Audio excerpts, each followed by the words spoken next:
What you are about to hear may sound simple, too simple, but it is the key that separates the dreamer from the achiever, the poor from the rich, the lost from the destined. 5 minutes. That is all it takes.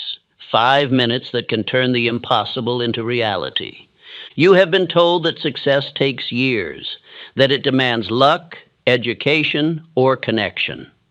But the truth I discovered in a lifetime of study is far more powerful. Success begins in a sentence. One line spoken with faith can alter the entire structure of your destiny. There is a phrase, hidden, holy, and exact, that I will soon give you. A sequence of words that, when spoken with belief, charges your subconscious mind with the power of creation itself. I call it the daily decree, the short prayer that builds empires, restores health, and opens every locked door in the realm of possibility. But before you say it, you must understand why it works. The average man speaks in contradiction to his desires. He says he wants wealth and talks about debt. He prays for love and repeats loneliness. He asks for opportunity and complains of lack. He negates his own command before it ever reaches the infinite. And so life obeys confusion. It gives him more of what he thinks about most, not what he wishes for. That is the law. The subconscious does not argue, it executes. It does not judge, it obeys. It hears only the repeated order and manifests it with mathematical precision. Every failure in your life can be traced back to one thing: the absence of a definite command to the mind. You have drifted, reacted, waited, wished, but you have not declared. The universe does not move for the indecisive. It moves for the one who speaks his vision as fact. I once asked Andrew Carnegie how a man with nothing could become rich. He smiled and said, he must begin by acting as if he already is, not pretending, believing, speaking to his own mind as though the goal were already done. That is the bridge between thought and reality. There is a power that responds only to gratitude, the highest vibration of faith. Gratitude is proof that you believe your desire is already yours. It is the voice of certainty before the evidence appears. The man who can give thanks before receiving is the man who never fails to receive. For the next few minutes, I want you to imagine that every dream you hold, every goal, every vision, every silent desire has already been fulfilled. The house, the business, the peace, the freedom. Feel it, smell it, see it. Then realize this: it is not imagination. It is creation in its first stage.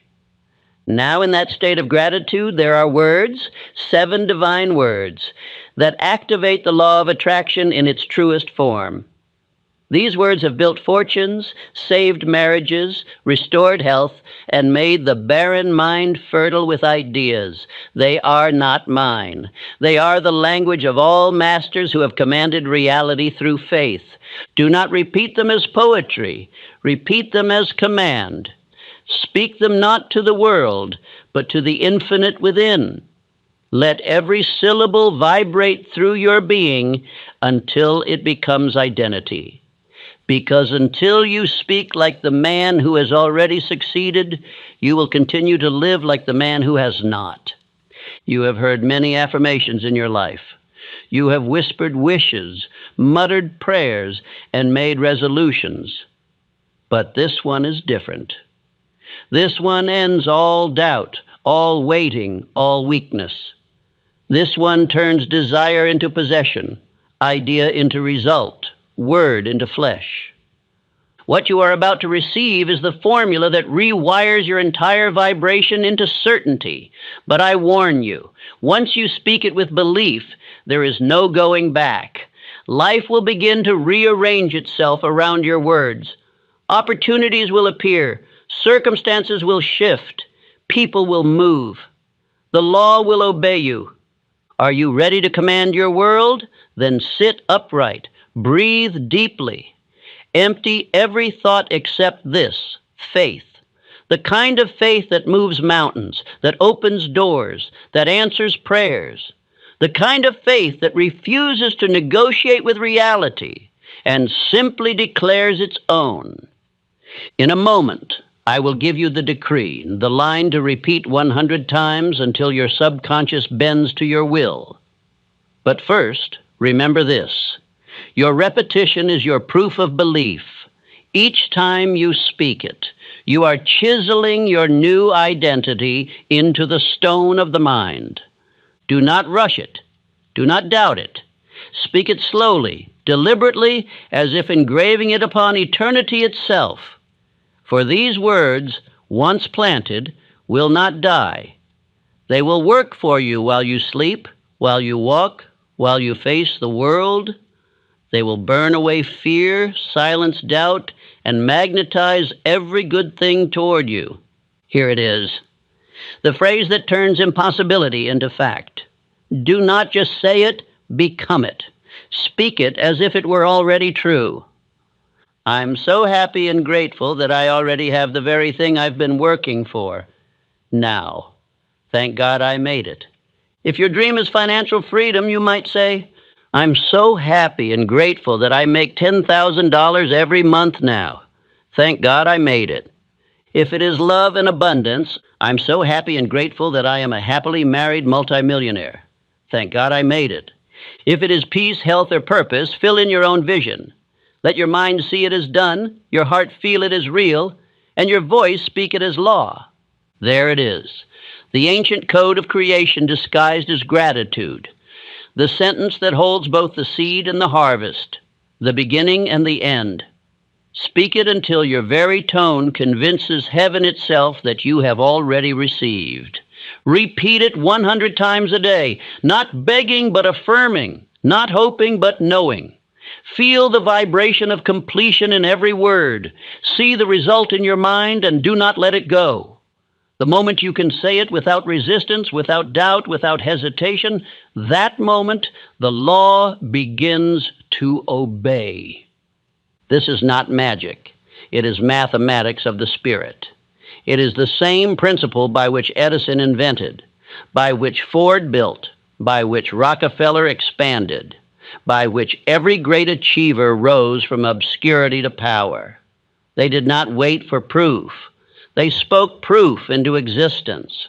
So when the world tells you something is impossible, remember, the word impossible was invented by those who stopped repeating their vision too soon. The law does not fail. Men fail to persist. You must repeat until your subconscious accepts your command as reality. 5 minutes a day, 100 repetitions, that is all. But those 5 minutes will be the most profitable of your life, for in them you are shaping the unseen forces that shape everything else. Now, close your eyes. Picture your goal complete. Feel gratitude rising within you like light through water. Then speak the decree once more. I'm so happy and grateful that I have it now.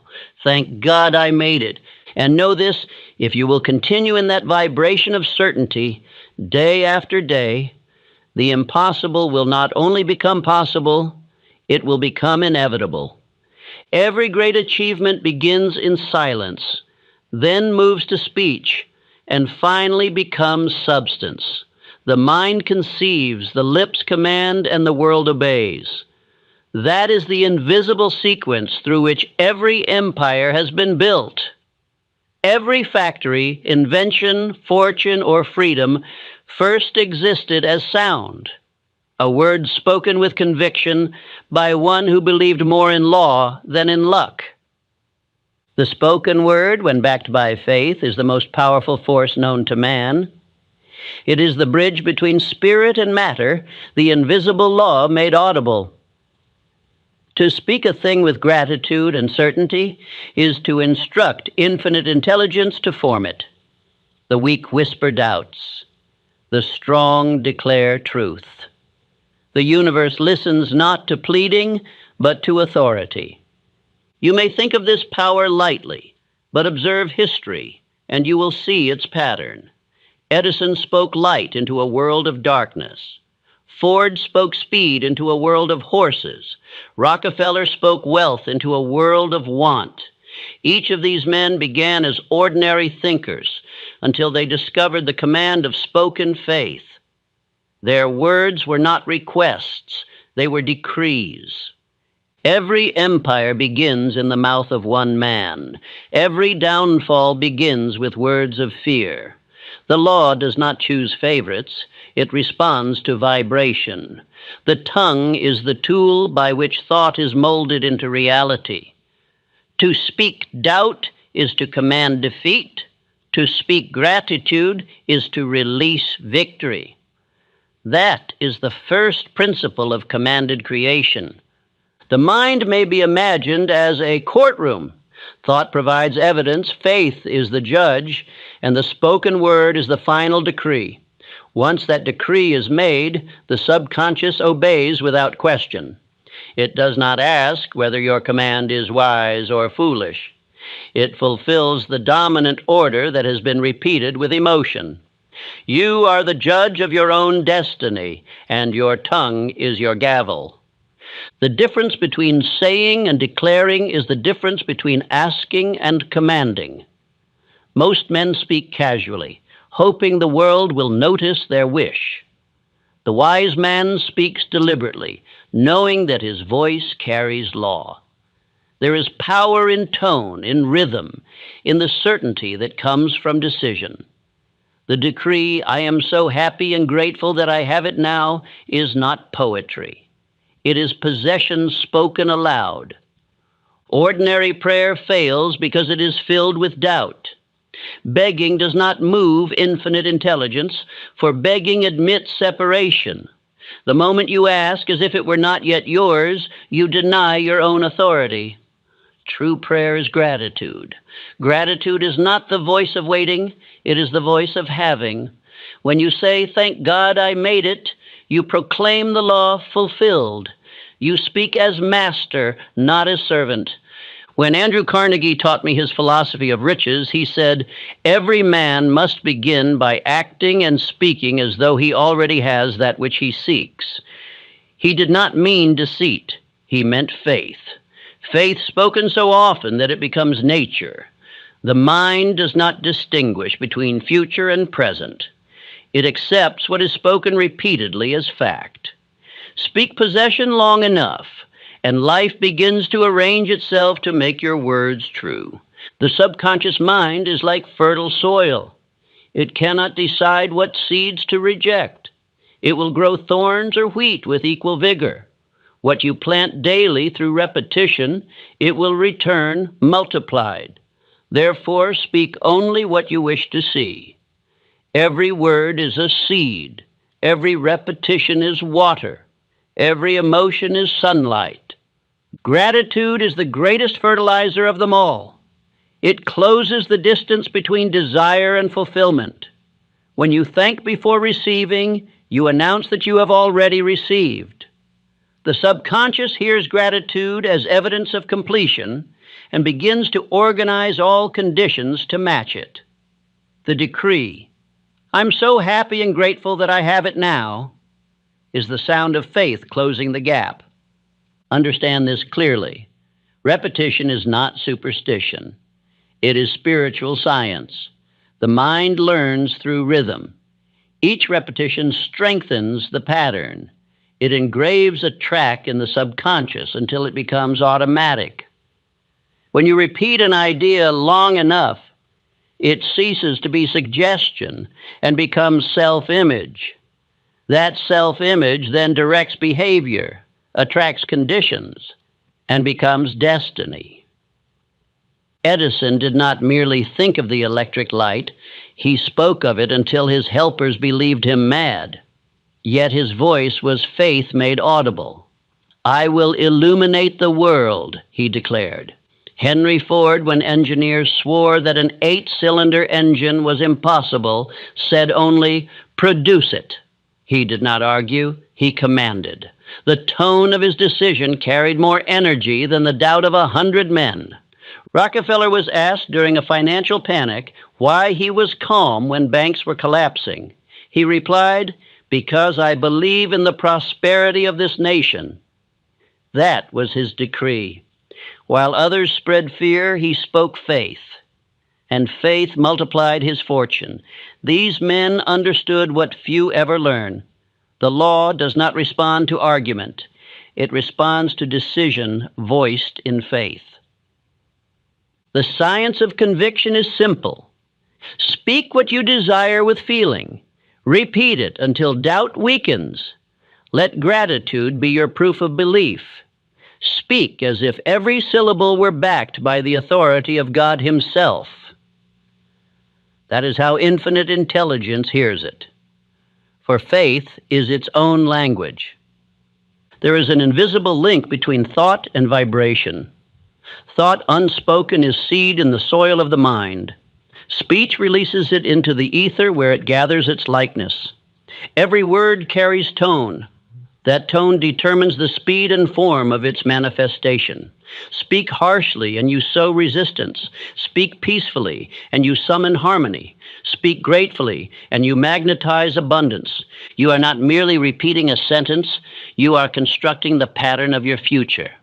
The decree, "I am so happy and grateful that I have it now," is a formula of mental chemistry. It combines faith, the belief in unseen power, gratitude, the emotional signature of completion, and definiteness, the clear picture of purpose. These three together produce creative combustion. Every time you declare your gratitude, you reinforce that combustion. Each repetition chisels away uncertainty, like a sculptor removing stone to reveal the form within. That is why repetition must be daily. You are building an identity, a mental structure through which infinite intelligence can act. Stop too soon and the form remains unfinished. Persist until your thought is alive with emotion, until you feel your desire as already yours. The world will begin to see your transformation before results appear. Others will sense it in your eyes, in your calmness, in your speech. They will not understand why, but they will feel a magnetism around you. Confidence is silent power. It radiates more loudly than words. They will call it luck, but it is law. If you wish to understand this law, observe how men of vision speak. They never say, "I hope." They say, "I will." They never say, "if." They say, "when." Their vocabulary excludes defeat. Each word they utter builds rather than destroys. Their tongues are the architects of faith. The weak mind speaks reactively.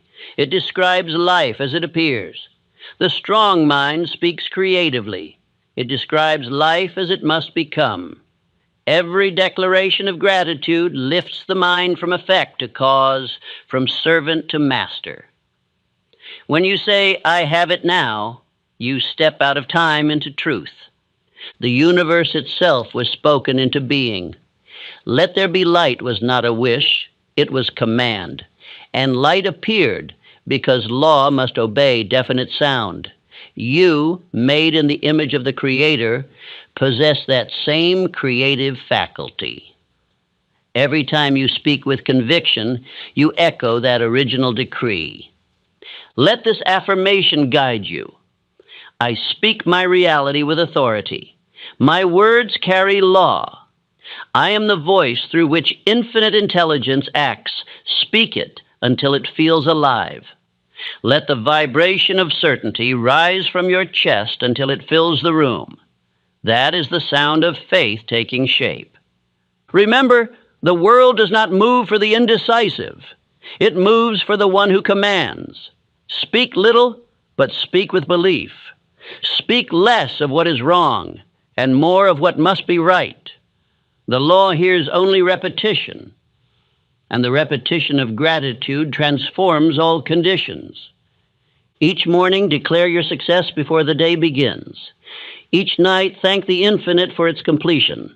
Let no idle complaint escape your mouth, for each word of doubt delays your fortune. Keep your speech definite, your tone confident, your emotion grateful. Those who master their words master their world. For the word is the first motion of creation, and gratitude is its seal. If you would command the impossible into reality, begin not with effort, but with expression. Say the words, mean them, repeat them, and the unseen will move to make them flesh. So remember this law. One sentence spoken with unwavering faith contains more power than 1,000 actions made in fear. The man who learns to speak as if all he seeks is already his stands among the masters of creation. Therefore begin today. Stand before the mirror of destiny and say, I am so happy and grateful that I have it now. Thank God I made it. Speak it with breath steady, eyes lifted, and heart certain. You are not repeating poetry. You are issuing divine command. And the moment you do, the impossible begins its march toward reality. Faith is not a mystery to be worshipped from afar. It is a vibration to be understood and practiced. Every thought you hold sends a current into the invisible ocean of energy in which you live. Every emotion adds force to that current. And when you speak a thought charged with feeling, it becomes a wave that moves through the ether, organizing matter and circumstance according to its tone. This is the true mechanics of faith. The average man believes that only physical action creates results. He measures life by the labor of his hands, forgetting that every hand moves under the command of thought. Yet it is thought, not toil, that determines outcome. Infinite intelligence does not respond to effort. It responds to frequency. The vibration of certainty rearranges reality with more precision than 1,000 frantic attempts. Emotion is the fuel that turns mental imagery into vibration. Without emotion, thought is like a lamp without electricity. You may repeat a phrase 100 times mechanically, but unless it burns with feeling, it will not illuminate your path. The decree, I'm so happy and grateful that I have it now. Thank God I made it, must be spoken not as words, but as fire. Each syllable must be charged with gratitude, which is the highest form of emotional electricity. Faith, in its truest sense, is the unseen electricity that powers the word. It is the invisible current that flows between mind and infinite intelligence. When you speak your decree with faith, you are sending a charged signal into the universe declaring that your command is law. That signal never dies. It moves, it attracts, it builds, until what you have spoken becomes visible form. Repetition is the generator that keeps the current alive. Every time you repeat your decree, you strike the tuning fork of belief again, keeping it vibrating until the air around you hums with certainty. In the beginning, your repetition may feel forced, for the old frequency of doubt still lingers. But persistence dissolves interference. Each utterance weakens disbelief. Each repetition strengthens faith. When the mind and the emotion finally move in rhythm, faith ceases to be a practice and becomes a state. You no longer try to believe. You are belief. That is the moment when vibration reaches perfect pitch. Infinite intelligence hears it and obeys it because it is the tone of creation itself, the same tone by which mountains rise and empires are born. Gratitude is the vibration of completion. When you say, "Thank God I made it," you do not beg.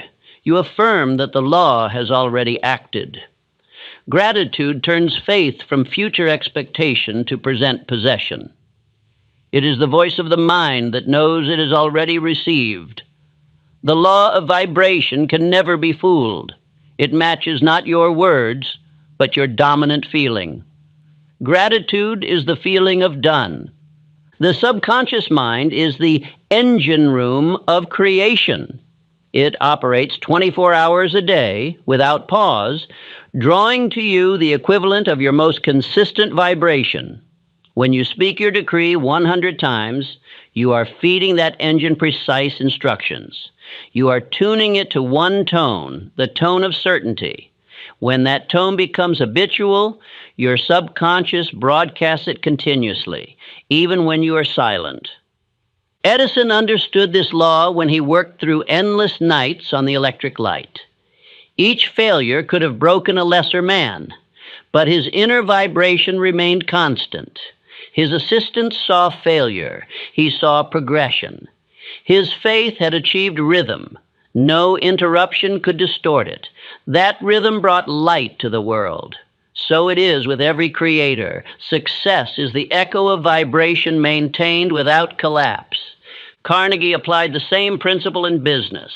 When steel prices fell and competitors panicked, he radiated calm confidence.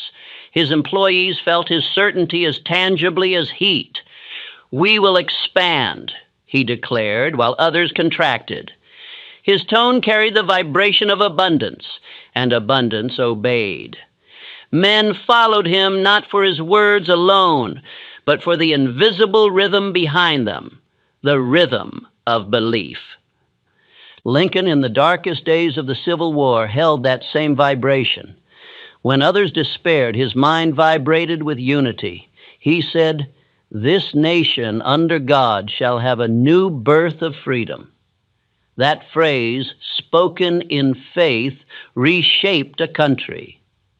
The power was not in rhetoric, it was in vibration. His voice harmonized with the will of infinite intelligence. Understand that your own body is the instrument of this creative vibration. Your tone, your breath, your posture, all transmit energy. When you speak your decree with confidence, your very cells resonate with conviction. Faith is not abstract, it is physical. It flows through your nerves, strengthens your heartbeat, steadies your breath. When you affirm, "I'm so happy and grateful that I have it now," your body learns to feel what your mind believes. At first, you may notice resistance, the old vibration of fear attempting to pull you back into limitation. Do not fight it. Persist. Each repetition weakens its power. The mind cannot hold two frequencies at once. One must yield. Speak your decree until gratitude becomes the louder song. That song is faith taking root in the subconscious, and once it is rooted, no circumstance can uproot it. Faith is rhythmic certainty. Repetition is its drummer. Gratitude is its melody. Together they form the music of manifestation. Every successful man I have known moved to this rhythm. Ford marched to it while engineers mocked him. Edison hummed it through thousands of failures. Carnegie whistled it while others trembled. Each refused to break the tempo of faith. The words "I'm so happy and grateful" carry within them a vibration that transforms thought from demand to decree. Gratitude is the signature of divine partnership. It tells infinite intelligence, "I already trust you." That trust releases resistance. When resistance ends, energy flows freely and manifestation accelerates. Do not rush your repetitions. The law of vibration does not respond to haste but to harmony. Speak slowly, breathe deeply, and feel the resonance of each word in your chest. Let emotion rise naturally. When tears come, let them. They are evidence that your inner current is moving. The stronger the feeling, the stronger the broadcast.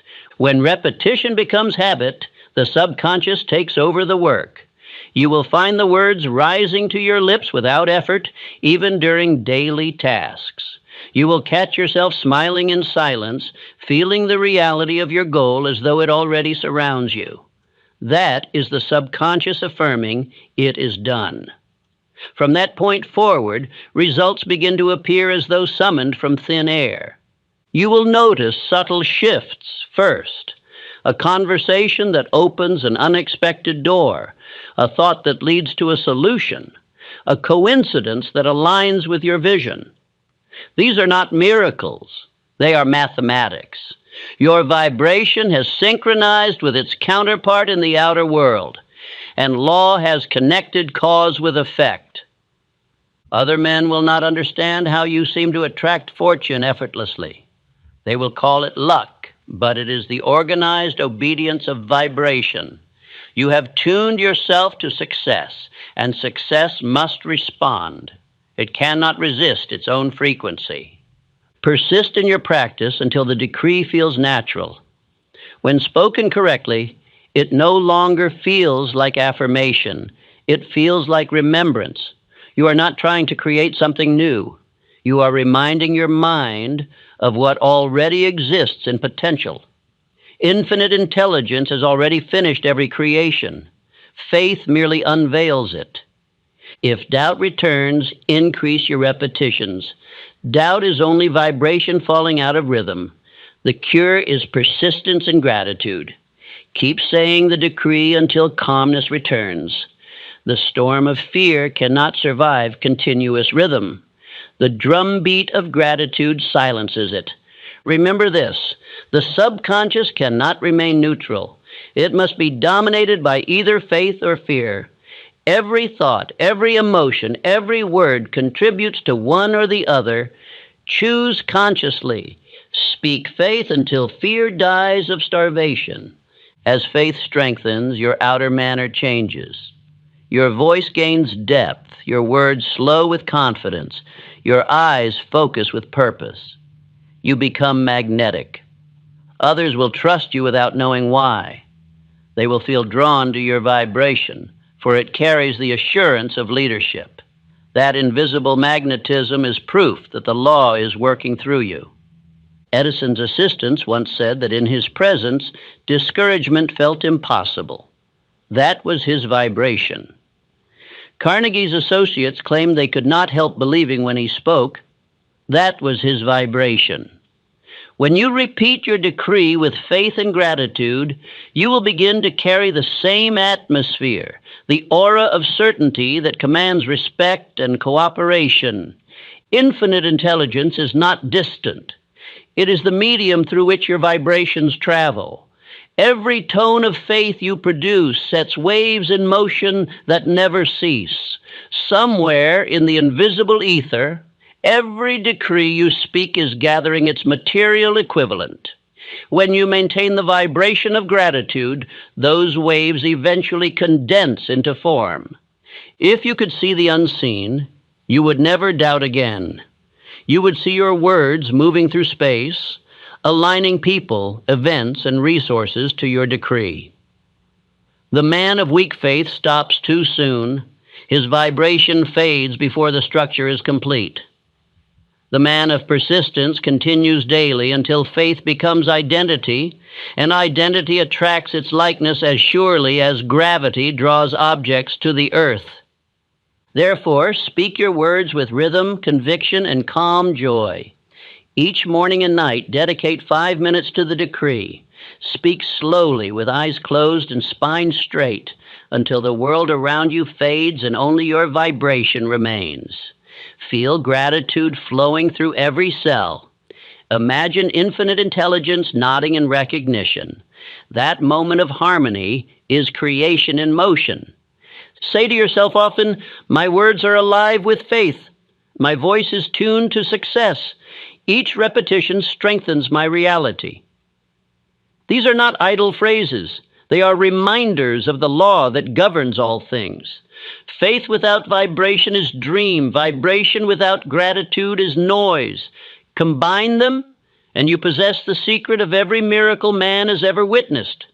Soon, speaking your decree will no longer feel like practice. It will feel like breathing. You will know that each repetition is drawing invisible substance into visible order. You will sense that the unseen is working in your favor even while you rest.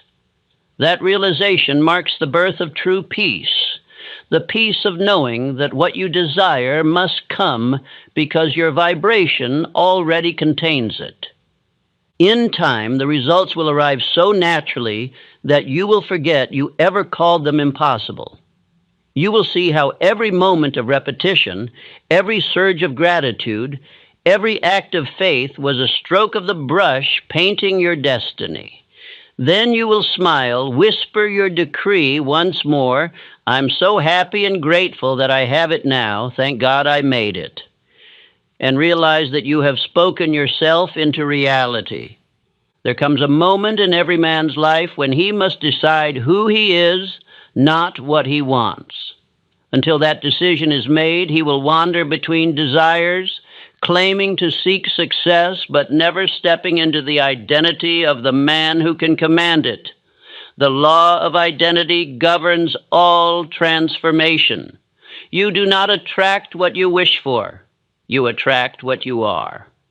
Every decree, every repetition of faith, every affirmation of gratitude is not merely a command to the outer world. It is an instruction to the inner self. Each time you say, "I'm so happy and grateful that I have it now. Thank God I made it," you are telling your subconscious, "This is who I am." And the subconscious, being the faithful servant of repetition, must eventually believe you. Once it believes, it transforms your vibration, your perception, and your behavior until your environment adjusts to your new identity. No man can escape the pattern of his self-image. You may temporarily act rich while thinking poor, but the subconscious will drag you back to the level of belief. You may attempt to speak with confidence while feeling unworthy, but your vibration will betray your words. The outer world is an echo of your inner identity, and it never lies. If you wish to change your results, you must first change the invisible image from which those results spring. The decree is the sculptor's chisel, shaping the unseen clay of self. Each repetition cuts away disbelief, reshapes self-concept, and fashions a new being. You are not repeating words to convince the world. You are repeating them to convince yourself. This is the secret that separates those who try from those who become. The unsuccessful man waits for evidence before believing. The successful man believes until evidence appears. He knows that belief is the mold into which reality must pour. By repeating his decree 100 times a day, he engraves that belief so deeply that the mind cannot contradict it.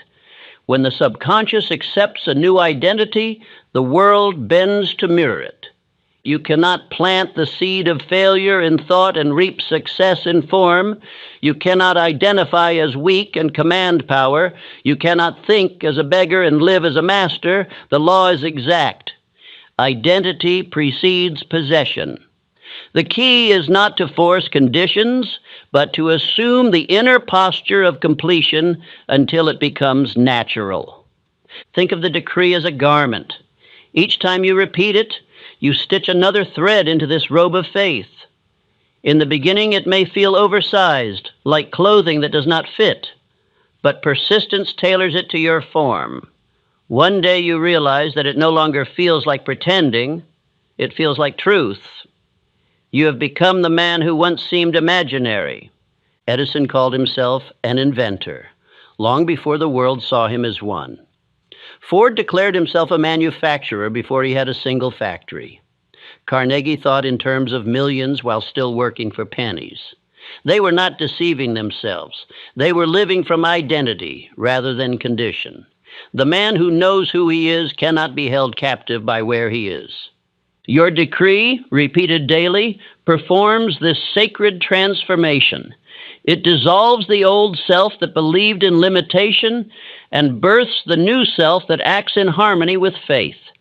The weak mind says, "I will be successful." The mastermind says, "I am successful." The first postpones power. The second possesses it. Every repetition of gratitude is a hammer striking the old prison walls of doubt. The more you speak your decree, the weaker those walls become. until one day they collapse and you step freely into your new reality.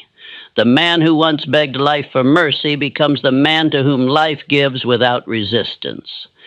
Understand this well. Identity is not built through intellect, but through impression. The subconscious does not reason. It accepts what is repeated with feeling. That is why persistence is essential. Each repetition writes a new line into your mental script. Each expression of gratitude deepens the conviction that your dream is already real. You may think of yourself as divided between two selves, the conditioned self, which lives by fear, and the chosen self, which lives by faith. The decree is the bridge between them. Each time you affirm your gratitude for what is already yours, you cross that bridge further. Eventually, the old self fades like a forgotten dream. You wake as the new man, unshakable, definite, radiant with belief. Others will notice the change before you do. They will sense something different in your tone, in your gaze, in the composure of your movements. The timid man they once knew now carries calm authority. His words ring with certainty. His laughter is deeper, his silence more commanding. That transformation is not illusion. It is the visible expression of a new identity. The moment you begin to speak gratitude as truth, the subconscious stops arguing and starts creating. It begins reorganizing your habits, guiding your attention, drawing to you the people and opportunities that match your new frequency. You may think coincidence is at work, but it is identity manifesting itself. Every change in fortune follows a change in self-concept. The pauper becomes rich the moment he believes himself worthy of riches. The sick man begins healing the moment he identifies with health. The lonely man attracts love when he becomes love within himself. Life has no choice but to reflect your inner verdict. The danger lies in contradiction. Many men affirm prosperity while speaking daily of struggle. They declare success while confessing fear. The subconscious receives mixed commands and delivers mixed results. The law of creation cannot operate in confusion. Therefore, let your words, your thoughts, and your emotions march in harmony. If you speak gratitude, think gratitude. If you affirm abundance, act abundantly. Do not talk of faith in 1 hour and complain of failure in the next. Every inconsistency resets the vibration. Speak only from your chosen identity and let silence cover the rest. There is no greater act of devotion than consistency of mind. Infinite intelligence honors those who hold a single vibration unwaveringly. When your inner and outer worlds agree, your decree becomes unstoppable. You will notice that effort decreases as results increase, struggle fades, replaced by flow. You no longer chase, you attract. The true miracle of this process is not that you receive what you want, it is that you become someone who cannot imagine living without faith. The man you were dissolves. In his place stands a being who no longer doubts, no longer waits, no longer seeks proof. His tone alone commands the cooperation of men and circumstance. This transformation is permanent because it is built upon gratitude. Fear can only live in the absence of thanksgiving. Gratitude declares abundance, and abundance annihilates fear. When you say, "I'm so happy and grateful that I have it now," you extinguish every vibration of lack. You affirm completeness. You tell infinite intelligence, "There is no delay, for I live in the finished work." As you continue, you will see your outer world change subtly at first, then swiftly.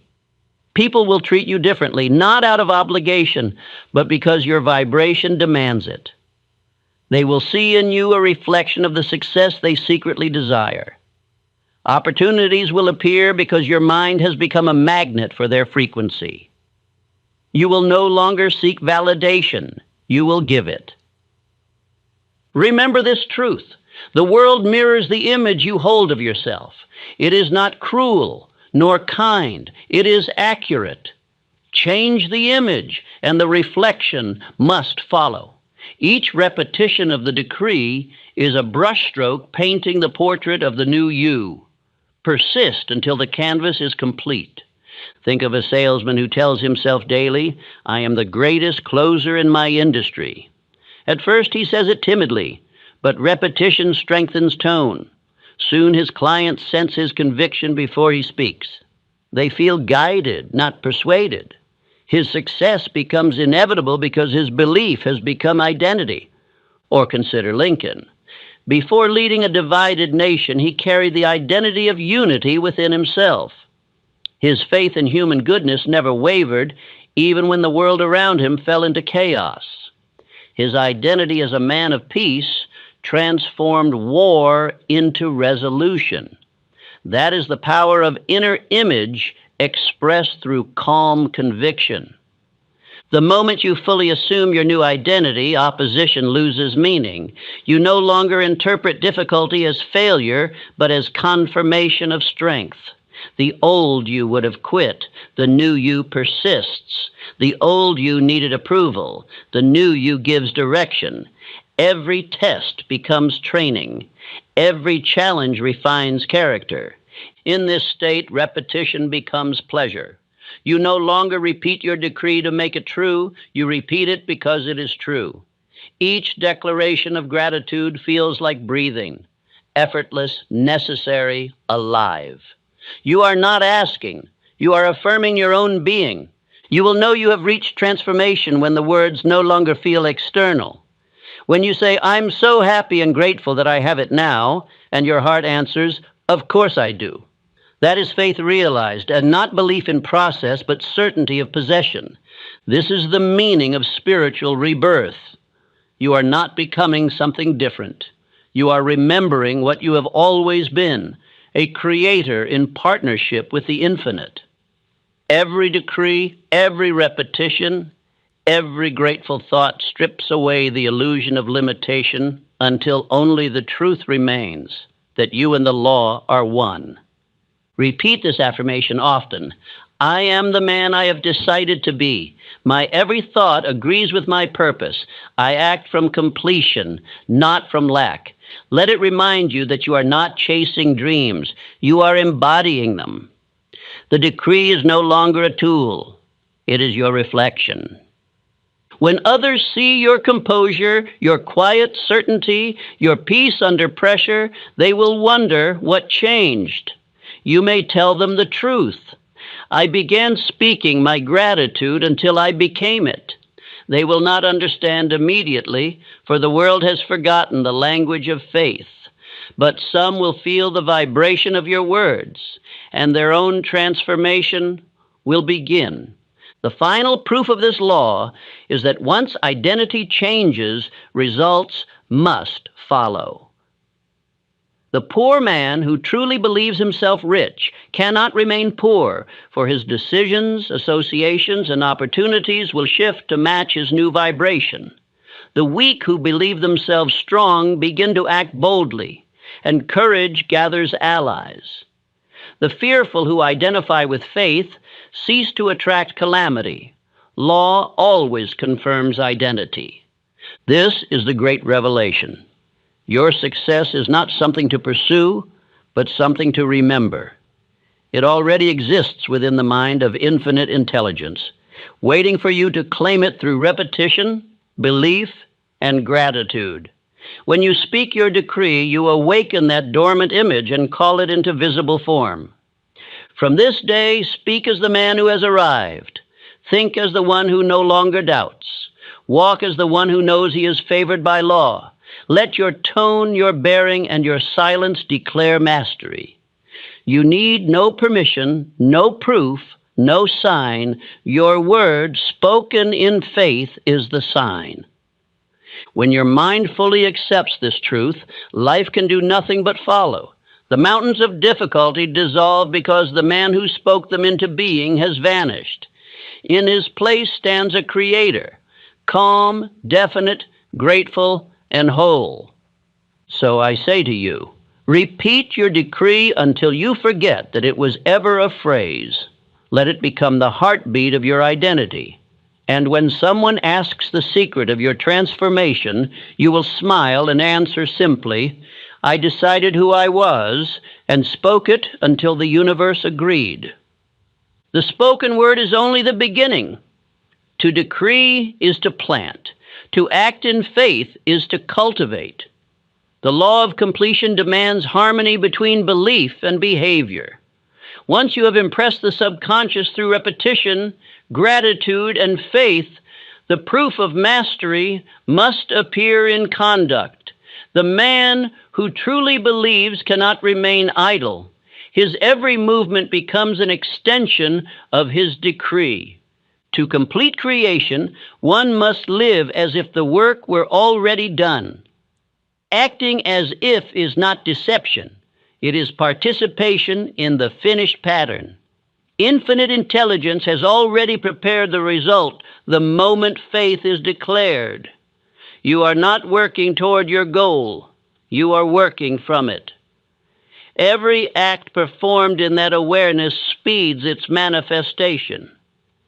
Every doubt delays it. The universe has no room for contradiction. You cannot affirm abundance in speech and act from fear in behavior. You cannot say, I'm so happy and grateful that I have it now, and then spend the day complaining about lack. The law does not judge you by intention, but by vibration. When your actions match your words, your decree gains power. When they oppose each other, your vibration cancels itself. To live in faith is to walk as one who already possesses. You buy, plan, decide, and speak with the calm confidence of completion. You do not wait for opportunity. You prepare for it. You do not ask whether your goal is possible. You arrange your life around its certainty. The man who truly believes acts without anxiety because he knows law cannot fail. Faith in action is the highest proof of understanding. You may speak your decree 100 times a day, but if your conduct contradicts your confession, you remain divided. The subconscious receives mixed signals and manifests confusion. The complete man, however, lives in agreement with his command. His words, thoughts, and deeds form one current, moving in a single direction. This is what separates the dreamer from the doer. The dreamer waits for signs before acting. The doer acts as the sign. Faith without action is untested. Action without faith is aimless. But faith expressed through deliberate motion becomes irresistible. It transforms energy into momentum, momentum into results. Ford knew this law instinctively. When engineers told him that the 8-cylinder engine was impossible, he did not argue. He simply said, produce it. Those two words were not optimism, they were law in action. He moved as one who had already succeeded, and his certainty magnetized the intellect of others. Months later, his engineers stood astonished as the impossible became fact. The man of action guided by faith never hesitates. He may plan with care, but once decided, he moves without doubt. Hesitation is the offspring of fear. Decisiveness is the proof of belief. Every act of faith sends a message to infinite intelligence. I trust your law more than my eyes. And the law, sensing conviction, responds with precision. To act in harmony with your decree, you must become sensitive to intuition, that quiet guidance which rises from the subconscious once belief has taken root. Faith opens the inner ear. When you have repeated your decree with persistence, you will find that new ideas begin to appear effortlessly. You will wake with sudden clarity, or meet someone whose words answer a question you never spoke aloud. These are not accidents. They are instructions from infinite intelligence. When intuition speaks, obey it quickly. The man who delays converts inspiration into doubt. Every intuitive nudge is a divine signal aligned with your decree. By acting immediately, you prove your faith and keep vibration strong. Faith unexpressed weakens. Faith acted upon multiplies. Rockefeller practiced this principle. During financial storms that ruined competitors, he remained calm. When markets collapsed, he acted deliberately, buying while others sold, building while others feared. His composure was not arrogance, it was faith expressed in decision. He knew that panic destroys order, and order is the language of wealth. His quiet confidence turned crises into empires. Faith in action is not noise, it is quiet decisiveness. It is the ability to move forward without visible support, to persist when reason hesitates, to rest when others rush, and to trust when the outcome is unseen. The man of faith moves by rhythm, not reaction. He knows that infinite intelligence directs timing as precisely as gravity directs fall. The impatient mind tries to force results. It plants seeds and digs them up to see if they've sprouted. The faithful mind plants and waters with gratitude, knowing the law of gestation governs all creation. To rush the process is to distrust the law. The man who acts in faith moves with calm deliberation. He knows that everything is unfolding in perfect order. When you live by this principle, coincidence becomes daily companion. Opportunities arise where logic predicted none. The right person appears at the exact hour needed. Delay turns out to be protection. Obstacles reveal hidden instruction. To the unbelieving, this seems miraculous. To the man of faith, it is the natural result of vibration and law in perfect accord. Each time you act in alignment with your decree, you strengthen the structure of belief within you. The mind begins to trust itself. Confidence grows, and with it, the magnetic field that surrounds you. People sense it. They defer to your calm. They feel safer in your presence. They cannot explain why, but they obey your vibration as surely as iron obeys a magnet. Gratitude is the anchor that keeps action aligned with belief. When you feel grateful, hesitation vanishes. Gratitude is the assurance that what you desire already exists in the invisible. Each act done in gratitude carries the stamp of certainty. To thank before receiving is to seal the law of completion. The man who masters this principle walks with quiet joy even before success appears. He no longer asks when or how. He simply lives as one who has arrived. His speech becomes gentler, his eyes calmer, his laughter deeper. The vibration of gratitude releases the tension that once bound him. He is no longer climbing toward his dream. He is dwelling in it. Repetition continues even after results appear. Just as breathing sustains life, affirmation sustains vibration. The purpose of the decree is not only to attract, but to maintain order. The same law that creates must preserve. By continuing to speak gratitude after manifestation, you keep the channels of abundance open. To stop affirming is to stop expanding.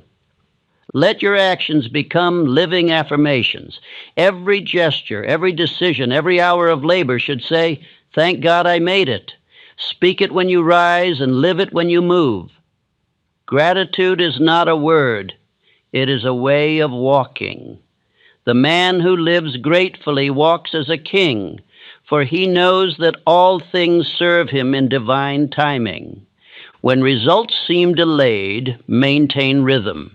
Delay is never denial, it is refinement. The law is not testing you, it is aligning the details of manifestation. Each day that passes without visible change is a day that strengthens unseen roots. Faith in action refuses to panic when evidence is absent. The seed grows quietly before the bloom appears. If doubt tries to enter, respond with immediate action. Write another plan, take another step, speak another decree. Faith grows through motion. The still mind stagnates, the active mind expands. Every act of courage reaffirms the subconscious instruction that you are a creator, not a victim. Consider Lincoln again. When the war seemed endless and the nation's faith faltered, he continued to act with quiet certainty. "We shall finish the work we are in," he said, and he moved as though victory were inevitable. His calmness did not come from ignoring reality, but from understanding law. He knew that persistence guided by principle must prevail. Faith in action transforms every obstacle into opportunity. A closed door is merely redirection. A loss is only transition. The calm believer sees the hidden order behind apparent chaos. He acts not from reaction, but from revelation. His actions are deliberate, his emotions steady, his progress unstoppable. The outer world will soon adjust to mirror this inner alignment. Business will seem to flow, people will cooperate, solutions will appear.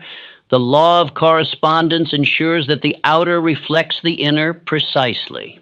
Once your thoughts, words, and deeds harmonize, reality must echo that harmony. To maintain this state, practice daily silence.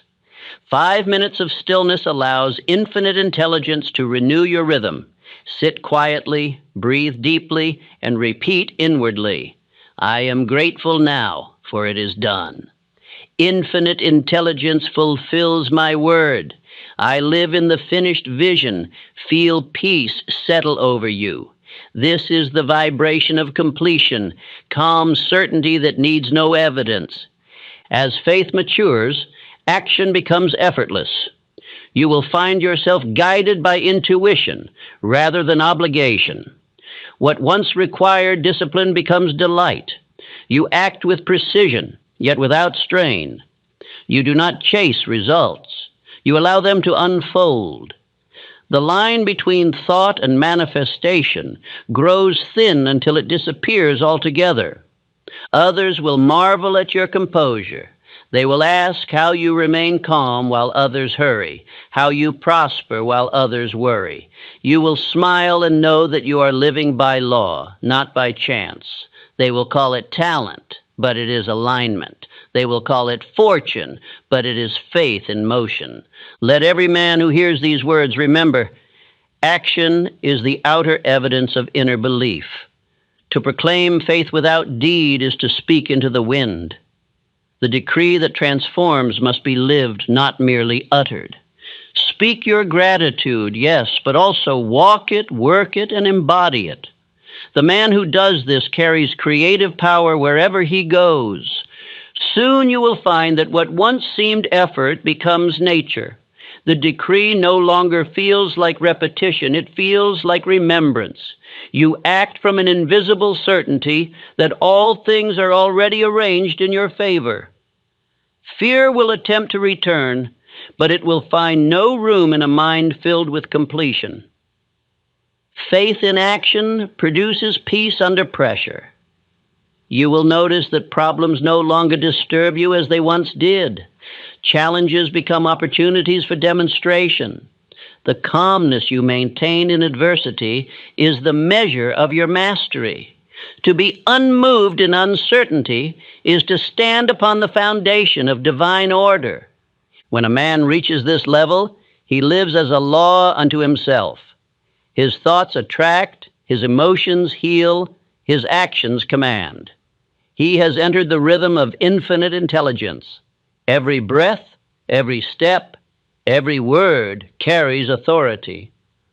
Others feel his presence and sense that he is guided by something beyond intellect, the unseen power of definite faith.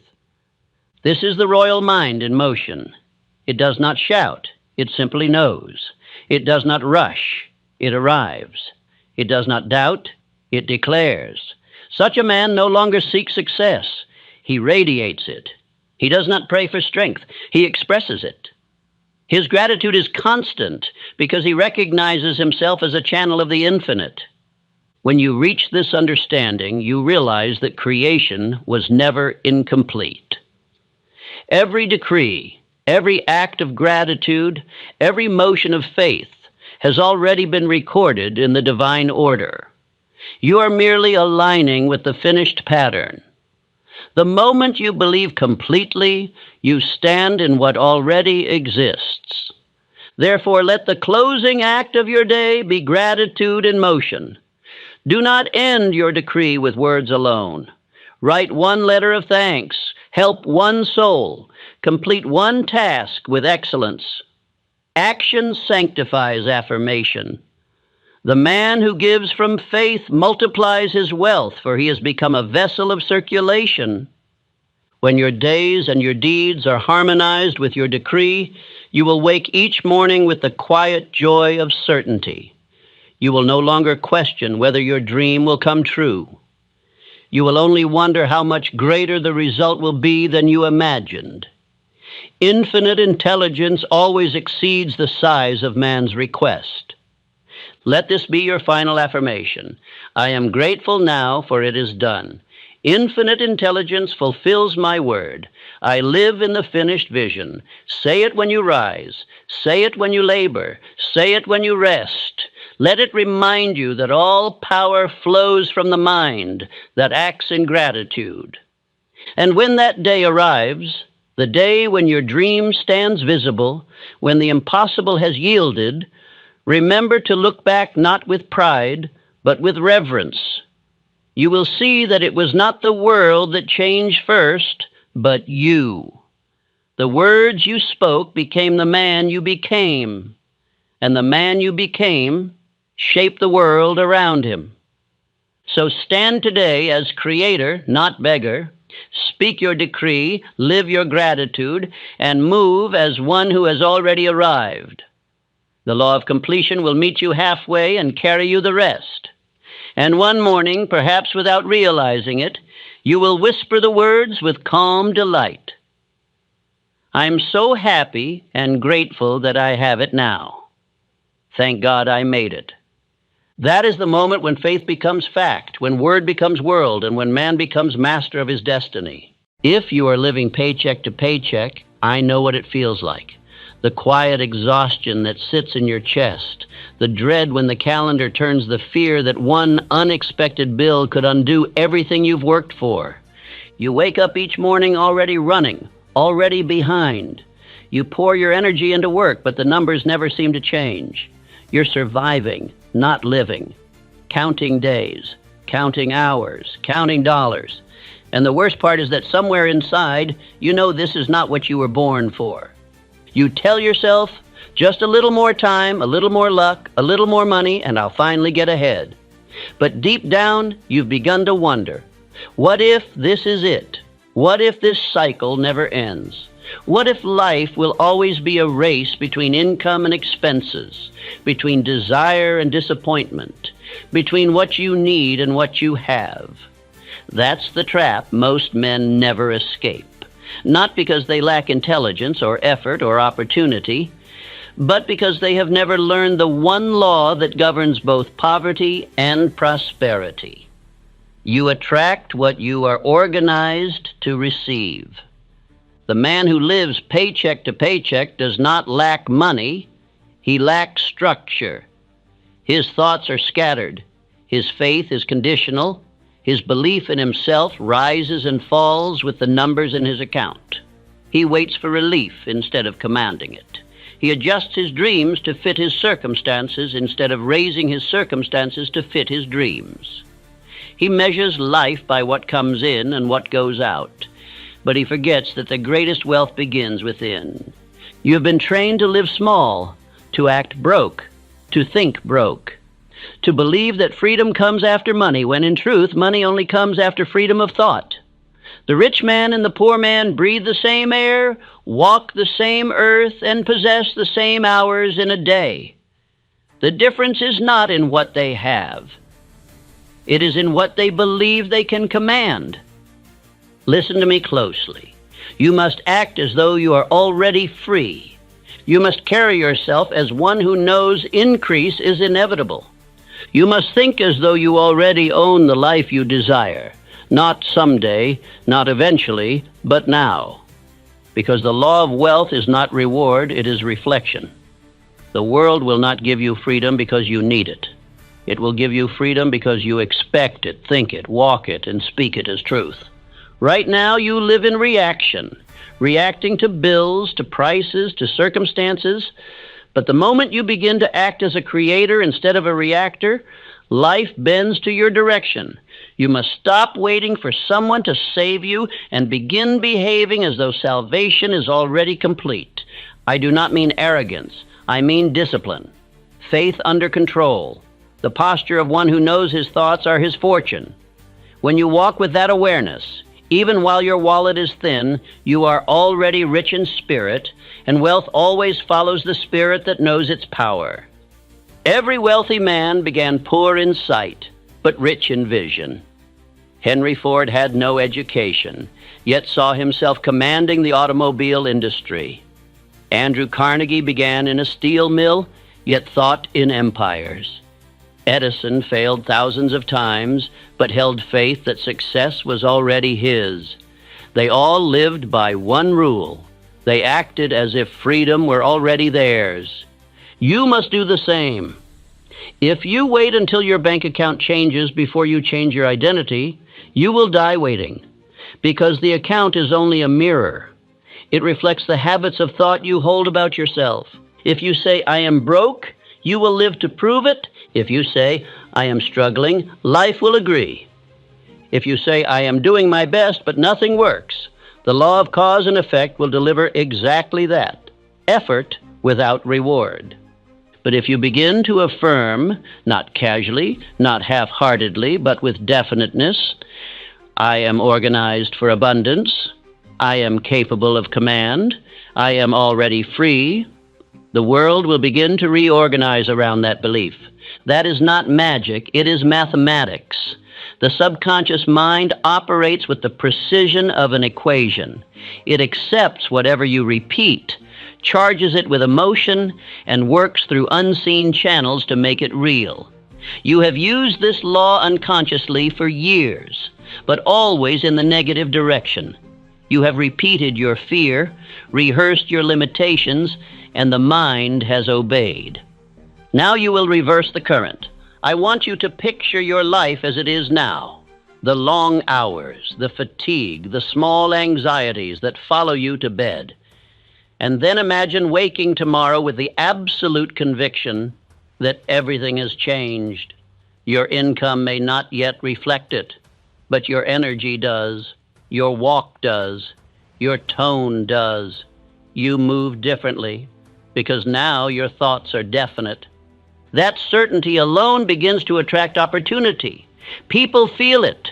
The world responds to it.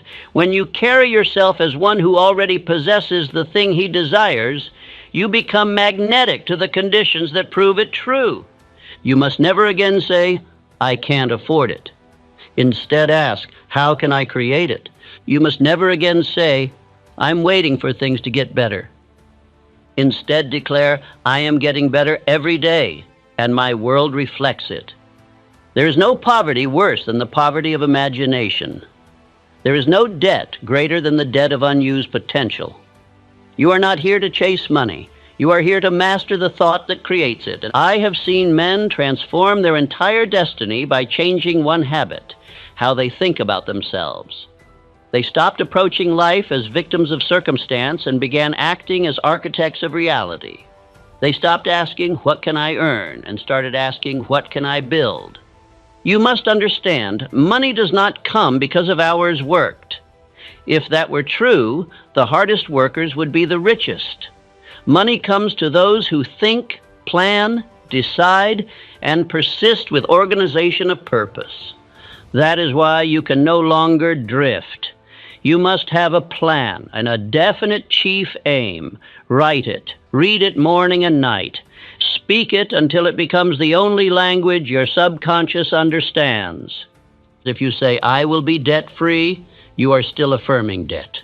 Say instead, "I am a man of wealth," and all that I touch increases. If you say, I hope to make it, you are admitting uncertainty. Say instead, I am succeeding now. Every thought, every effort, every step is moving me forward. Faith is not wishing. Faith is the organized use of belief. You must not live by the numbers. You must live by the law. And the law is clear. What you think about, backed by emotion and persistence, becomes real. When you receive your next paycheck, do not see it as limitation. See it as seed. Handle it with respect. Organize your money the way you organize your thoughts, with clarity and command. Separate a portion for growth, a portion for security, a portion for giving. Money is a living energy. It responds to how you treat it. The man who wastes it carelessly will always feel it slipping away. The man who manages it with purpose will always see it return multiplied. If you wish to escape this cycle, you must first escape the mentality that built it. Stop speaking the language of struggle. Stop identifying with hardship as if it were noble. Poverty is not a badge of humility. It is evidence of misdirected thought.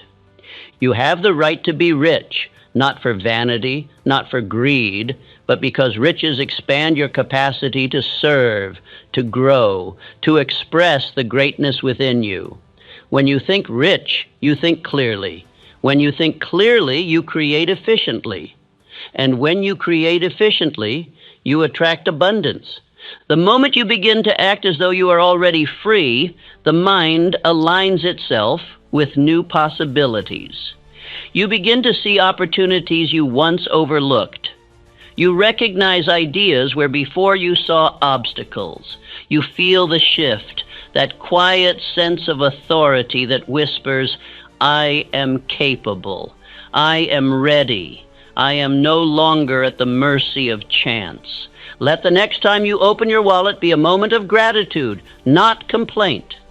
Every coin, every dollar, every cent you handle carries energy. Bless it. Speak increase over it.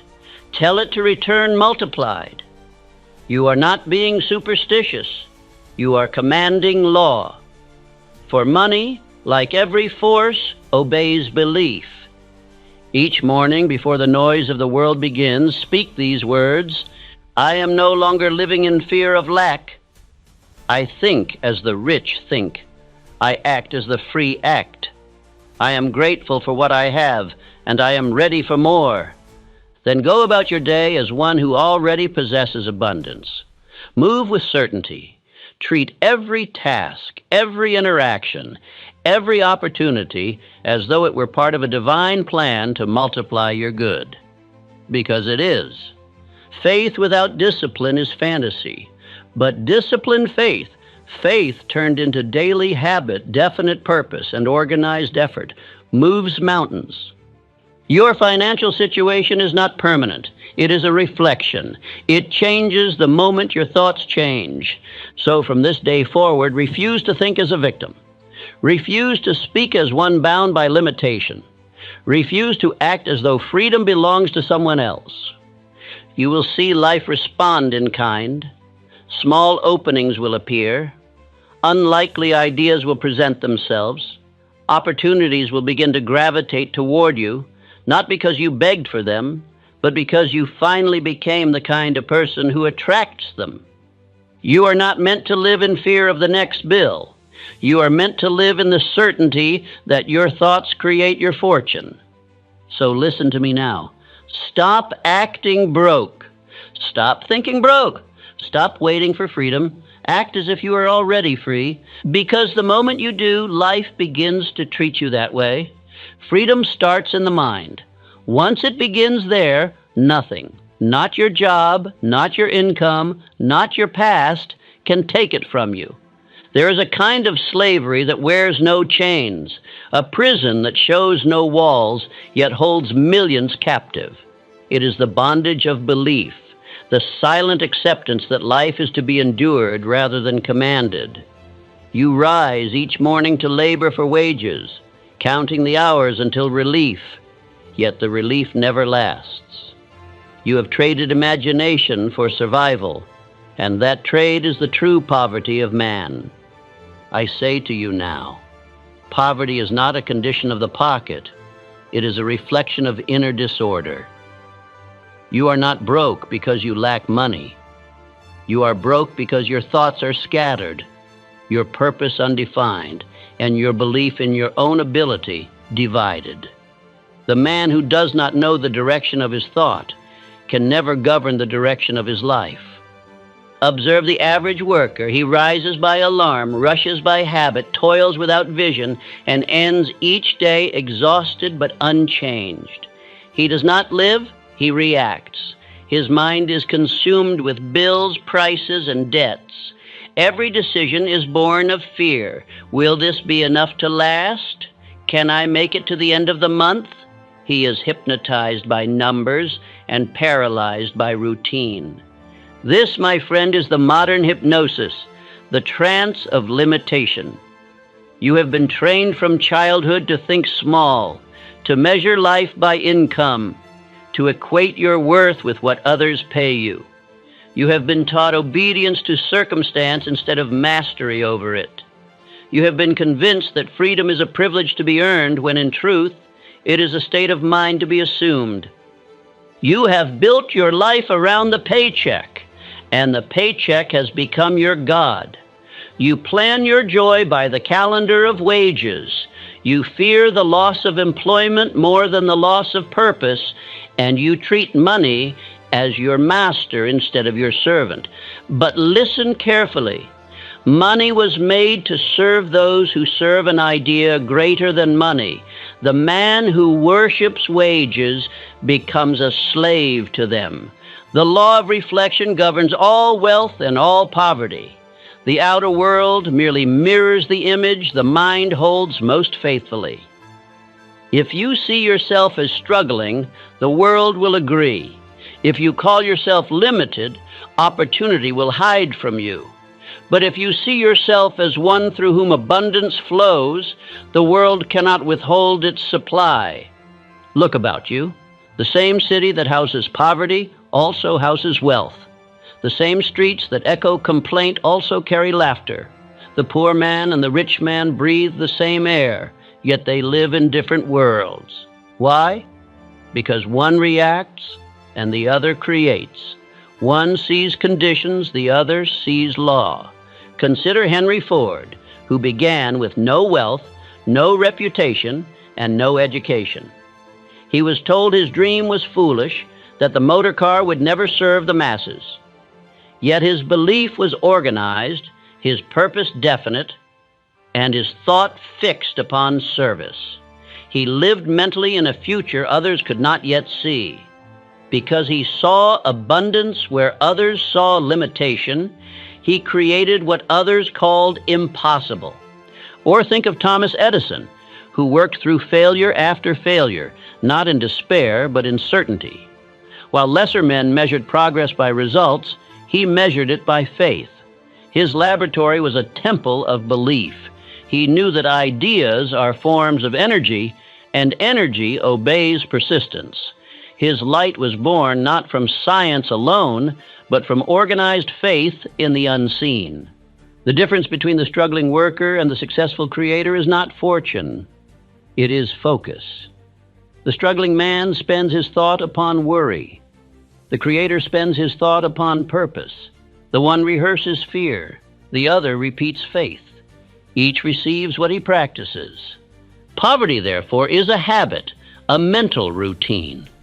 The poor man rehearses limitation with such devotion that his subconscious mind builds walls around his potential. Each complaint is a brick, each doubt a layer of mortar. Soon he wonders why he cannot see opportunity, but it is his own construction that blocks the view. To escape, you must first understand this law. Money responds to organization of belief, not hours of labor. It multiplies where thought is definite and emotion is controlled. The laborer may toil 10 hours a day, yet his income remains small because his mind is divided.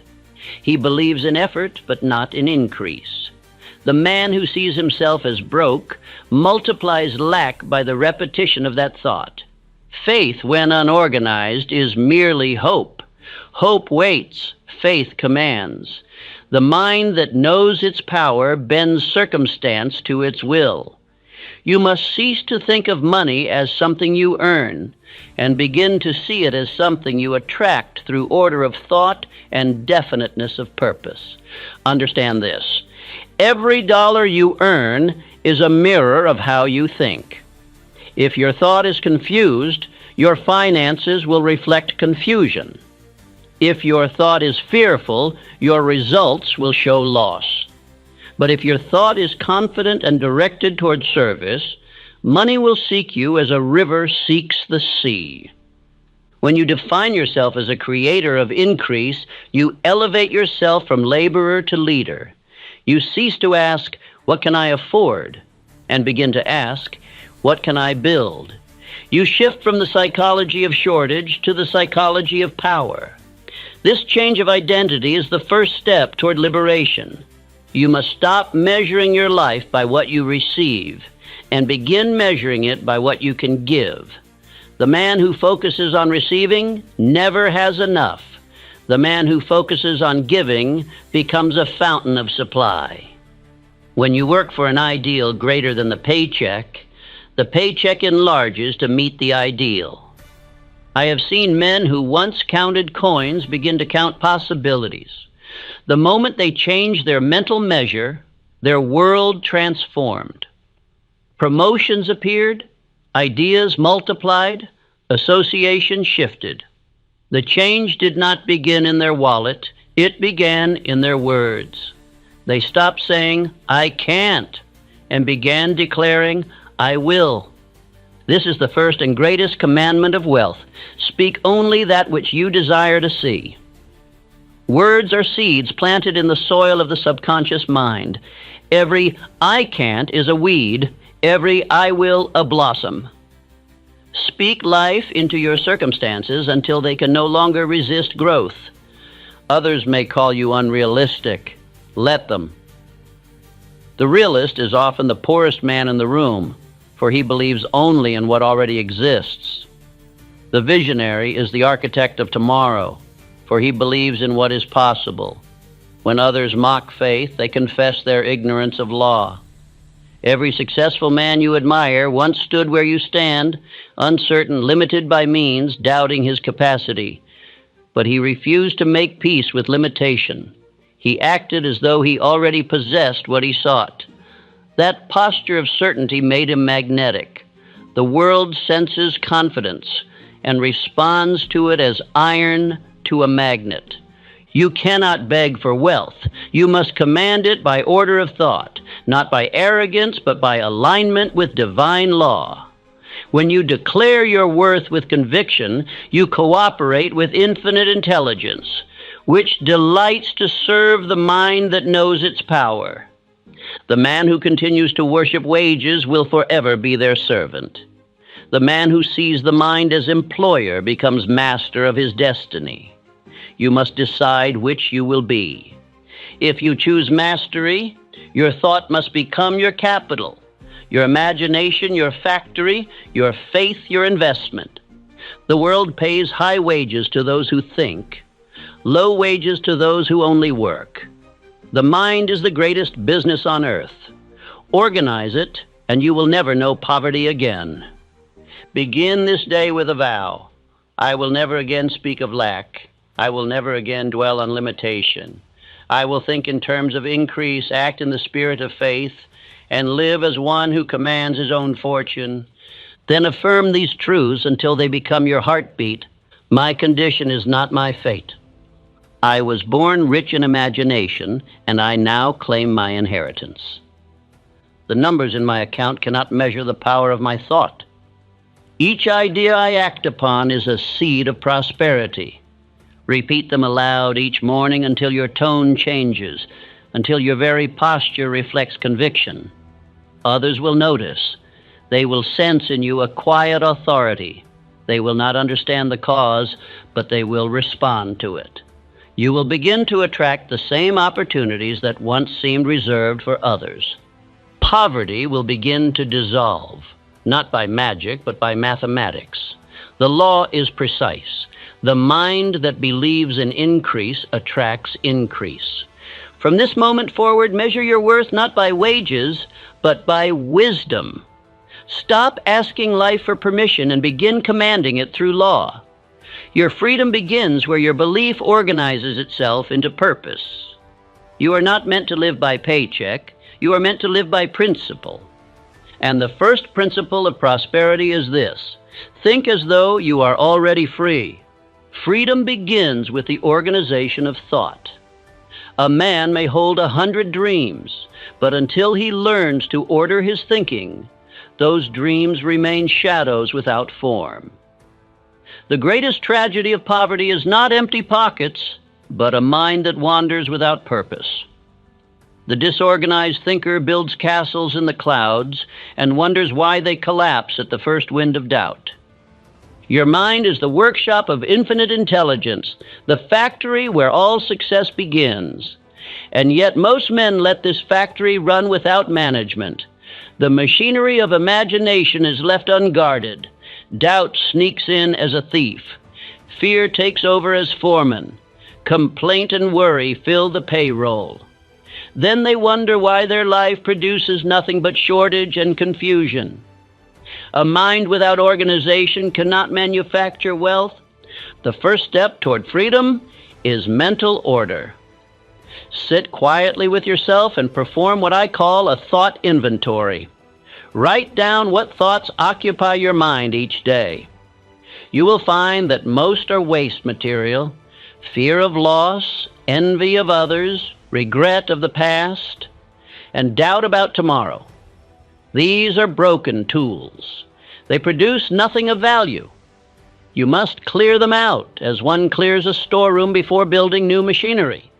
Once the debris of fear and complaint is removed, you must install a plan of production. Thought must be harnessed like steam. It must have direction. Choose one definite purpose and let that purpose govern every idea, every emotion, every word. The man who thinks on 10 desires fulfills none. The man who thinks on one with persistence fulfills it completely. Your definite chief aim is the engine of prosperity. It is not a wish. It is a command.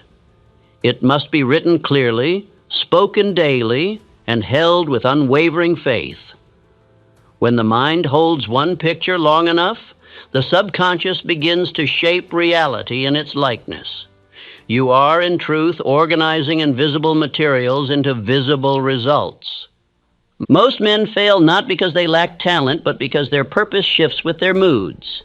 They wake with enthusiasm, yet change direction by noon. They build a foundation and abandon it for a new idea before the walls are laid. They scatter energy like seeds thrown on rock. Nature rewards persistence, not variety. The law of growth demands repetition. Understand this: repetition is not monotony. It is mastery. Each time you repeat your purpose, you impress it deeper upon the subconscious mind. Just as the blacksmith's hammer shapes steel through repeated blows, so does repetition forge destiny. To tire of repetition is to tire of progress. If you would escape the prison of paycheck living, you must develop the habit of mental discipline. Every morning before you face the world, take time to direct your thought. Begin in silence. Read your purpose aloud until it stirs emotion. Feel the truth of it as though it were already accomplished. See yourself in possession of freedom, not hoping for it, but living it in imagination. The subconscious accepts feeling as fact. When the mind is trained in this way, it begins to serve automatically. Ideas will come to you unbidden. Solutions will appear in moments of quiet. The day will seem to unfold with less resistance. You will no longer push against life. You will move with it. This is what I call the rhythm of thought, the cooperation between the conscious and the infinite. I recall the story of Andrew Carnegie, who began as a poor clerk, but possessed a mind more organized than those above him. He saw every task not as labor, but as training in efficiency. He wrote down his observations, refined his method, studied the habits of great men, and held before him a vision of industrial empire. Long before he commanded millions, he commanded his thought. When you organize your thought, life begins to trust you. You will notice others seeking your counsel, sensing a quiet reliability in your voice. They may not understand it, but they will feel it. An organized mind radiates authority. Its words carry weight because they are spoken from conviction, not confusion. Let me warn you, however, mental organization requires daily practice. The world will try to scatter your attention. Fear will tempt you to abandon your focus. You must guard your mind as a sentinel guards a fortress. Each time a thought of limitation enters, arrest it and replace it with one of power. Say silently to yourself, "This does not serve my purpose," and move on. Doubt may whisper, "But I have tried and failed." Then you must remind yourself that every failure is proof of effort, not of futility. The seed must die before it can grow. Each disappointment is but another turn of the wheel that grinds away weakness. The organized mind does not flee from trial, it converts it into fuel. Imagine your mind as a great factory. Thought is the raw material, emotion is the worker, discipline is the manager. When the manager is absent, the factory produces confusion. When he is present, every part works together toward a common result. The man who learns to manage his factory will never again depend upon another for his livelihood. You may say, "But I cannot control every thought." True, but you can choose which thoughts to feed. You cannot stop a bird from flying overhead, but you can stop it from nesting in your hair. So it is with thought. Refuse to dwell on what weakens you, and nourish only that which strengthens. I have often said, thought is power. But power without organization destroys itself. The thunderstorm produces noise and lightning, but the organized current of electricity lights the world. The disorganized mind flashes with emotion, while the organized mind illuminates civilization. If you doubt your power to organize, begin small. Direct your mind for 10 minutes each morning to one single aim. Refuse all distraction. When you master 10 minutes, extend it to 30. In time, your thought will obey your command as surely as a trained horse obeys its rider.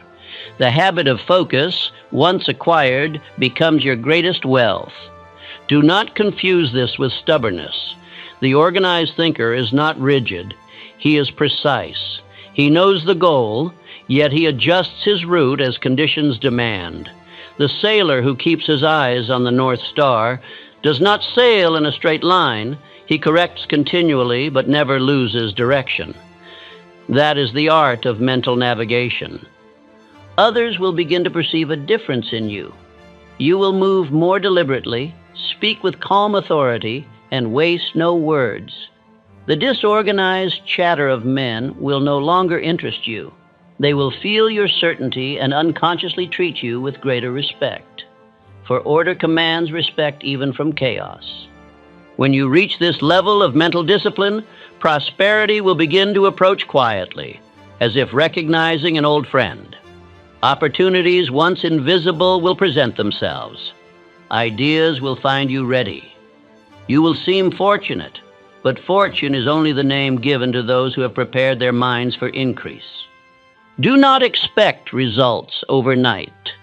Nature does not rush the harvest. But once you begin this process, never abandon it.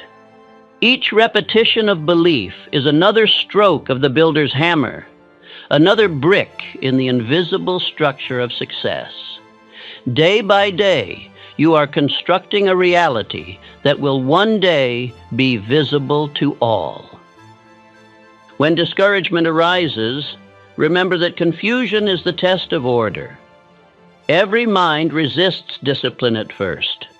The child protests the lessons that later grant him liberty. So it is with you. You must persist through discomfort until order becomes pleasure. I tell you with certainty, the moment your thought becomes organized, your outer world will begin to obey. The disorganized man may work harder, but his results will scatter. The organized man may work less, but his every action will bear fruit. The law rewards precision, not perspiration. Each morning, before the noise of life intrudes, repeat to yourself words such as these. I think in terms of increase, not limitation. My mind is my greatest asset, and I keep it in order. I give it one purpose, and the world aligns with it. My thought is disciplined, faithful, and obedient to my will. Speak them with feeling, for words without emotion are wind. Feel the weight of each sentence as truth. The more you repeat them, the deeper they engrave themselves into the subconscious until they become self-acting laws. Soon you will no longer need to remind yourself. Your conduct will speak them through action. The man who learns to control the direction of his mind no longer fears economy, politics, or circumstance. He knows that opportunity is created, not given. His environment becomes his reflection. His success, no longer dependent on chance, becomes inevitable. I have stood before great men, Carnegie, Ford, Edison, and seen this same principle alive in each of them. Their eyes held the stillness of certainty. Their words carried no doubt. Their thought was ordered, precise, governed by definite purpose. They were masters of the one factory all men possess but few manage, their own mind. And I tell you now, that factory is yours. Within it lie ideas capable of building empires, inventions that could change the world, and opportunities that could set you free forever. But these riches will never reveal themselves until you bring order to their house. The poor man waits for someone to hire him. The rich man hires his own mind. The poor man prays for increase. The rich man plans for it. The poor man blames circumstance. The rich man organizes thought and commands it. You must choose which of these you will be. Do not wait for permission. Begin this very day. Organize your thought as you would your home, your work, your affairs. Throw out the clutter, polish the tools, set the schedule, and get to work. Each day spent in mental order builds the structure of freedom. When you at last look back upon the life you have built, you will see that your prosperity did not come from luck or from labor, but from law, the law of organized thought. And that law, once obeyed, will serve you all your days. There are two kinds of wealth in every man's possession, the wealth of thought and the wealth of feeling. One directs, the other drives. Thought without emotion is cold and lifeless, but emotion without thought is wild and destructive. The man who would be free must therefore learn to govern both. He must hold the reins of his heart as firmly as the wheel of his mind. Emotion is divine energy in motion. It is the invisible current that turns the machinery of achievement. Every idea you hold draws its strength from emotion. When you love your purpose, when you feel deeply about your vision, that feeling becomes the fuel that makes your thought irresistible. Yet most men squander this power in anxiety, anger, and fear. They pour their spiritual fuel into the fires of worry and wonder why the engine of success runs empty. I tell you this plainly. Many who labor endlessly and gain little are not poor because they lack skill, but because they spend their emotional capital on wasteful moods. They drain themselves through irritation, complaint, and self-pity. They are like men who earn great wages but gamble them away each night. Emotion is your inner currency. If you waste it, you bankrupt the soul. Your mind must be banker, your emotion the coin. The wise man deposits energy only in thoughts that yield profit. The fool spends emotion on every passing circumstance. Anger is overdraft. Fear is unpaid debt. Jealousy is counterfeit wealth. You cannot afford such expenses if you would build a fortune. Look at the average man. His emotional state changes with the weather, his confidence with the calendar. When he is praised, he believes in himself. When criticized, he doubts. He surrenders control of his spirit to the opinion of others. This is emotional poverty, the condition of being ruled by reaction instead of law. No man can be master of his life while he remains a slave to his moods. You must learn the art of emotional command, the ability to feel deeply without being consumed, to act with passion without losing reason. The disciplined mind says to the heart, "You will serve, not rule." When you feel anger, stop before you act. Ask, can this fire build or will it burn? If it can build, direct it. If it will burn, extinguish it with reason. When fear arises, ask, is this warning or weakness? If it warns, heed it. If it weakens, face it until it vanishes. When envy appears, transmute it into admiration, for admiration awakens faith in your own ability, while envy poisons it. There is a practice I call emotional accounting. Each evening before you sleep, review your day as a banker reviews his books. Ask yourself, where did I spend my energy? What thoughts earned profit? And what feelings caused loss? Record your findings. Tomorrow, invest more in the emotions that build faith, gratitude, calmness, courage, and spend less on those that destroy worry, anger, resentment, despair. This nightly audit strengthens discipline. It teaches you to treat your moods as instruments, not masters. And soon emotion becomes a loyal servant. You will wake with vigor, face challenge with steadiness, and retire each night in peace. Do not imagine that this mastery dulls life. It intensifies it. Controlled emotion is power concentrated. The river held between banks flows deep and strong. The flood without boundary destroys. The artist, the leader, the inventor, all have learned this truth. Abraham Lincoln knew it. Surrounded by insult, betrayal, and the burden of divided nation, he remained calm. He refused hatred even for those who despised him. When his advisors urged revenge, he said, "Do I not destroy my enemies when I make them my friends?" Such control of feeling gave him moral authority greater than armies.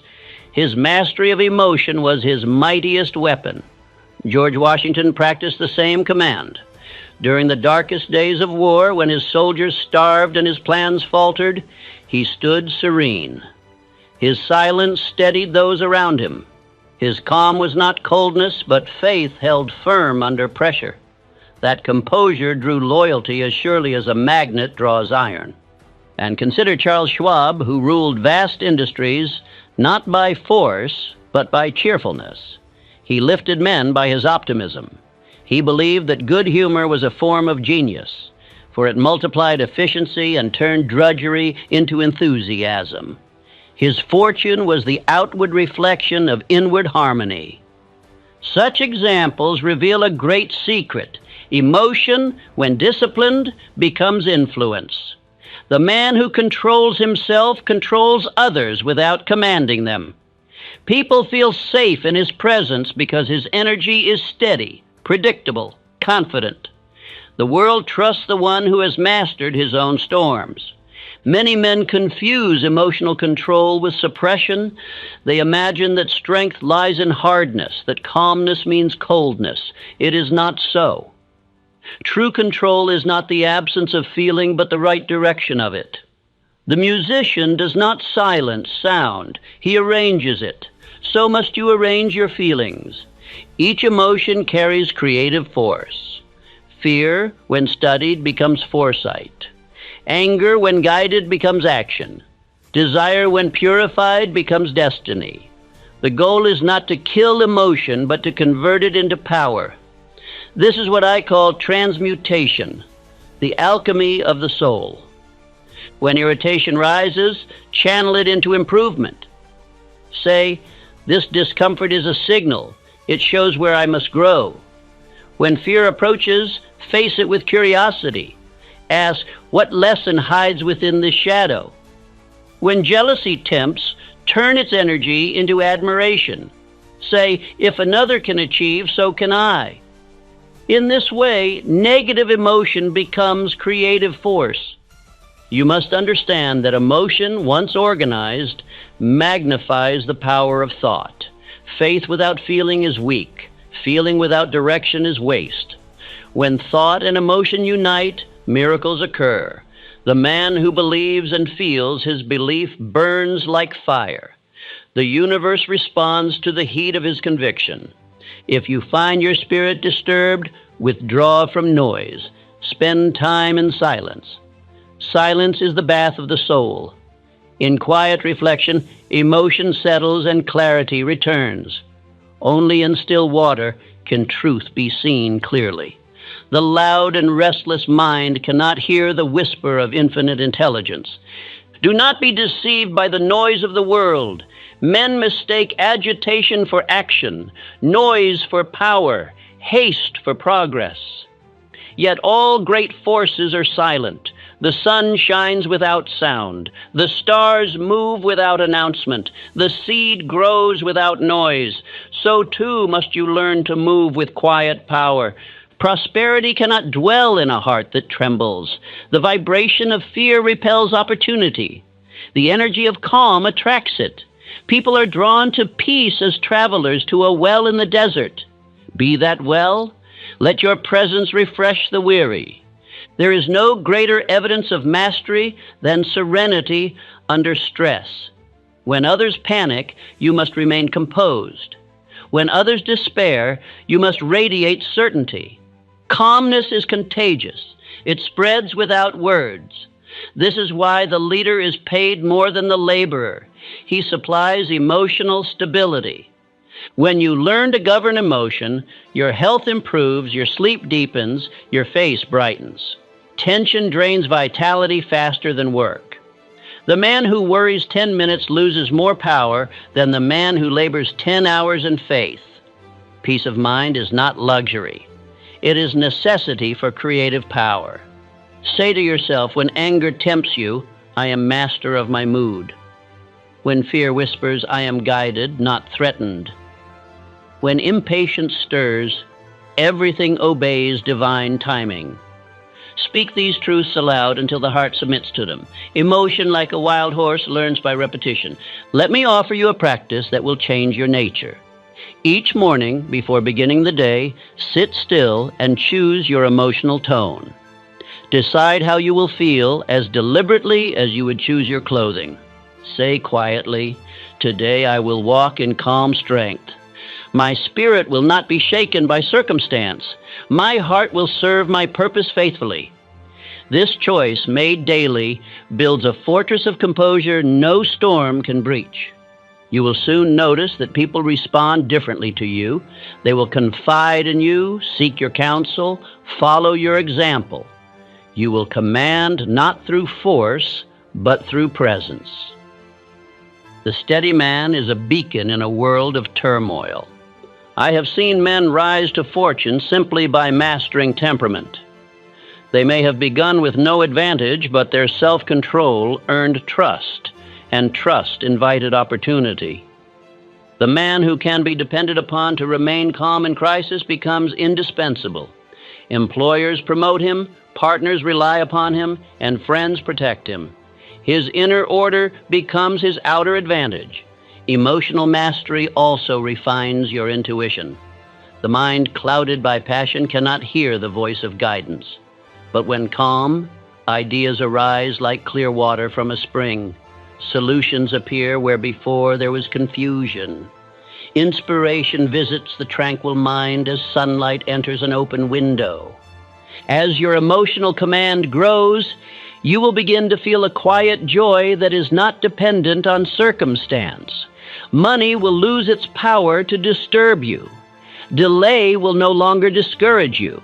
You will work diligently, yet without tension, knowing that every cause brings its effect. This peace is the true foundation of prosperity. Now, before I conclude, let me speak of the discipline that binds all others together: gratitude. Gratitude is the emotional law that keeps energy in motion. To give thanks is to acknowledge abundance, and acknowledgement multiplies it. Each night before rest, recall 3 things that brought good to your day. Feel genuine appreciation. This simple act purifies the heart and recharges the spirit. You will find in time that your gratitude attracts more to be grateful for. Infinite intelligence delights in the thankful mind because it is open to receive. The complainer closes the gate of supply. The grateful man holds it wide. As you walk this path, remember always that your emotions are sacred instruments. Use them with reverence. Keep them tuned to faith, courage, peace, and love.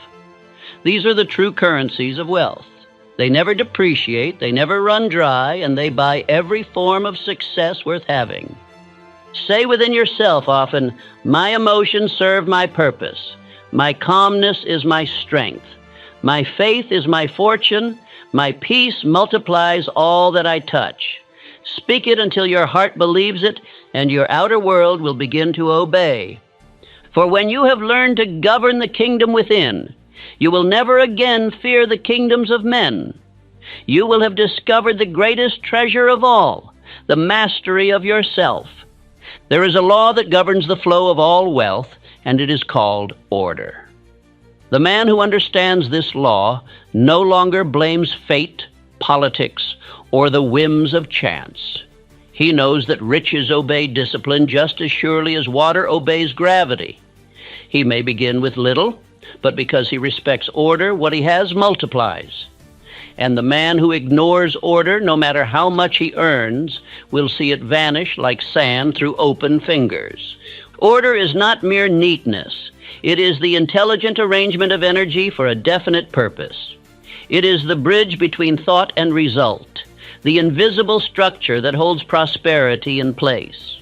You may possess brilliant ideas, great enthusiasm, and noble ambition, but if your habits are disorganized, your success will leak through the cracks.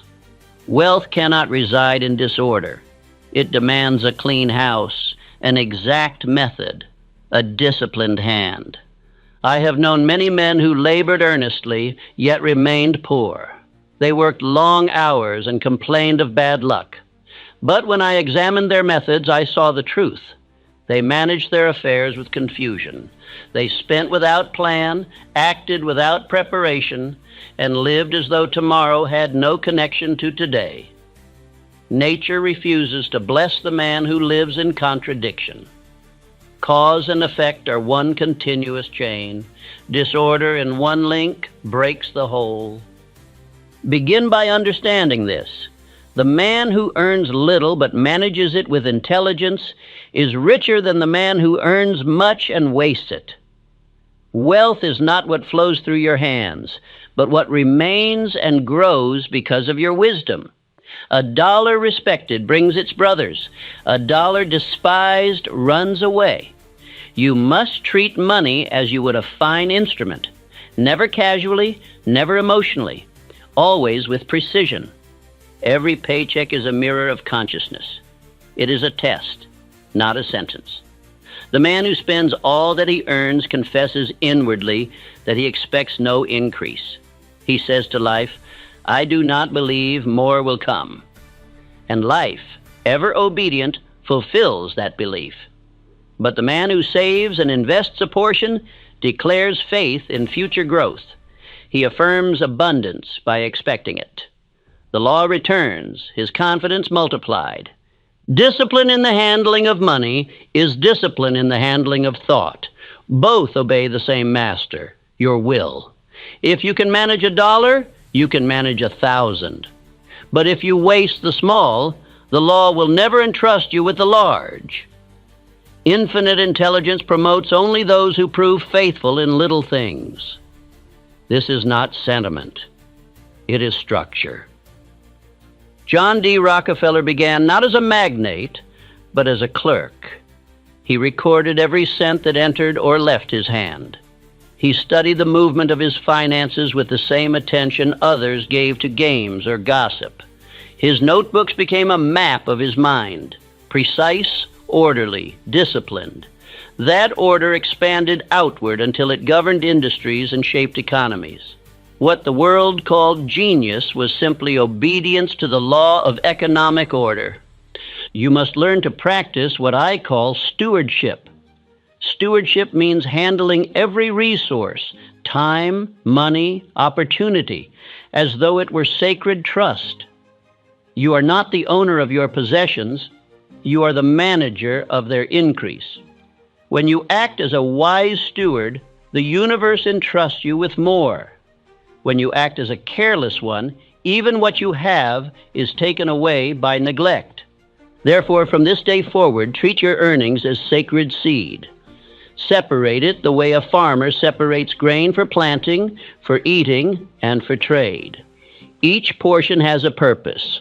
Spend thoughtfully on your needs, save consistently for security, invest intelligently for growth, and give gladly for gratitude. This fourfold law, spend, save, invest, give, mirrors the balance of nature itself: consumption, preservation, expansion, and contribution. You may think, but I have so little now, how can I save or give? That thought reveals your bondage. If you cannot be generous with little, you will not be generous with much. The habit of wise management must be formed now, not later. Do not wait for abundance to become orderly. Order is the cause of abundance. When you divide your money with purpose, you organize energy. Money is alive. It responds to treatment. The man who wastes it unconsciously invites loss. The man who plans for it attracts increase. You have seen how water follows the grooves of the earth. So does money follow the grooves of the mind. Create channels of order, and the current will fill them.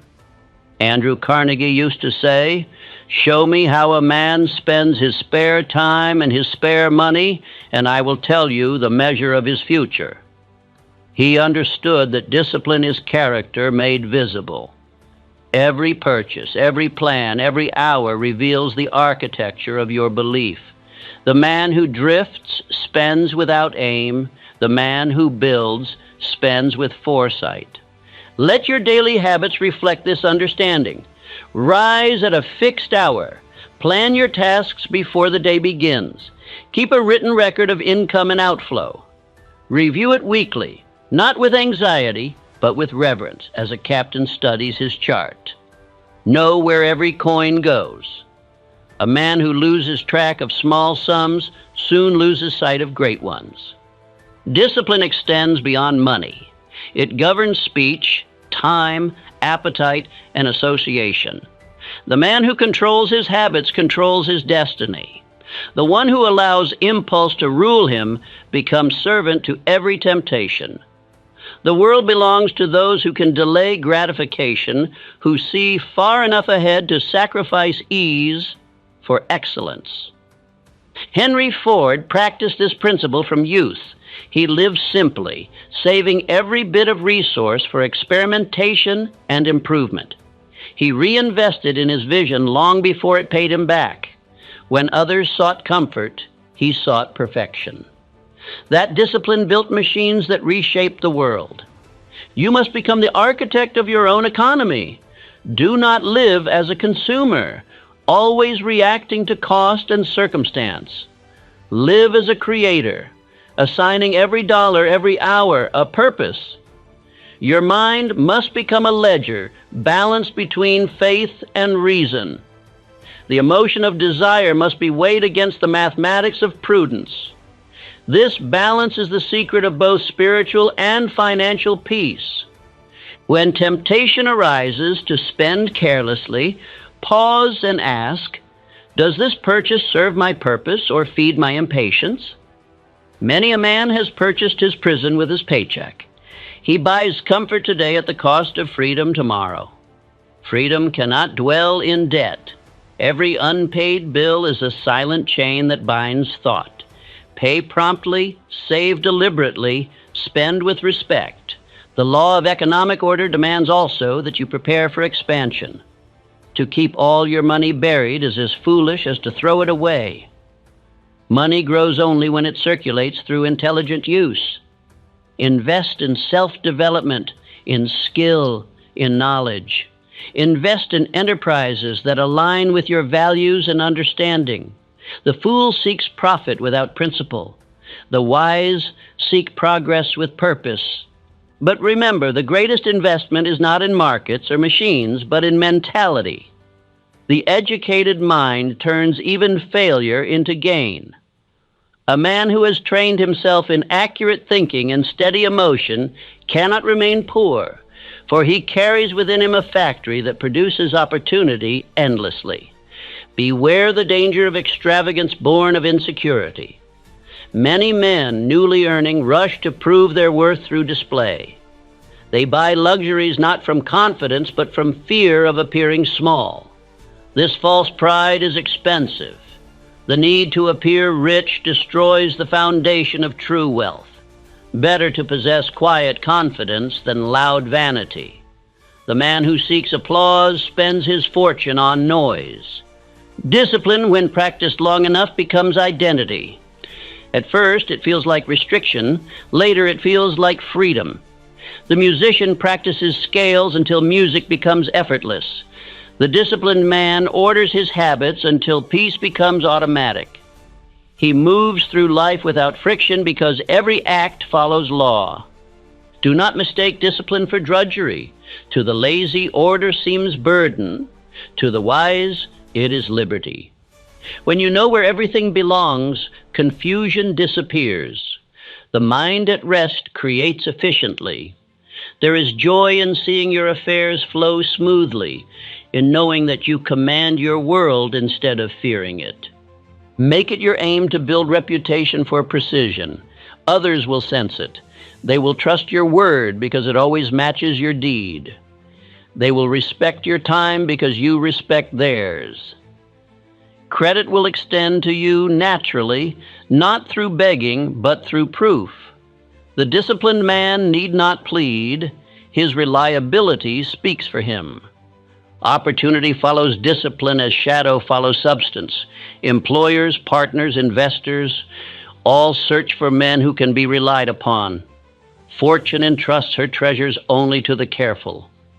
If you would attract abundance, become dependable. I have seen young men double their earnings not by talent but by order. One kept a daily ledger, met obligations promptly and planned ahead. Another drifted from task to task, arriving late, forgetting details, blaming others. Both had equal skill. One had discipline. The world paid him accordingly. Let us speak of giving, for it too is part of economic order.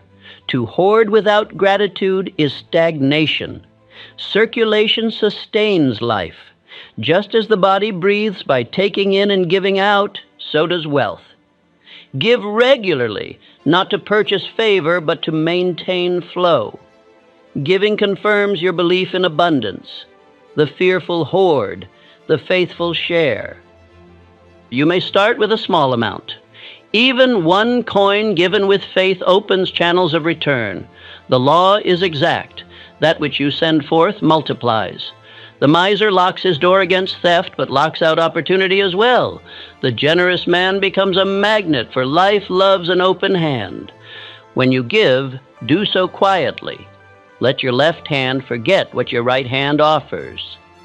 The universe remembers. That is enough. There is a kind of dignity in silent generosity. It aligns you with infinite intelligence, which gives without boasting. At day's end, review your conduct as you reviewed your finances. Ask, was I orderly today? Did I act with precision, speak with purpose, spend with wisdom?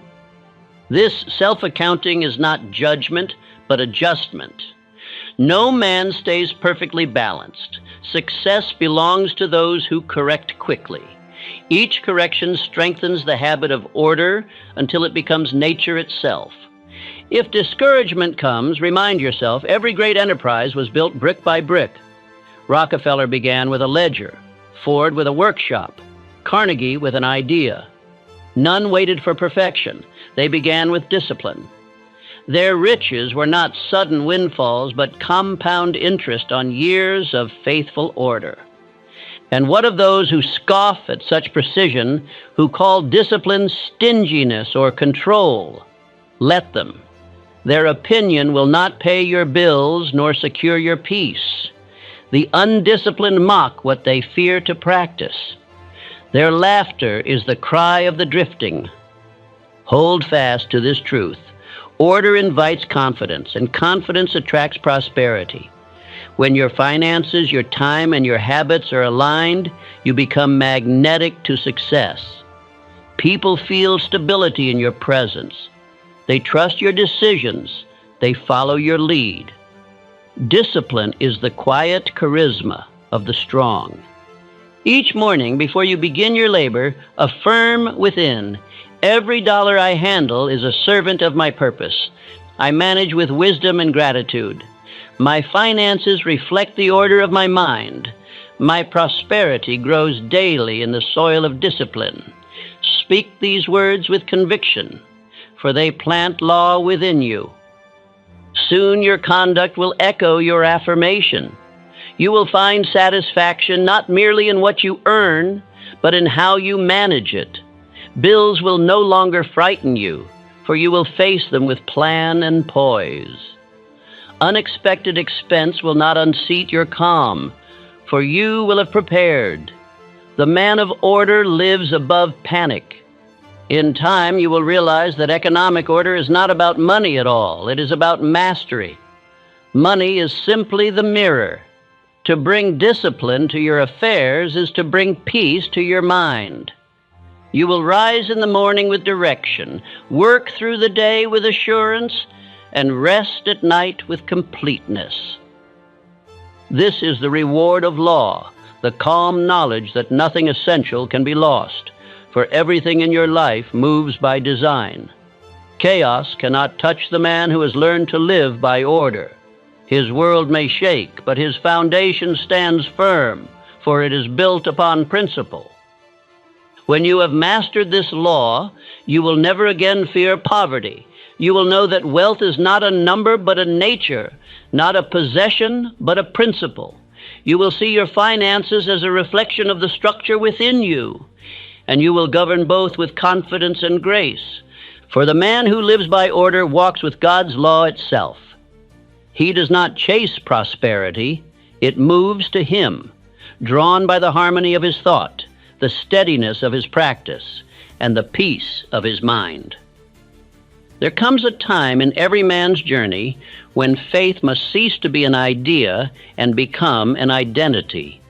You may have organized your thought, disciplined your emotion, ordered your habits, and practiced stewardship. Yet unless you now live as if you are already free, your efforts remain incomplete. The final law of wealth is not found in labor or strategy. It is found in assumption. You must assume the very state you seek until it becomes flesh. To act as though you are already rich in mind, already liberated in spirit, is not deception, it is cooperation with law. The world mirrors your inner state. It obeys the vibration you project. If you continue to think as one imprisoned by limitation, you command life to build more walls. But the moment you carry yourself as though the sentence has been lifted, those walls begin to crumble. You are released the instant you accept release. This principle, which I call the law of assumed riches, is not vanity. It is reverence for truth. You were born rich in potential, rich in imagination, rich in capacity. It is only conditioning that has convinced you otherwise. The man who calls himself poor in thought becomes poor in fact. The man who affirms himself free begins to walk in power. Let me show you the working of this law through example. Henry Ford, long before he possessed factories or fame, saw himself as the builder of a new age. He walked with certainty when others saw only failure. He dressed plainly. but carried the presence of one who knew his purpose. The bankers who once doubted him later begged for partnership, because they could not resist the magnetic pull of a man who lived as though success were already complete. Thomas Edison demonstrated the same law. Thousands of experiments failed, yet he behaved as one who had already succeeded. He spoke of his invention as a fact awaiting discovery, not as a dream awaiting chance. That faith, acted upon daily, organized the forces of the invisible to assist him. When others saw defeat, he saw refinement. His conduct announced to the universe, "It is done," and so it was. Likewise, Andrew Carnegie, who began in poverty but acted as a prince in purpose. He gave before he gained, speaking of future wealth as though it were already his. That assumption guided his thought, shaped his speech, and attracted to him the men and means required. Life cannot deny what the mind consistently embodies. You must now practice the same art. Begin to live, speak, and think as the man you intend to become. This is not pretending, it is preparation. Pretending is falsehood. Preparation is faith in motion. The farmer plows long before harvest because he assumes the law of growth will not fail him. So must you conduct yourself with quiet confidence that abundance is inevitable. Each morning, rise as though you are the master of your circumstances. Do not glance at your account and sigh. Look at your purpose and smile. When you walk, walk with assurance. When you speak, speak with calm authority. When you act, act with precision and gratitude, as though guided by infinite intelligence itself. You are not waiting for freedom, you are living it now. Men will notice the change in you. Your step will become firm, your tone clear, your eyes steady. They will sense that you no longer plead with life, you direct it. Opportunities will begin to approach. People will offer assistance without knowing why. Circumstances will align themselves to match the image you carry within. For the world treats you according to your belief about yourself. The poor in thought live by permission. The rich in mind live by decision. The former ask, "May I?" The latter declare, "I will." This difference of posture determines destiny. If you would escape the endless struggle of paycheck living, you must stand in the authority of one who commands cause and effect. You must stop identifying as the one in need and begin identifying as the one who supplies. Understand that assumption is not arrogance, it is order. Arrogance demands recognition from others. Assumption requires none. The truly rich man does not shout his wealth, he radiates it. You must learn to carry quiet certainty. Speak little of your intentions. Let your results speak. When you act with composure, you tell the subconscious, "I am already there." And the subconscious builds the bridge accordingly. In this state, gratitude becomes the most powerful discipline of all. Gratitude is the language of completion. When you give thanks for what is not yet visible, you declare that it already exists in law. The moment you say, "I am thankful," you close the circuit of creation. Gratitude seals faith as gold seals value. It makes it permanent. Each morning and evening, give thanks for the abundance that flows toward you. Give thanks for the unseen channels now opening, for the allies being prepared, for the opportunities arranging themselves. Feel it as though it were present, for in truth it already is. The unseen always precedes the seen. Infinite intelligence delivers only to those who have prepared the room of belief. When you practice this daily, you will discover a profound shift. The anxiety that once governed you begins to fade. You will no longer chase results. They will come naturally, as a shadow follows movement. The fear of not having enough dissolves, for you live in the consciousness of sufficiency. You become magnetic not by demand, but by demonstration. I have known men who rose from nothing simply by changing how they carried themselves. They stopped apologizing for existing. They ceased complaining about lack. They began to act as though they were custodians of a great destiny. Within a few years, opportunity found them. Was this coincidence? No. It was law. The mind that assumes freedom creates the environment for freedom. Let us look deeper into this principle. When you act as though you are already free, you impress this image upon your subconscious mind. The subconscious, believing all it is shown, reorganizes thought, emotion, and energy to fulfill that image. It attracts the people, events, and circumstances that correspond to it. This process is not mystical. It is mechanical.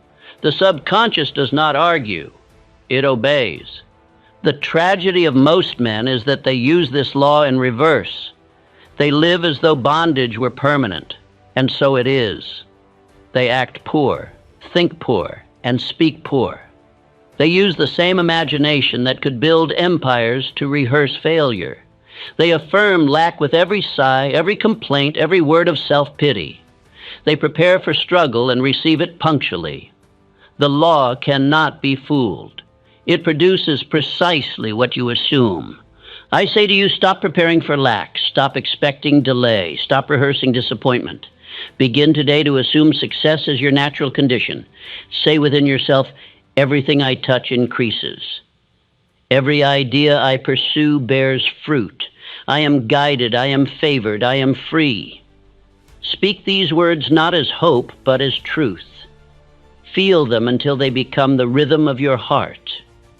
Do not confuse this with empty boasting. You need not announce your faith to the world. Your presence will reveal it. When a man lives in the consciousness of abundance, his calmness speaks louder than any proclamation. The anxious man argues for belief. The confident man demonstrates it. Faith need not defend itself. It produces evidence. There will come tests. Circumstances may appear contrary to your new belief. Bills may still arrive. Setbacks may occur. Friends may doubt. These are not punishments. They are opportunities to practice mastery. The true test of faith is persistence amid contradiction. When appearances mock your assumption, remain still and affirm, "This too serves my increase." Every obstacle is a servant in disguise. You must also overcome the fear of hypocrisy. Many say, "I cannot act rich while poor. It would feel false." I tell you, it is not falsehood. It is courage. The soldier acts brave before he feels brave, and his conduct awakens the spirit of valor within him. So it is with wealth. Behave as though you are worthy, and worthiness will awaken. You are not pretending. You are remembering the truth of your divine design. Do not fall into the trap of waiting for conditions to change before changing yourself. That is the philosophy of the defeated. The poor say, "When I have money, I will feel secure." The rich say, "Because I feel secure, money comes." The cause is inward. The effect is outward. If you wait for proof, you will die waiting. You must live the proof first. Let your speech reflect this new identity. Eliminate every phrase that declares limitation. Never again say, "I can't afford it." Say instead, "I choose to use my resources differently." Never again say, "Things are hard." Say, "I am learning new strength." Words carry vibration. They are the messengers of belief. Speak only what you wish law to confirm. Let your surroundings also begin to mirror your freedom. Keep them orderly, for order is wealth made visible. Dress neatly, not extravagantly, for self-respect invites opportunity. Treat your possessions with care. Even a modest home can radiate abundance when love and gratitude dwell there. Remember, the man who is faithful in small things attracts greater ones. When you live as though prosperity is your natural state, you cease to chase it. You work, yes, but with peace instead of pressure. You give generously without fear of loss. You plan boldly, knowing that every inspired idea carries within it the means of fulfillment. You meet others as equals, not superiors, for you no longer beg approval, you embody it. There is a change that takes place in the countenance of such a man. His eyes no longer dart with worry, they shine with direction. His voice gains a tone of certainty, his words calm rather than agitate. People sense it and respond with trust. This is the quiet majesty of assumed riches. It cannot be faked, for it proceeds from inner alignment. The one who practices this law finds that freedom multiplies. His finances improve, yes, but more than that, his relationships grow harmonious, his health strengthens, his mind becomes clear. Prosperity is wholeness expressed. You cannot isolate one area of life and call it abundance. When you assume wealth in consciousness, all departments of living begin to align. Every night before sleep, repeat this truth to your subconscious. I am no longer waiting for freedom. I live it now. Infinite intelligence works through me. I am guided to every opportunity I need. My success is certain because I already embody it. Say these words slowly, with feeling, until sleep takes you. The mind in that quiet state will accept them as command and carry them out in your waking hours. You will notice as weeks pass that your perspective changes. You will begin to think as an owner, not as a servant. The petty anxieties that once consumed your thought will vanish. You will make decisions with ease because fear will have lost its voice. The habit of worry will be replaced by the habit of faith.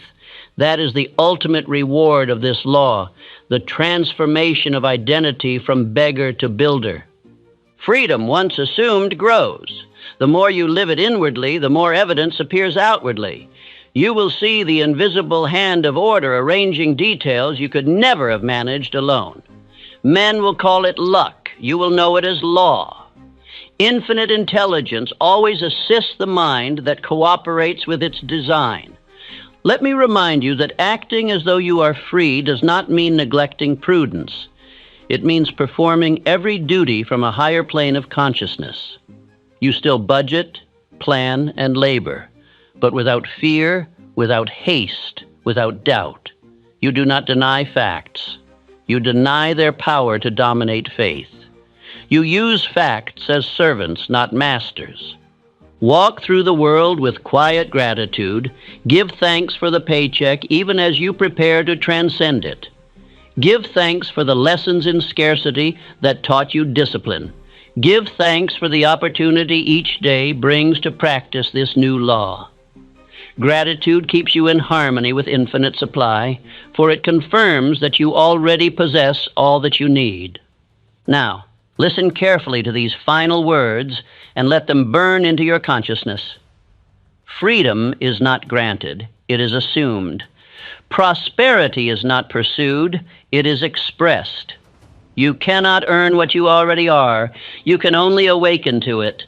The riches of the universe lie within your organized mind, your disciplined heart, your faithful action, and your confident assumption. Say quietly within yourself, I think, walk, and speak as one who is free. My world reorganizes itself according to my faith. I give thanks for riches already mine. I am not waiting for freedom. I am living it now. Speak this until your whole being vibrates with its truth.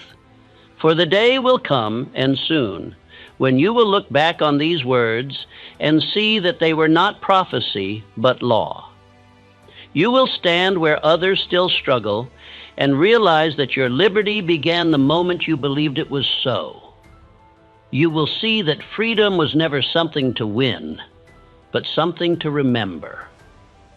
And when men ask how you rose from poverty to power, from fear to faith, you will answer simply, I acted as though I was already free, and life agreed. Introduction. The year is wrong. The year is wrong. That is the first thing you must understand. Your calendar says now, but the rules that decide your success were finished long before you were born. They have not aged, they have not softened, and they do not negotiate with modern excuses. Most men believe failure is personal. It is not. It is mechanical. It is the predictable result of violating laws they were never taught to respect. When those laws are obeyed, success stops being hopeful and starts becoming inevitable. What you are about to hear is not advice. Advice can be ignored. This is instruction, plain, old, almost offensively simple instruction. Written in a time when men were expected to govern themselves without applause, you will be tempted to dismiss these lessons as obvious. That temptation has ruined more lives than ignorance ever did. The truths that change destinies rarely sound new. They sound familiar and demand obedience you have postponed. Listen differently now, not as a modern man-hunting novelty, but as a serious mind searching for alignment.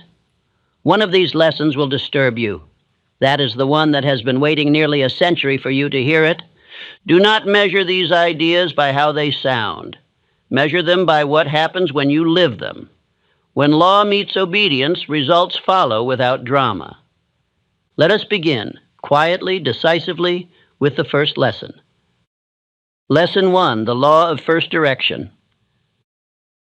Every great undertaking begins long before action is visible.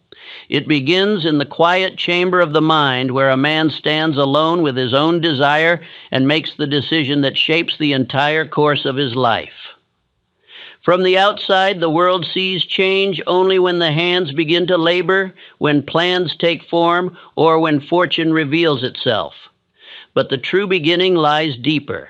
It lies in the moment a man ceases to wander and chooses his direction with the seriousness of one issuing a decree. Until this inward event occurs, success cannot speak to him, for success does not answer men who move without aim. A man may possess talent, ambition, or strong habits, but these qualities remain scattered until direction gathers them. Without direction, strength leaks through 1,000 cracks. Without direction, days are spent in noble effort but wasted upon unworthy aims. Without direction, opportunity arrives but finds no container prepared to receive it. A mind that has not chosen its destination cannot guide the steps that would lead toward it. This is why I call direction the first law, because nothing in the life of a successful man begins before it. All other virtues rest upon this foundation. Even persistence, which is praised by many, is mere stubbornness unless it is attached to a definite aim.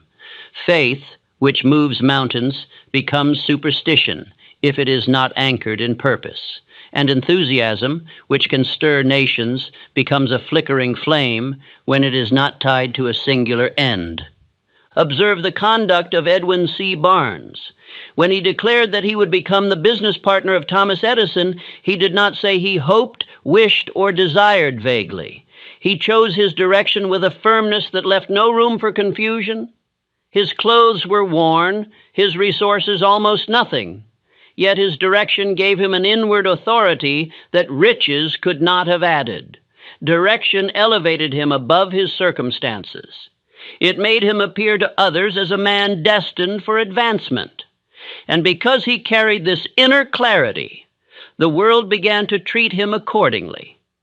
Contrast this with the multitude who scatter themselves among many small wishes.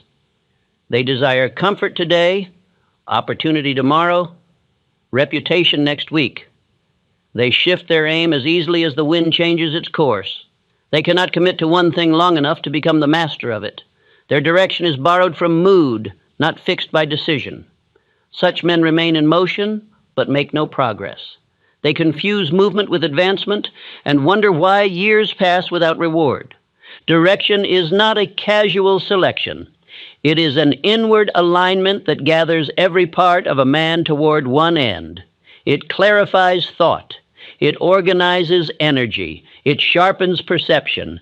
It purifies desire. It does not merely point the way, it prepares the traveler. When a man chooses his direction, the subconscious accepts this as law and begins shaping his conduct to match the decree.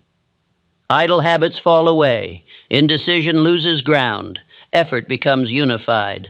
The man becomes one thing instead of many fragments. You may have noticed that those who succeed seem to move with calm authority, even before their results appear.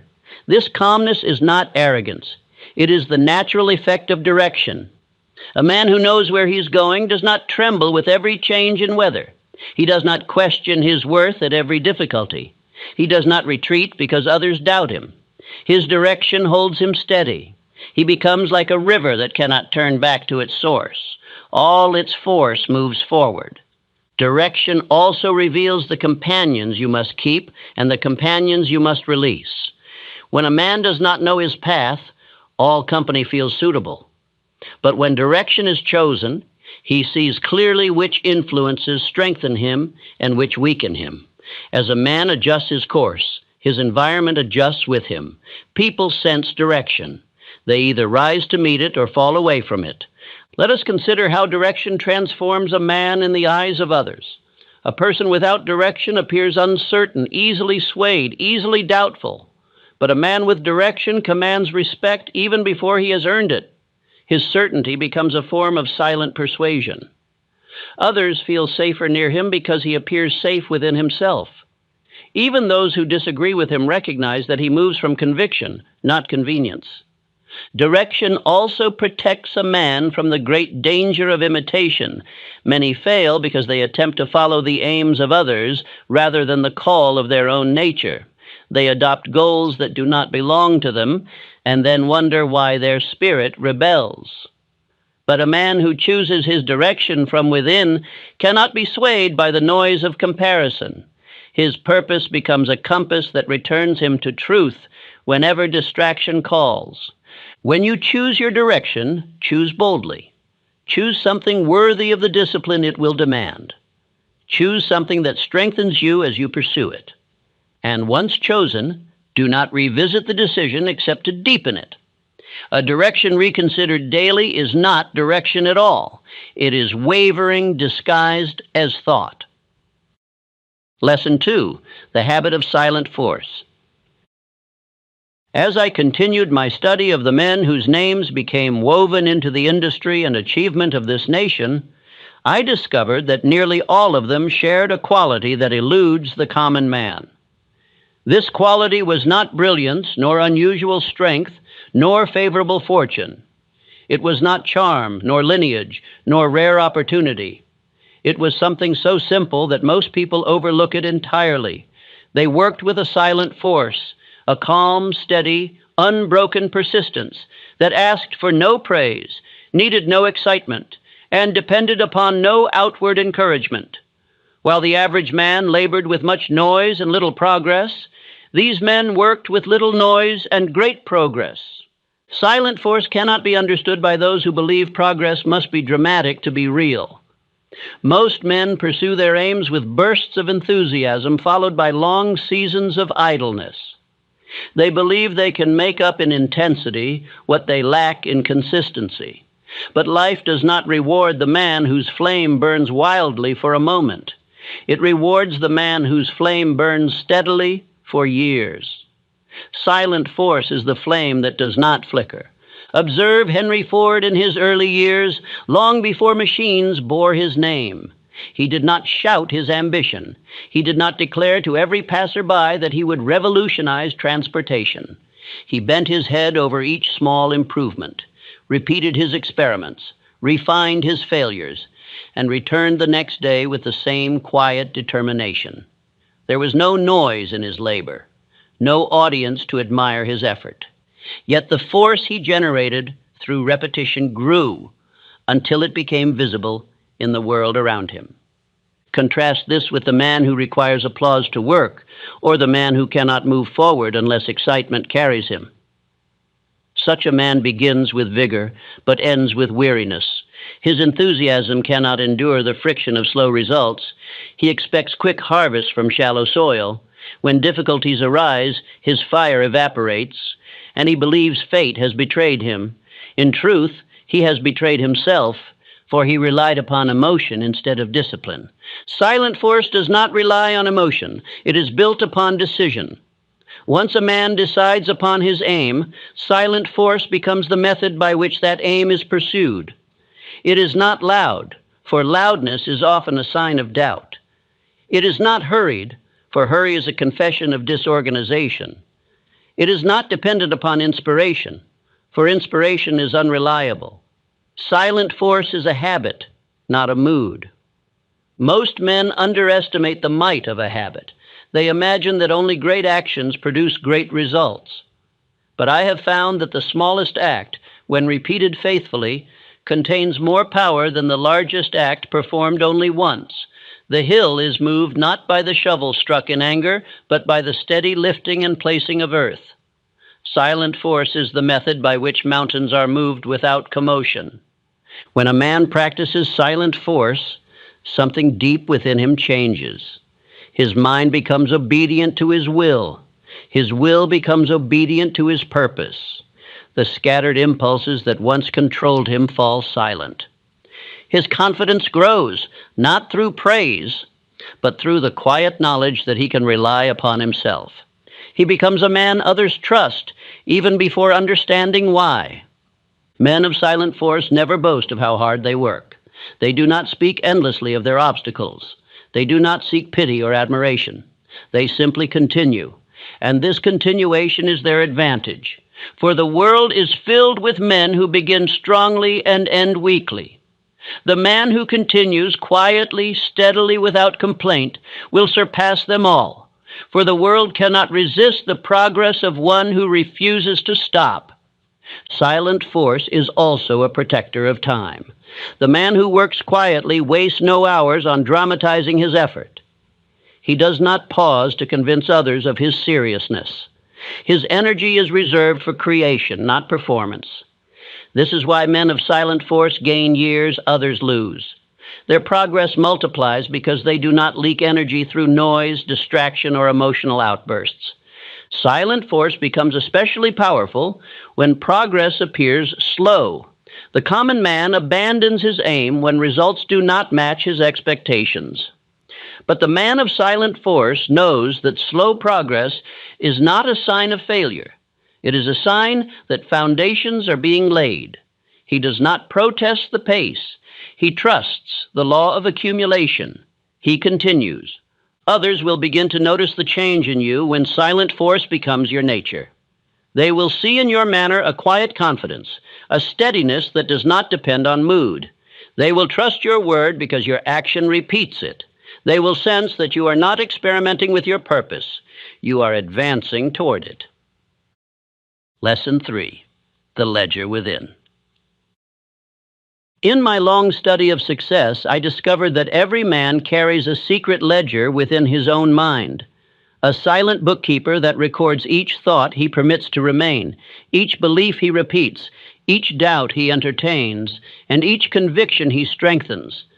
This ledger determines far more than his outward labor. It determines the limit or the expansion of his destiny.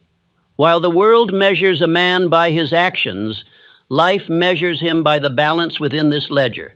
For action is only the outer echo of thought, and thought is the seed that commands the field. Most men never learn that each recurring thought is a deposit or a debt. A thought of fear is a withdrawal from the account of courage. A thought of defeat is a subtraction from the account of possibility. A thought of envy is a charge against the account of faith. These thought debts accumulate quietly until the man discovers, often too late, that he has bankrupted his chance for greatness long before he ever attempted to act. But the man who understands the ledger begins at once to reverse his fortune. He recognizes that each intentional thought of confidence is a deposit toward a stronger character. Each repetition of purpose deepens his resolve. Each inner phrase of determination becomes a coin in the treasury of his will. As these deposits grow, something remarkable happens. Life begins to deal with him according to the balance he has built, not the circumstances he inhabits. Most men guard their money more carefully than their thoughts, never realizing that money is merely an outward reflection of inner conditions.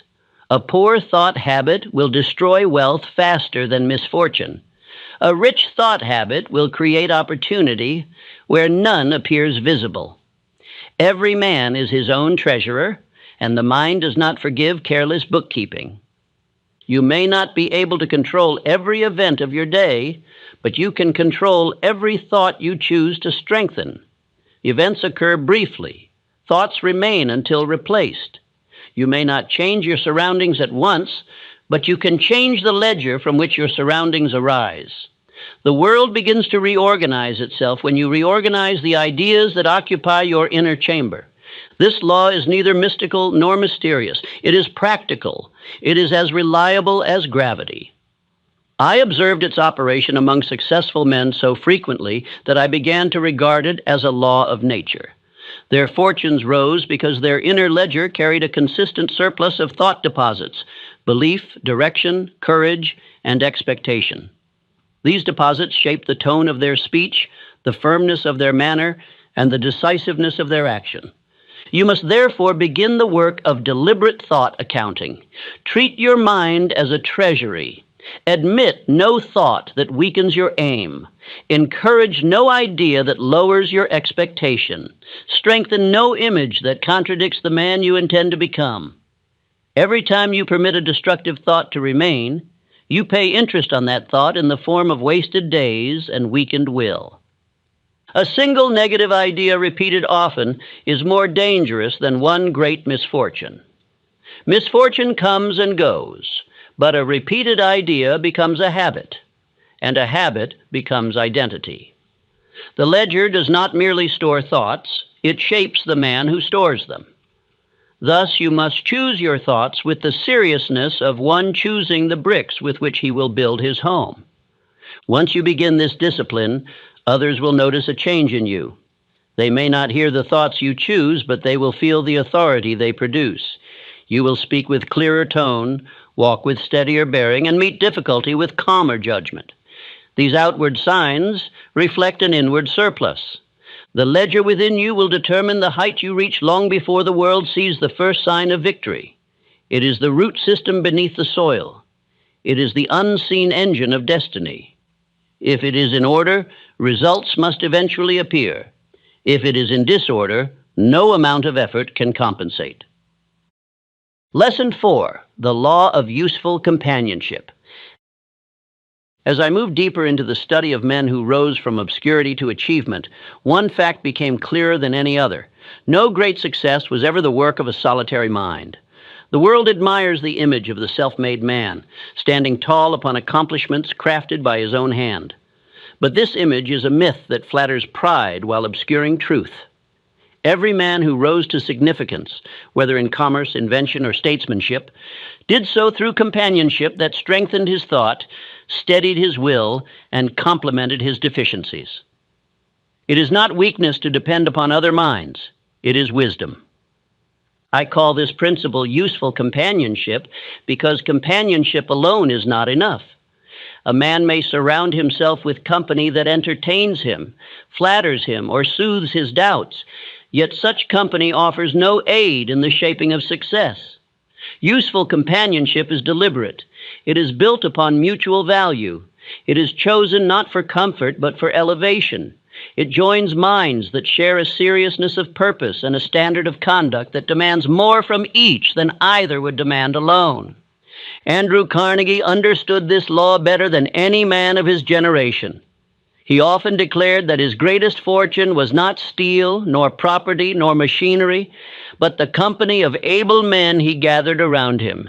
His cabinet of associates contained minds that differed in skill but united in purpose. Each man strengthened the whole. Each brought clarity where another brought foresight. Each contributed to a harmony of thought that produced results no single mind could have devised. Carnegie knew that a great enterprise is not built by one mind thinking alone, but by several minds thinking as one. You must not mistake this law for the common idea of friendship. Friendship, though valuable, does not guarantee success. There are friends who hinder ambition by urging caution where courage is needed. There are friends who encourage distraction rather than discipline. There are friends who admire your dreams but lack the ability or desire to help you build them. Friendship serves the heart. Useful companionship serves destiny. Useful companionship does more than strengthen thought. It strengthens character. When a man keeps company with minds of discipline, he becomes more disciplined. When he surrounds himself with men of strong purpose, his own purpose deepens. When he allies with men who strive for excellence, he becomes ashamed to fall short. A man rises or falls according to the moral tone of those who walk beside him. This law contains both opportunity and danger. The same principle that can lift a man can also pull him downward if applied blindly. The wrong companionship weakens conviction, distracts the mind, and nurtures habits that corrode progress. Many men possess worthy aims, yet fail because they remain in the company of those who doubt, procrastinate, or belittle ambition. Such minds scatter energy and produce confusion. You cannot soar when you walk among those who crawl. When a man forms useful companionship, something extraordinary occurs. He gains access to wisdom he did not earn alone. Problems that once seemed insurmountable become manageable when viewed through multiple perspectives. His courage grows because he no longer stands alone against adversity. Allies lend him confidence until his own confidence becomes large enough to sustain him. You may wonder how to find or form such companionship.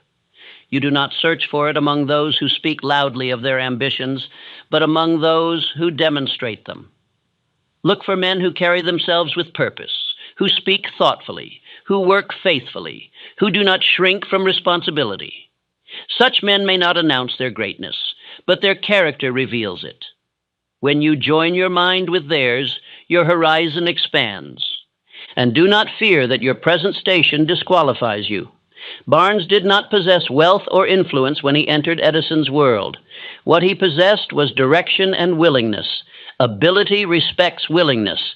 Strong minds recognize sincerity. If your aim is definite and your conduct honorable, you will draw to yourself minds that strengthen your character and accelerate your progress. The world judges you not only by the company you keep, but by the company you attract.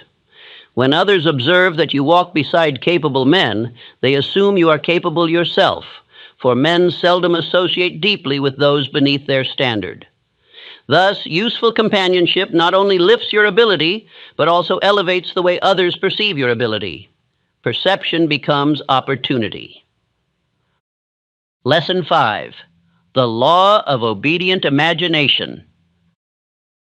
Among all the faculties with which man has been endowed, none holds greater creative power or greater destructive power than imagination. It is the workshop in which thought takes shape, where desire gains form, where hope is clothed in substance, and where fear is permitted to mold gloom into reality. Most men treat imagination as a form of idle fancy, a passing indulgence, a private theater in which dreams play briefly and vanish. But the successful man treats imagination as a forge, where the designs of his future are made and hardened into commands. His imagination does not wander, it obeys.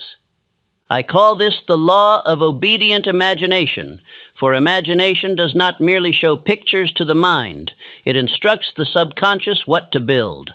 The subconscious, loyal to every dominant idea, accepts these mental images as blueprints and proceeds to gather the materials of circumstance, opportunity, and action to match them. Thus, the man who allows his imagination to roam in fear unwittingly commands failure, while the man who directs his imagination with intention silently orders success. But imagination becomes perilous when left without direction. The average man imagines defeat more often than victory. He rehearses misfortune, not success. He pictures obstacles larger than they truly are. He imagines what he fears with greater intensity than what he desires. These mental pictures, repeated daily, take root. They instruct the subconscious to prepare for failure. And failure, being faithfully obeyed, arrives with punctual certainty. You must take command of your imagination as a general takes command of an army. You must decide what images are allowed to remain. You must dismiss the pictures that weaken your spirit. You must enlarge the pictures that strengthen your purpose. Imagination left idle becomes a thief. Imagination directed becomes a servant.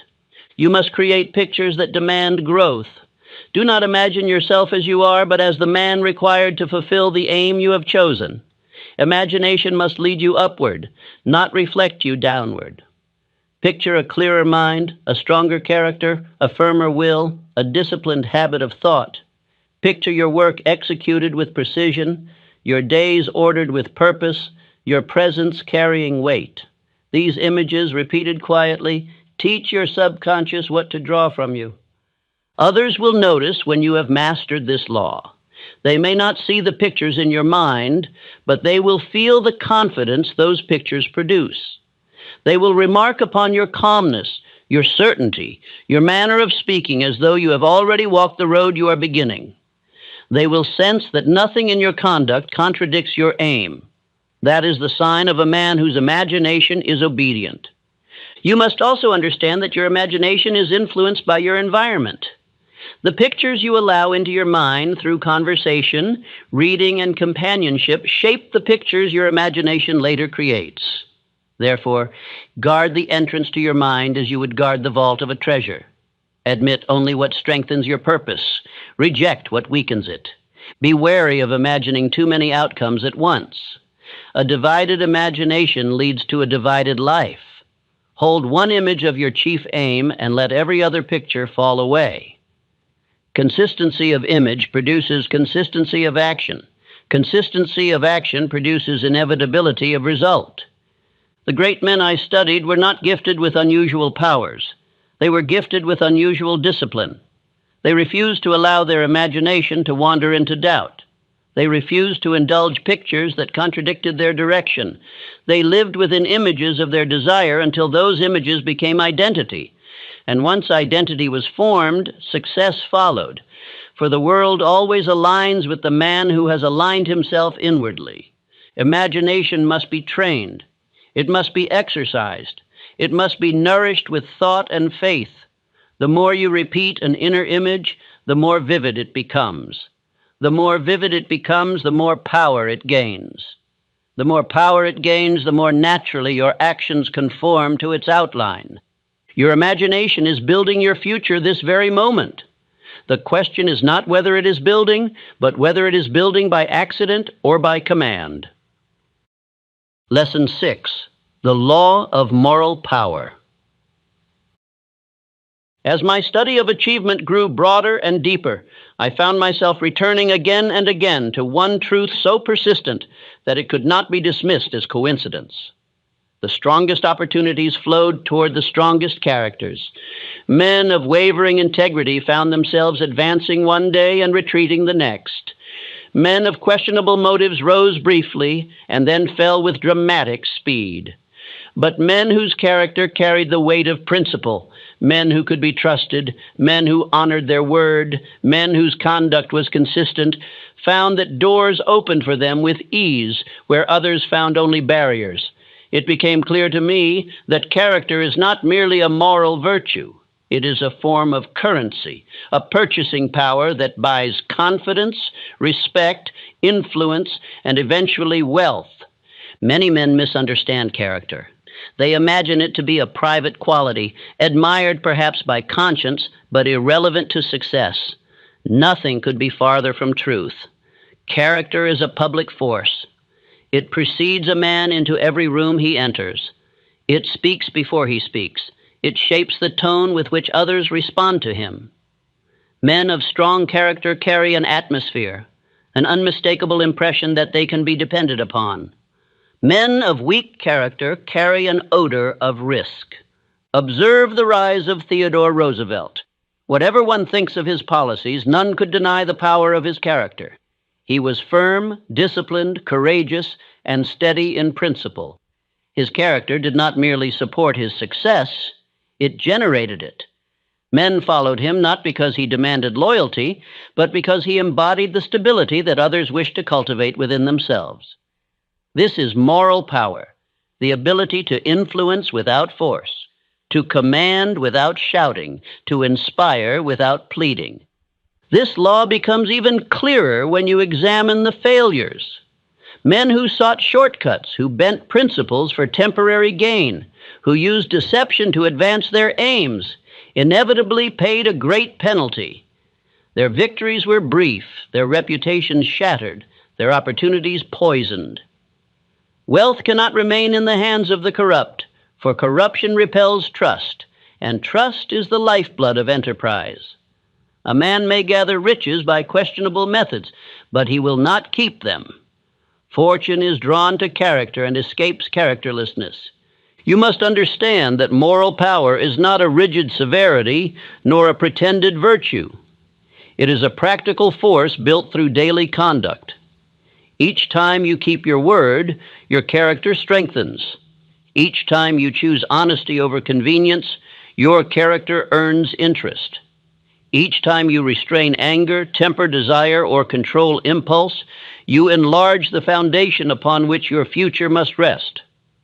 Character is built in private, but rewarded in public. Let us consider why character holds such economic force. A man of integrity frees the minds of those around him. They do not worry whether he hides a motive. They do not question whether he will fulfill his obligations. Their thoughts remain unburdened. People gravitate toward those who ease their concerns. They recoil from those who multiply them.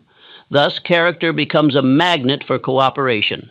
A strong character also expands opportunity by enlarging a man's own sense of worthiness.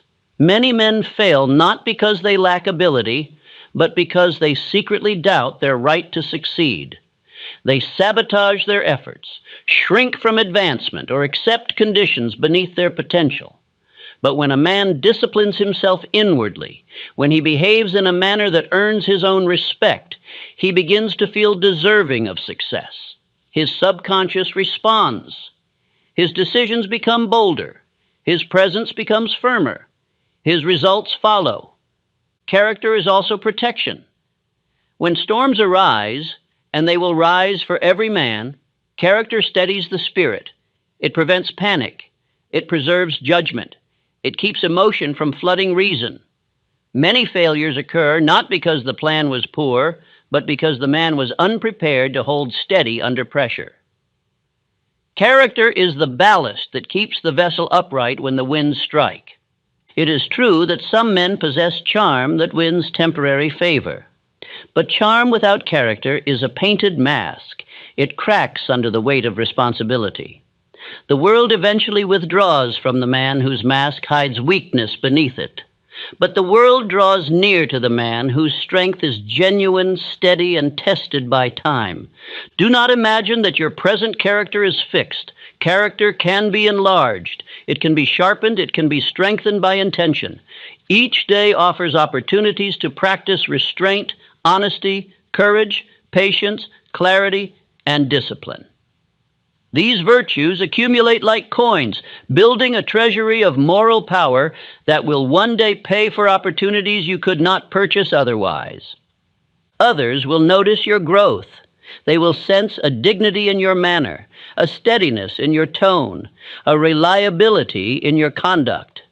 They will offer trust without bargaining, and trust, once given, unlocks doors no keys can open.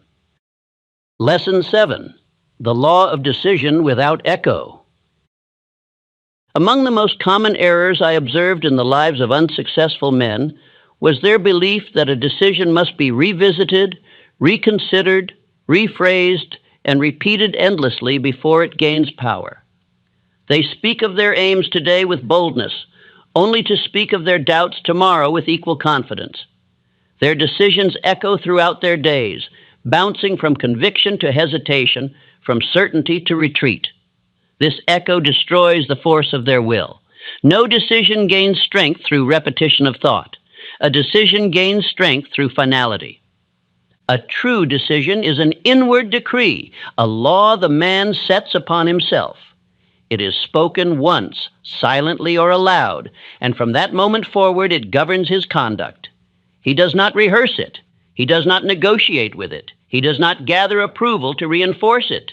A true decision stands alone, unshaken by emotion, untouched by the passing of days. The man obeys it because he has made it. This is the law of decision without echo. I learned this principle most vividly through the example of Dr. Frank Gonzalez. He spent years declaring to others that he would one day build a college for young men, but this was not a decision. It was a desire clothed in words. It carried no force, for it was spoken without commitment.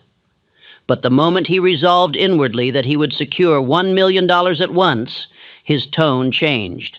He told his congregation his intention not as a dream, but as a decree. He did not revisit the matter in doubt. He did not waver. He walked toward his aim with the calmness of one fulfilling a duty, and in less than a week the man capable of supplying that million appeared. This is the power of decision without echo. Most men do not fail because their decisions are poor. They fail because their decisions are weak. They announce them loudly, but abandon them quietly. They speak of ambition in moments of inspiration, but surrender it in moments of fatigue. Their decisions echo endlessly inside their minds because they have never been sealed. An unsealed decision must be repeated because it has not been obeyed. A sealed decision requires no repetition because the man has already begun to act as though the outcome were certain. You must learn to distinguish between a preference and a decision. A preference is something a man would like to have. A decision is something he will have, and having declared it, he adjusts his conduct accordingly. A preference shifts with conditions. A decision shapes conditions. A preference asks, "May I?" A decision declares, "I shall." The men who achieved greatness did not repeat their decisions. They embodied them. Edison did not wake each morning to ask whether he would continue his search for the incandescent lamp. The decision had already been made. Roosevelt did not question whether he would serve with courage. The decision lived within him. Carnegie did not revisit whether he would build an empire of industry. The decision shaped his every day. When a man continues to talk about the same decision, it reveals that the decision has not entered his identity. He is trying to convince himself through sound rather than through action. But the subconscious does not obey echoes. It obeys only the seriousness of a decree followed by corresponding effort. Once the subconscious accepts a decision as final, it begins arranging resources, allies, ideas, and opportunities with a precision that astonishes the untrained mind. This law does not suggest that a man should decide hastily or without thought. Proper decision requires clarity of direction and sincerity of purpose. But once the decision is made, further debate must cease. A man who debates after deciding has not decided. He has postponed decision under the disguise of thought. Others will sense your change the moment you begin practicing this law. Your tone will shift. Your presence will steady. Conversation will no longer trap you in justifications. You will speak little of your plans, yet your movement will reveal their seriousness. Men respect finality. They follow those who stand unmoved. They distrust those who must re-explain themselves. A decision without echo creates peace of mind. It silences doubt. It frees energy. Instead of spending your strength on internal argument, you spend it on progress. You no longer tremble when delays appear or when results come slowly.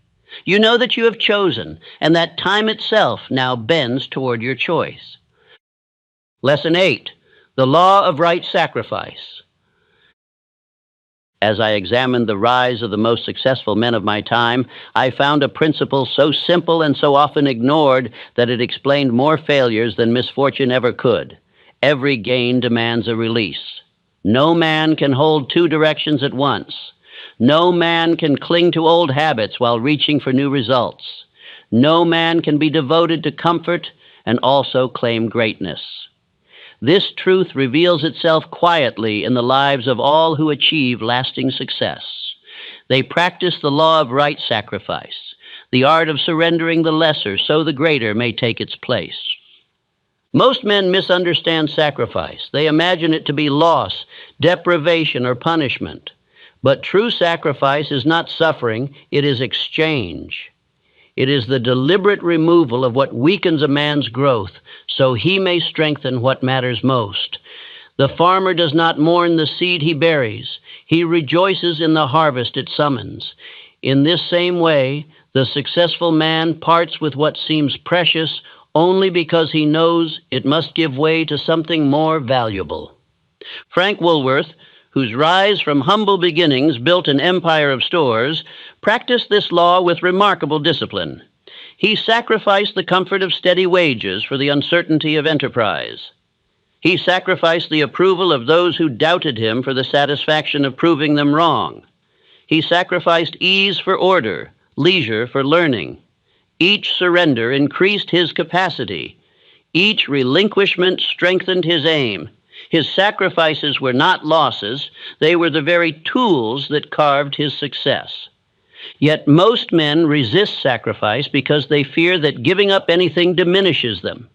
They cling to habits that exhaust them, companionships that distract them, comforts that weaken them, and fears that blind them. They demand improvement while protecting the very behaviors that prevent it. They attempt to build new results upon old identities. Such efforts collapse, not from lack of opportunity, but from lack of surrender. Right sacrifice is not reckless. It is precise. It demands that a man measure each attachment by a single question. Does this strengthen or weaken my purpose? If it strengthens, he preserves it. If it weakens, he releases it, quietly, firmly, without complaint. The man who practices right sacrifice does not throw away value. He removes burden. He lightens his load so he may climb. A man's character is revealed not by what he accumulates, but by what he is willing to relinquish. The weak man surrenders responsibility. The strong man surrenders excuses. The weak man sacrifices his future for the ease of the present. The strong man sacrifices his ease for the strength of his future. The world rewards the latter and punishes the former without exception. Sacrifice also clarifies purpose. When a man gives something up for his aim becomes more precious to him. He becomes protective of it. He invests more deeply in it. His subconscious begins to value it with seriousness. This emotional investment strengthens resolve, making retreat unthinkable. A man who has sacrificed for his purpose becomes a man who will persist until his purpose is complete. Others will notice the change when you begin practicing this law. They will sense a firmness in your manner, a seriousness in your tone, a quiet resolve in the way you conduct yourself. You will not need to announce your sacrifices. They will reveal themselves in the quality of your progress. Men may wonder how you move so steadily, how you seem less burdened than before, how your eyes reflect a clearer vision. The answer will be simple. You have laid down what no longer belongs to the man you are becoming. Right sacrifice also transforms desire into action. Many men desire success, but take no steps toward it because desire alone carries no cost. But once a man sacrifices something for his aim, whether time, comfort, habit, or approval, desire becomes duty. Duty moves a man in ways desire never could. Duty shapes character. Duty summons strength. There will come moments, however, when sacrifice feels weighty. The older habits will call to you. The easier paths will tempt you. The voices of the past will remind you of the comfort you once held. In these moments, anchor yourself with this truth. If you surrender now, you surrender the man you could become. The men who succeeded were not free from temptation. They were free from negotiation. They had decided once and for all that the price was worth the prize. They paid it willingly, repeatedly, faithfully. Lesson 9, the law of controlled temperature. As I observed the conduct of the most successful men of my era, I discovered a distinction so clear and so decisive that it separated builders from dreamers. It was not talent that made the difference, nor opportunity, nor education. It was the way each man governed his inner temperature, the emotional climate in which his thoughts worked and his decisions took shape. Some men allowed their feelings to flare and collapse like sudden storms. Others maintained a steady heat of purpose that warmed every action but never scorched it. This discipline, quiet and rarely understood, is what I call the law of controlled temperature. Emotion is not an enemy. Emotion is a servant when governed. It is the fire that warms the engines of thought, the spark that ignites action, the breath that gives life to imagination. But fire that grows wild destroys the very structure it was meant to strengthen. Emotion that grows undisciplined burns judgment, blinds reason, and scatters purpose. The successful man understands this. He welcomes emotion but keeps it within the furnace of discipline, where it powers his advancement without ever consuming him. Observe Henry Ford. He possessed deep enthusiasm, but it was never frantic. His excitement did not throw him into chaos, nor did disappointment plunge him into despair. His temperature remained steady. This allowed him to move through trial after trial without losing command of his mind. His emotion warmed his persistence, but never distorted his judgment. Many men of greater technical skill fell behind him because their emotional temperature varied wildly. Their spirit ran hot with excitement one day, cold with discouragement the next. Ford advanced because he burned evenly. Emotion must be treated as a tool. When you feel the spark of enthusiasm, use it to begin your labor. When you feel the rising flame of purpose, let it strengthen your will. But never allow emotion to dictate your course or to distort the truth of your aim. Emotion can assist purpose, but emotion cannot guide purpose. The moment emotion takes the lead, purpose is lost in the smoke. Consider also the conduct of Charles M. Schwab, a man whose enthusiasm became the talk of industry. But examine his temperament more closely, and you will find that his enthusiasm was not impulsive. It was directed. He kept his emotional temperature high enough to energize those around him, yet controlled enough to maintain clear decision. His warmth attracted cooperation. His steadiness earned trust. This is emotional temperature harnessed with mastery. Now study the failures. You will find among them men who burned too hot. They began their endeavors with great excitement, spoke boldly of their plans, and inspired others with passionate words. But when challenges appeared, and challenges always appear, their enthusiasm cooled rapidly. Their temperature swung wildly from eagerness to resignation. Their progress died not from lack of ability, but from lack of emotional discipline. There is another danger: men who run too cold. These are the men who fear emotion altogether. They repress feeling until their work becomes mechanical and lifeless. Their ideas lack vitality. Their presence lacks influence. They move without inspiration and therefore inspire no one. Controlled temperature does not mean suppressing emotion. It means using emotion as fuel without becoming enslaved by it. The men I studied all possessed warmth, a quiet fire in the heart that radiated conviction. They did not shout. They did not tremble. They carried themselves with a calm heat, a seriousness that others respected instinctively. Their emotional temperature signaled that they cared deeply, worked faithfully, and endured steadily.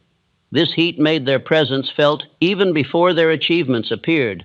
Controlled temperature is essential in moments of adversity. A man who loses command of his inner climate becomes helpless against fear, anger, or discouragement. He panics. He speaks rashly. He chooses poorly. But the man who keeps his temperature balanced meets difficulty with a level mind. He neither freezes from fear nor burns from impatience. He remains usable by his own purpose. When a man controls his temperature, he becomes reliable. Others trust him not because he is perfect, but because he is consistent. They know his reactions will not threaten the success of their shared aim. They know he will not crumble in difficulty nor become reckless in victory. Controlled temperature is the foundation of leadership. This law saves time as well as effort. Men who are ruled by emotion waste days recovering from outbursts, regrets, and rash decisions. Their temperature swings consume the very energy needed for advancement. But the man who governs emotion preserves his energy. He moves steadily forward while others pause to cool their tempers or reignite their fading enthusiasm. You must practice this law daily. Observe your temperature. If enthusiasm surges too high, slow your speech, calm your breath, and return to your purpose. If discouragement cools your spirit, recall your aim, repeat your affirmation, and move your hands even if your heart hesitates. Temperature obeys effort. Others will soon feel your stability. They will sense the disciplined fire in your manner. They will trust your counsel. They will follow your lead. A man whose emotional temperature is controlled becomes a source of strength for all who stand near him. Lesson 10. The Law of Deliberate Environments. In every life I studied, whether the life ended in triumph or in quiet failure, one influence appeared again and again, so constant, so silent, and so powerful that most men never recognize its hand. That influence is environment. A man may possess ambition, clarity, discipline, and hope. Yet if he remains in surroundings that deny these qualities, his progress slows, weakens, or collapses. Environment is the soil in which the mind grows. Rich soil multiplies seed. Poor soil suffocates it. This truth forms the law of deliberate environments. Men who rise do not wait for chance surroundings. They shape their environment as a farmer shapes his field. They understand that the mind cannot flourish in disorder, nor thrive in noise, nor strengthen itself among influences that contradict its purpose. A man must therefore take command of the space in which he lives, the people he allows near him, the habits he tolerates, and the objects that occupy his hours. What he permits around him becomes what he produces within him. Observe the conduct of Andrew Carnegie. Before his empire bore fruit, he guarded his environment with the seriousness of one guarding treasure. He kept near him only those men who lifted his thought, sharpened his judgment, or expanded his vision. He removed himself from places that weakened discipline. He sought surroundings that steadied his purpose. These choices, though quiet and unnoticed by the world, shaped the character that shaped his fortune. Likewise, every great inventor, statesman, and thinker maintained a deliberate environment. Edison created a workshop that permitted no idle minds. Bell surrounded himself with instruments and writings that stirred imagination. Lincoln kept his working room simple, ordered, and nearly bare, so that his mind could remain focused on the monumental questions before him. Their surroundings were not accidental. They were crafted. Most men, however, treat environment as a harmless backdrop. They allow noise, disorder, idle voices, and careless influences to settle around them like dust. Their attention becomes divided. Their will weakens. Their aspiration dims. They attempt to rise while standing upon ground that pulls them downward. No man climbs a hill while clinging to the valley that holds him. Deliberate environment extends far beyond physical space. It includes the conversations you engage in, the voices you allow to influence your thought, the books you read, the habits you witness, the routines you maintain. Every influence shapes you, whether you notice it or not. A man becomes like the company he keeps, the words he hears, and the ideas he repeats. Therefore, the wise man curates these influences with the care of a sculptor selecting his tools. You must ask yourself daily, does this place help me think clearly? Does this company strengthen my aim? Do these words lift or limit me? Does this habit anchor or advance me? If the answer weakens your resolve, the environment must change, quietly, decisively, without apology. The world often misjudges this practice. When a man withdraws from idle company, he is called distant. When he seeks solitude, he is called severe. When he refuses noise, he is called arrogant. But he does not act for the approval of the crowd. He acts for the strengthening of his purpose.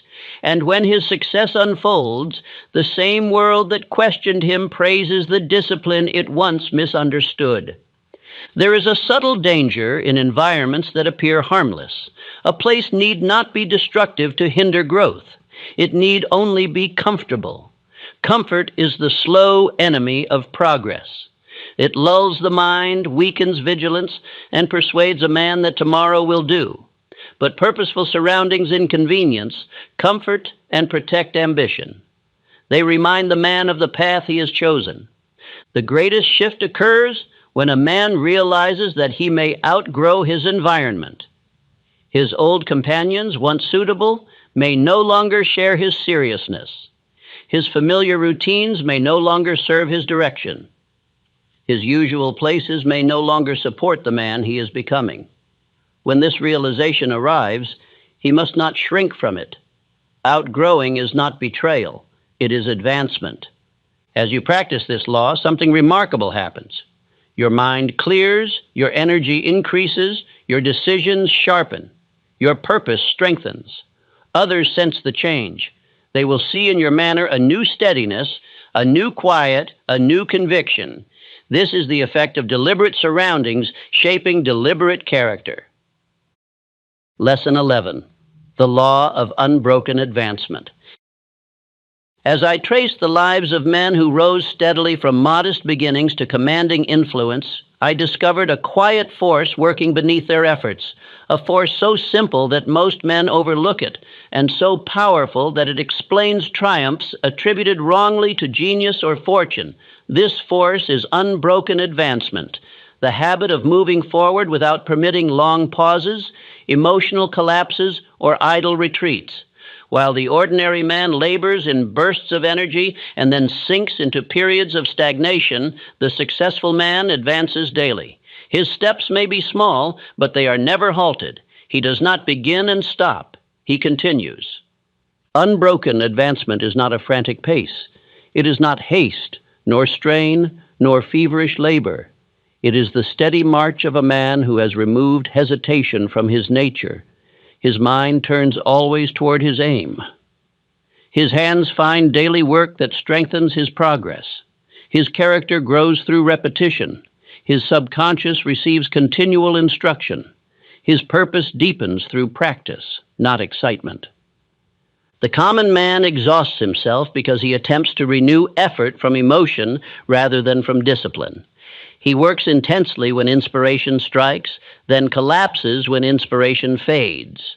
His progress is like a flame that burns bright, then dies, then must be rekindled with difficulty.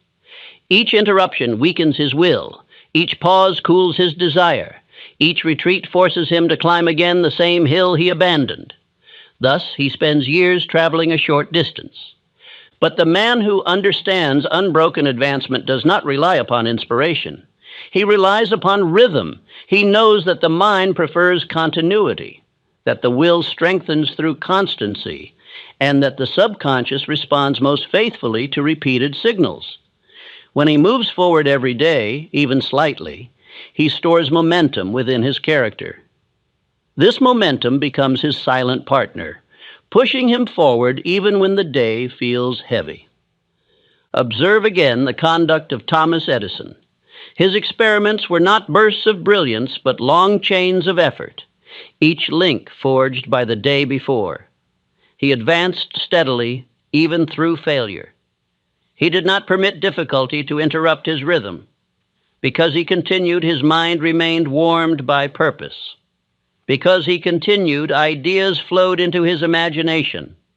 Because he continued, obstacles eventually surrendered. Unbroken advancement turned failure into progress and endurance into achievement. Consider, too, the life of Charles M. Schwab. His success was not the product of sudden leaps, but of steady, unbroken advancement. He moved from minor responsibility to greater ones because he never allowed his efforts to cool.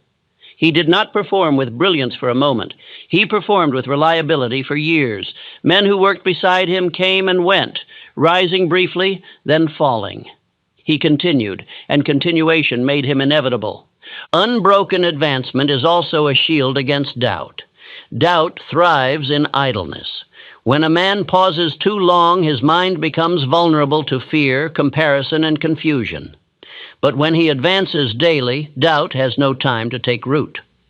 His purpose fills his attention. His progress, however modest, reminds him of his ability. The man in motion feels far less fear than the man standing still. This law also governs the nature of habit. A habit requires repetition without interruption. Each break weakens the habit, each continuation strengthens it. Many men attempt to build new habits with enthusiasm, but abandon them at the first discomfort. They think the cost of breaking rhythm is small. They do not see that each break demands a new beginning. A man who starts again too many times eventually loses faith in himself. Unbroken advancement does not demand large steps.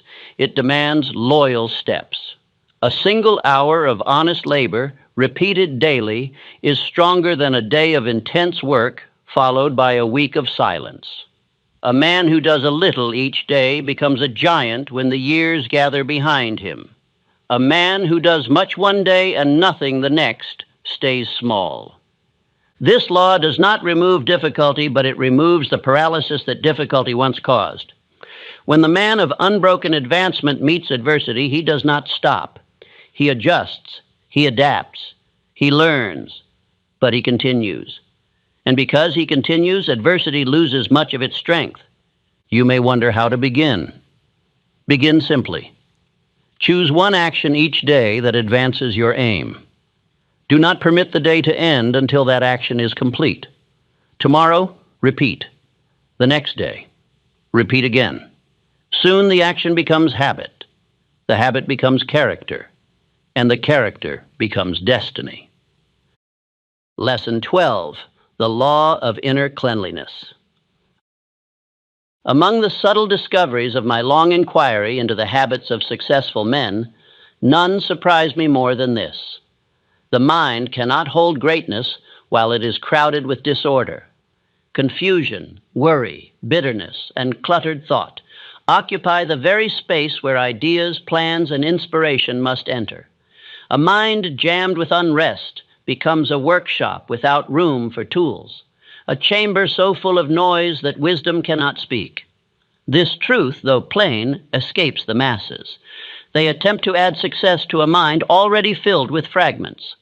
But the men who rise understand the first duty of thought, to remain clean. I call this discipline the law of inner cleanliness, for it requires a man to guard the purity of his mental world with the seriousness of a surgeon guarding his instruments. No great plan can be built with a mind infected by resentment. No great decision can be made in the midst of emotional debris. No great opportunity can be recognized when the mind is clouded with restless worry. Before success can occupy a mind, the mind must be swept of the thoughts that war against success. Consider the example of Abraham Lincoln. He bore responsibilities heavier than any man of his age, yet he protected the cleanliness of his inner life. Though sorrow visited him often, he refused to allow bitterness to remain. Though critics wounded him deeply, he refused to let resentment cloud his judgment. Though obstacles threatened him daily, he refused to permit panic to disturb his inner order. His clarity came not from peace of circumstance, but from discipline of thought. Most men suffer not from lack of opportunity, but from lack of inner space. Their minds are so filled with the remnants of old failures, past injuries, useless fears, and idle memories that new ideas cannot find room to form. They cling to thoughts that no longer serve them. They replay scenes of regret. They entertain imagined troubles. They nourish grievances. All these mental accumulations crowd their inner workshop and leave no place for progress to be built. Inner cleanliness begins with the removal of destructive thoughts. A thought of envy clouds the mind. A thought of fear shakes it. A thought of resentment poisons it. A thought of self-pity weakens it. These thoughts must be dismissed immediately, firmly, without negotiation. You would not allow a thief to remain in your home simply because he knocked politely. Likewise, you must not allow destructive thoughts to remain merely because they arrive frequently. Cleanliness also requires simplicity. Many men attempt to pursue too many ambitions at once. Their minds, overwhelmed by competing desires, cannot concentrate their force. A divided mind cannot build with precision. You must choose the aims that matter and release the rest. Simplicity creates mental space. Space creates clarity. Clarity creates strength. Observe the great builders of industry. Their desks were seldom littered with confusion. Their time was seldom filled with trivial matters. Their attention rested upon a few great concerns. They demanded order because they understood that disordered surroundings produce disordered thought. They knew that clarity is not a luxury, it is a requirement. Another form of mental clutter comes from the constant rehearsal of failure. Many men keep the memory of their past defeats alive, feeding them with emotion and allowing them to overshadow future possibilities. But failure, once examined, must be dismissed. Its lesson must be kept. Its sting must be thrown away. A man cannot build tomorrow with the rubble of yesterday scattered across the floor of his mind. Inner cleanliness does not demand a denial of difficulty. It demands mastery of it. When a troubling thought appears, you do not wrestle with it. You replace it. When fear arises, you answer it with purpose. When regret surfaces, you redirect your mind toward the duty of the hour. This discipline, repeated faithfully, cultivates a mind that is clear, quiet, and strong. As you practice this law, others will feel the difference in your presence. Your speech will become more deliberate. Your decisions will sharpen. Your patience will deepen. You will cease reacting impulsively, for your mind will no longer be cluttered with noise. You will hear your own thinking with greater accuracy, and in that clarity, direction will reveal itself more readily. A clean mind also attracts higher ideas. Inspiration enters easily when there is space for it to rest. Many of the greatest inventions, insights, and solutions arose not from frantic effort, but from quiet clarity. A clean mind invites wisdom the way a clean room invites light. Lesson 13, the law of final identity. When I completed my long examination of successful men, those who shaped industries, guided nations, and lifted themselves from obscurity into influence, I searched for the one truth that belonged beneath all others, the single law that governed every victory I had witnessed. That truth was this: a man does not achieve wealth or greatness by desire alone. He achieves it by becoming the sort of man to whom such results naturally belong. Every plan, every discipline, every law we have explored leads finally to this one, the law of final identity. Success is not something a man achieves. It is something he embodies. Wealth does not answer the man who merely wants it. It answers the man who has constructed within himself the character, the habits, the thoughts, and the spirit of one who can carry it. Influence does not flow to the man who covets it. It flows to the man whose identity commands respect. Opportunity does not attach itself to the man who begs for it. It attaches itself to the man whose presence declares readiness. Most men attempt to build a new life while clinging to an old identity.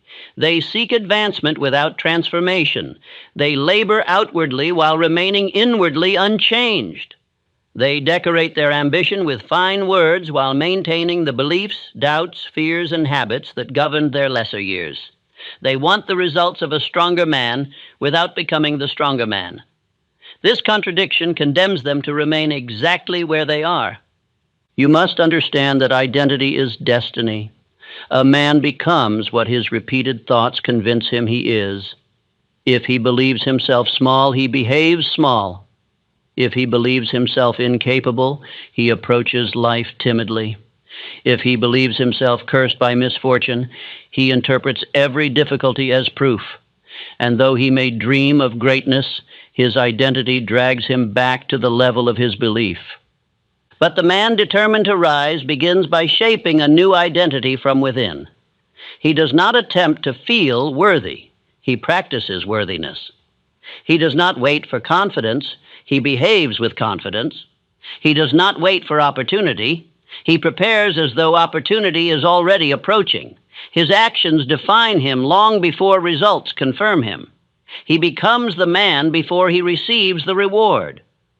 Consider again the life of Edwin C. Barnes. He did not become Edison's partner because he was lucky.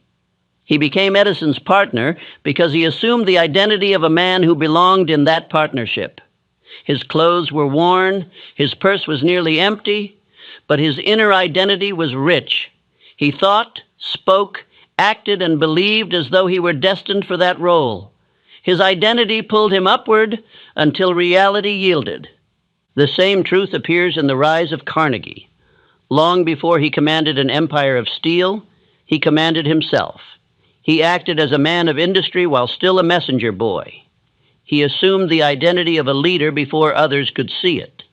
His identity became a magnet that drew mentors, opportunities, and responsibilities that matched the man he had decided to become. Identity is not forged at the moment of achievement. It is forged in the quiet days before achievement. It is shaped by the promises a man keeps to himself, by the discipline he maintains when no one is watching, by the thoughts he chooses when doubt whispers, and by the conduct he maintains even when the reward is distant. Each of these acts adds a brick to the structure of identity. Eventually, the structure becomes so strong that success must rest upon it. Identity also clarifies decision. When a man knows who he is becoming, he knows what to reject. Temptations lose their power, distractions fall away. He does not ask, "Do I feel like it?" He asks, "Does this act belong to the man I am becoming?" This question eliminates conflict. It unifies thought and action. It removes hesitation. The man of rising identity does not negotiate with his lesser self.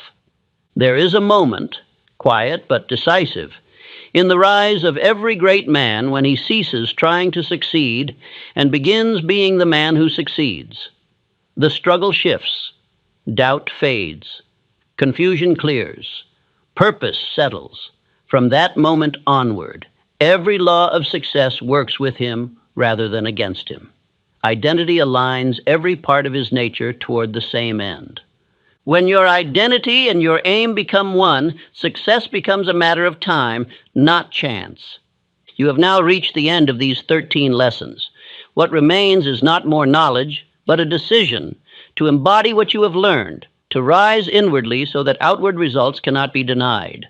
You have asked yourself in silence, is it too late for me?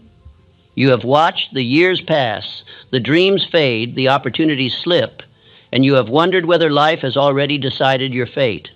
You hide it well, but there are nights when you sit alone and feel a fear deeper than failure, the fear that your moment has passed. Let me remove the fog with one sentence.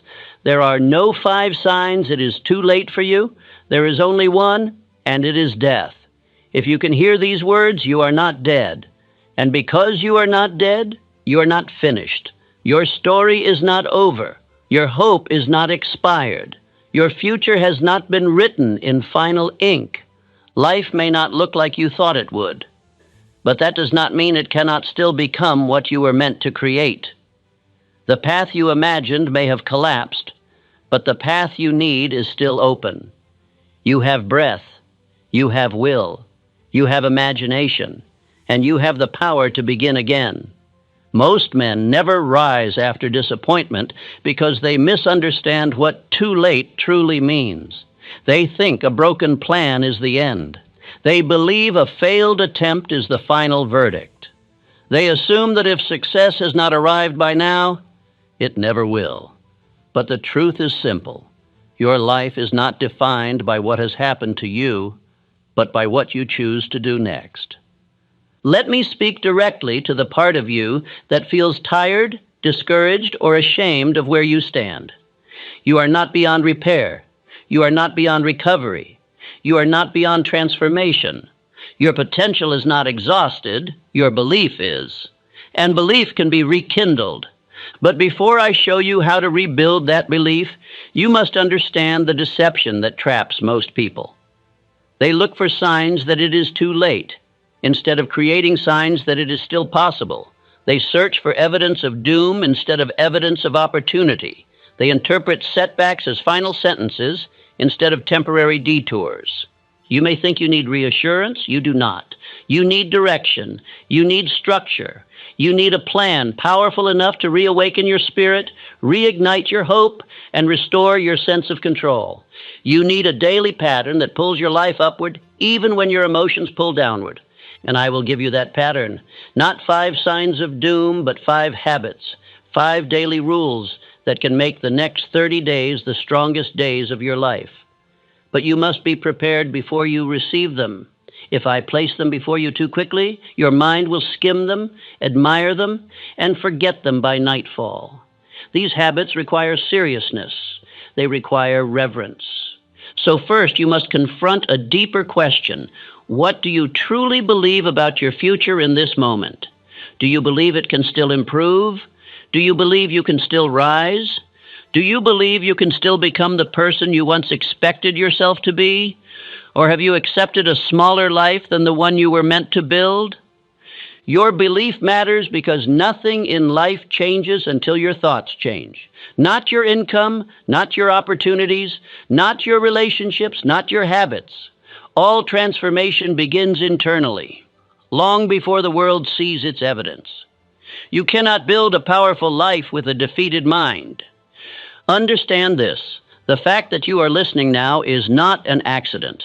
Men do not seek messages of hope when they are done living. They seek them when they are ready to rise again. And if you are ready, even a little, then the next 30 days can become a turning point in your destiny. But you must abandon the idea that your life should already look perfect. No great story begins with everything in place. No triumph begins with ideal conditions. No breakthrough begins in certainty. Every rise begins in confusion, discomfort, disappointment, and the decision to keep moving anyway. You are not behind. You are not disqualified. You are being prepared. Those years where nothing made sense were not wasted. Those seasons where you felt stuck were not empty. Those delays you cursed were not punishment. They were foundation. They hardened you, sharpened you, stripped you of illusions, and forced you into honesty. You are stronger than you realize. And now, because you are still breathing, still fighting, still searching, you are ready to begin a rebuild. Not a simple adjustment, but a reconstruction of your identity, your thought, your discipline, your purpose. But rebuilding requires a pattern. You cannot drift your way into transformation. You cannot wish your way into progress. You cannot hope your way into certainty. Progress is built, not granted. Hope is strengthened through action, not imagination. That is why, instead of warning you with 5 signs that it is too late, I will give you 5 daily rules that can reignite your life, 5 habits that create momentum even when emotion fails, 5 disciplines powerful enough to restore belief where doubt has lived too long. I will not give them to you now, not yet. You must feel the weight of what they can change before you receive them. Because these 5 habits, if practiced for 30 days with sincerity and seriousness, can alter the trajectory of your entire year and your entire future. Imagine this. 30 days from now, you wake up feeling different. Not because circumstances changed, but because you changed. Your mind will be clearer, your decisions sharper, your focus stronger, your confidence renewed. You will feel direction again, meaning again, purpose again. You will recognize yourself again. But first, we stand at the doorway, and I must place one truth before you with absolute authority. It is not too late for you. It never was. The world may have convinced you otherwise, but the world was wrong. As long as there is breath in your lungs, the clock has not run out. Now prepare yourself. What comes next is not comfort, it is transformation. You will not hear 5 signs of despair. You will hear 5 rules of power, 5 habits that will rebuild you from the inside out. And when you embrace them, the next 30 days will become the beginning of the life you thought you lost. Rule 1, begin each day with one directed mental exercise. Every morning, before the noise of the world claims you, there exists a sacred window, a quiet moment between sleep and the storm of duties. In that space, your mind is soft as clay, ready to be shaped by the first impression you give it. Most men waste this divine moment by allowing worry, routine, or memory to dictate their first thought. But the wise man seizes it. He begins his day by commanding his mind. Understand this clearly. All things are created twice, first in thought, then in form. Every building, business, discovery, and destiny began as a single mental picture. The mind is the workshop where invisible ideas are hammered into reality. If you begin each morning without deliberate thought, you begin the day as a servant to chance. But if you begin it with direction, you step forth as a master of circumstance. This rule demands no special talent. It asks only for awareness. Before the world speaks, you must speak to yourself. Before you meet another person, you must meet your own thought. 10 minutes of deliberate mental direction will save you 10 hours of confusion. One moment of inward command will determine whether your day builds you or breaks you. When you wake, do not rush to noise. Do not reach for distraction or stimulation. Sit quietly, breathe deeply, and turn your thought inward. Ask yourself, what kind of man will I be today? What spirit will govern me? Fear or faith, complaint or purpose? Then choose. Declare your answer aloud, for the spoken word fixes thought as law. If the day feels heavy, do not flee it. Face it with authority. Whisper within, today I command my mind to be my ally. I think with direction, I speak with order, I act with confidence. Repeat this slowly until you feel the vibration of certainty rise through you. This is not superstition, it is science. You are training your subconscious to obey you rather than the world. Consider Henry Ford. Before issuing major decisions, he sat in silence, sometimes for hours. His assistants called it doing nothing, yet that stillness gave birth to empires. He understood that calm thought is the highest form of action. The mind, when composed, becomes a magnet. It draws ideas, people, and events into harmony with its direction. The frantic mind, like a stormy sea, repels all that could aid it. There exists a law seldom recognized. Undirected thought invites chaos. Directed thought invites order. You cannot expect life to arrange itself if your mind begins each day disarranged. If your inner world is restless, your outer world will reflect confusion. Begin, therefore, by establishing mental peace. For peace is not the absence of noise. It is the mastery of attention. You may protest that you do not have time. Yet time spent establishing mental direction multiplies all other time. The man who invests 10 minutes in order gains back 10 hours in efficiency. The man who neglects it wastes the day chasing problems that would have dissolved had his first thought been rightly chosen. Let me show you the difference between idle reflection and directed imagination. Reflection looks backward. It reviews what was. Imagination looks forward. It commands what shall be. Begin your morning not by remembering failure, but by envisioning victory. If yesterday was chaotic, see today as calm.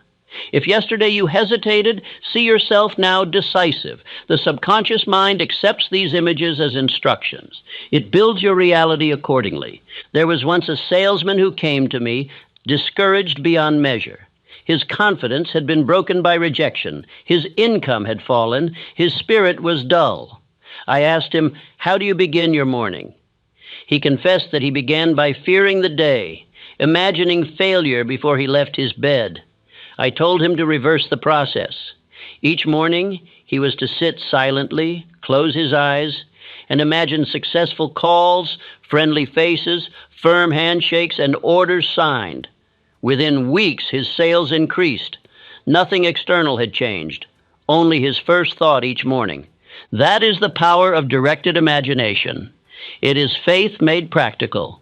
Whatever the mind pictures with belief, the body and circumstances begin to fulfill.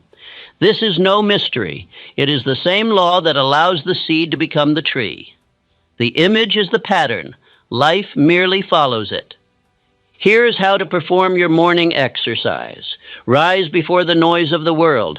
Sit upright, not slouched, so the body reflects dignity. Breathe deeply and slowly. Let all worry fall away. Then picture the kind of day you desire, not in vague hopes, but in definite pictures. See yourself calm under pressure, decisive in choice, gracious in word, firm in purpose. Feel gratitude as though it were already done. Do not analyze, do not question. Simply believe that the power that governs the stars governs your thoughts when they are definite. The subconscious will accept your morning command as truth, and it will guide you silently through the day to fulfill it. You will notice small miracles.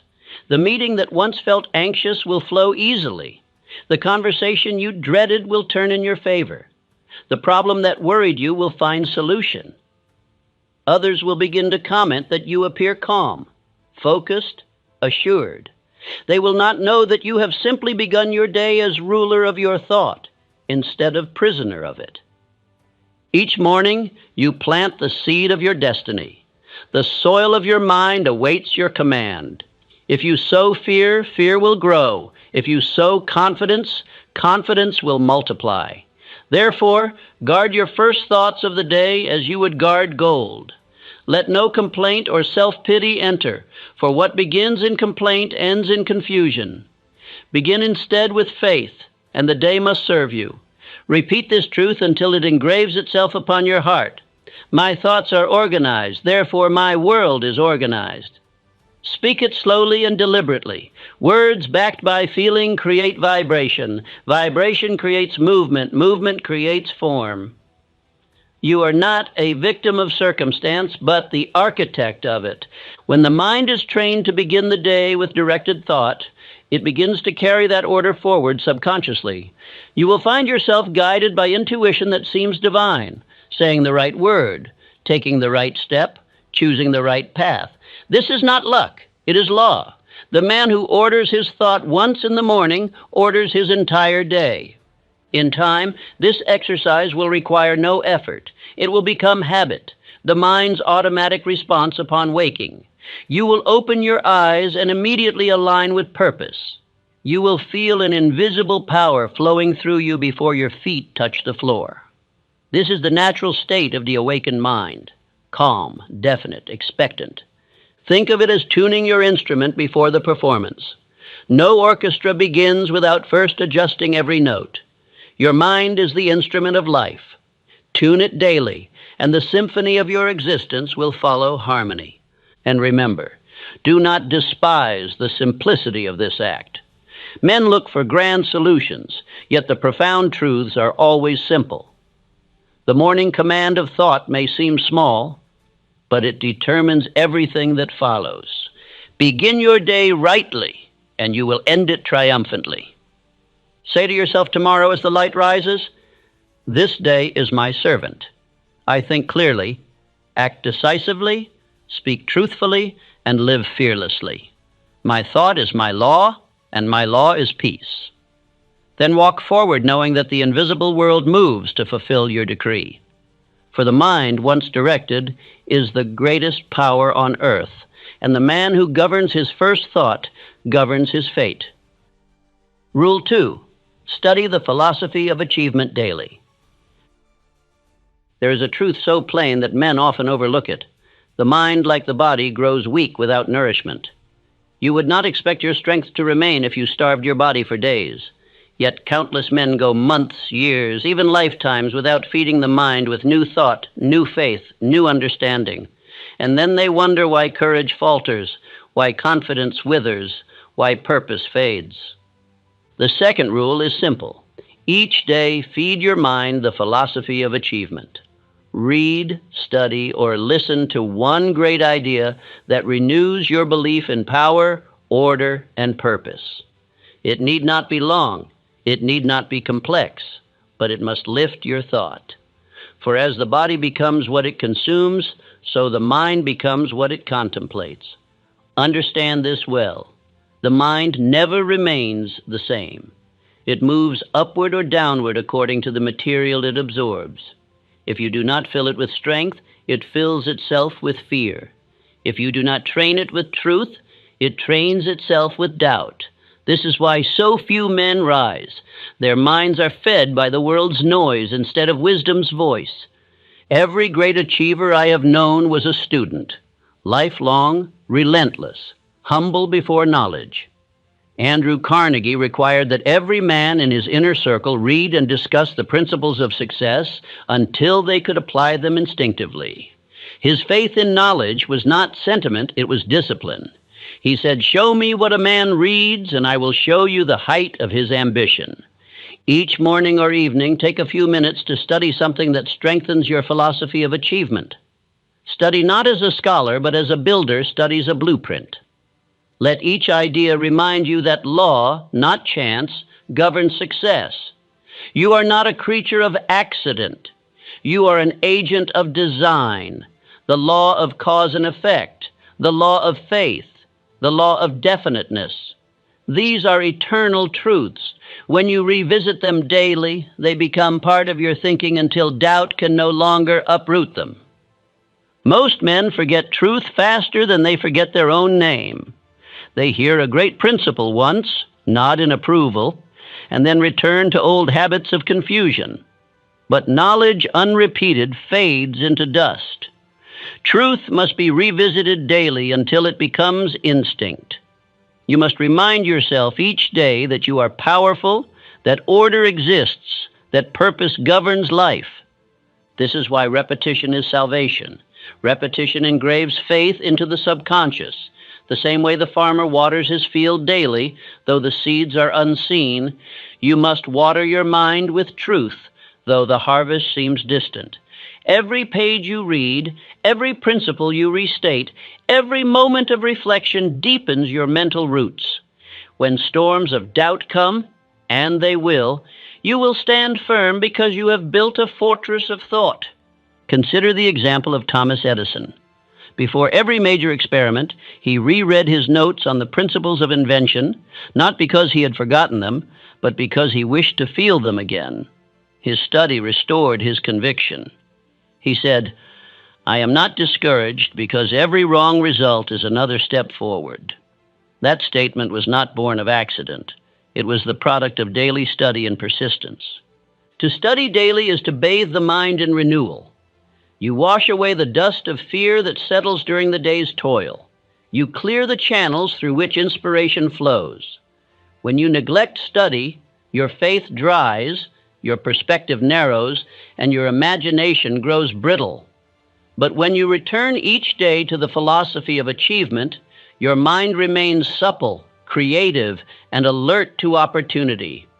Do not study only when you feel lost. Study to stay found. Do not study only when in despair. Study to prevent despair. It is not emergency medicine, it is daily nourishment. Read one paragraph, one page, or one principle, but do it every day. The quantity matters less than the continuity.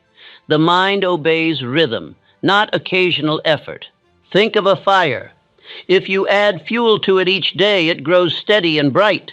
If you neglect it, it dies, no matter how much wood you add later. Your belief works the same way. It must be fed daily to keep your inner flame alive. Now, what should you study? Anything that reminds you of law and possibility. Read the writings of men who have achieved great things. Study biographies of those who turned obstacles into opportunity. Read passages of timeless truth that teach order, purpose, faith, persistence, and service. Let your daily study become a mirror that reflects what is possible for you. But remember this, study not to memorize, but to remind. The purpose is not to impress others with knowledge, but to impress yourself with conviction. If you read one great truth and feel it deeply, you have done more than the man who reads 100 pages without thought. Knowledge must be applied through emotion before it becomes power. Each principle you revisit should be linked to your current struggle. When you read of definiteness of purpose, ask yourself, am I definite today? When you study persistence, ask, where have I allowed discouragement to stop me? When you review faith, ask, have I trusted myself fully? This is not passive reading, it is mental training. Affirm daily. Each day I feed my mind faith, direction, and discipline. My mind becomes what I study. Speak this aloud, for repetition of sound engraves meaning upon the subconscious. Say it with feeling until your mind believes it. Do not be deceived into thinking you can skip this exercise once you feel strong. The mind is like a field. It produces weeds automatically, but flowers only through cultivation. Even the most disciplined thinker must guard against drift. Daily study keeps the weeds of doubt from choking the seeds of vision. Carnegie once said to me, men fail not because they do not know, but because they forget. And it is true. The world pulls at you from every side. Fear whispers through newspapers. Gossip drains your spirit. Trivial conversation scatters your thought. You must daily repair what the world erodes. That is the duty of study. If you do not renew your philosophy, the world will replace it with its own, a creed of limitation, mediocrity, and fear. You will begin to think as the crowd thinks, to act as the crowd acts, to expect what the crowd expects, and the crowd expects failure. Guard your mind against it. Every great man has had a daily ritual of mental feeding. Lincoln read scripture to steady his spirit during war. Edison studied his journals to refresh his vision. Ford listened to thoughtful lectures to refine his ideas. Carnegie surrounded himself with thinkers whose conversation elevated him. None of these men considered study optional. They treated it as the breath of success. You may say, I have no time to study. Yet you have time to worry, time to scroll through trivialities, time to complain. Replace one wasted habit with one act of wisdom. 10 minutes of right study each morning will yield hours of right action. Knowledge does not consume time, it multiplies it. Study is not a luxury. It is the foundation of all mental mastery. You cannot hold faith without reminding yourself daily of why faith matters. You cannot maintain confidence without hearing again the truth that built it. You cannot persist without reawakening the reason for your persistence. To study daily is to pledge allegiance to your higher self. It is a declaration that you will not let the world dictate your state of mind. Each page of truth read, each principle recalled, strengthens that pledge. When you begin this rule, you may feel resistance. The mind, long undisciplined, resists new structure, but do not yield. Each repetition makes the process easier. Soon you will find yourself craving the quiet nourishment of study. You will wake eager to feed your thought, and on days when you cannot read, your mind will replay the truths you have stored. As the days pass, you will notice subtle change.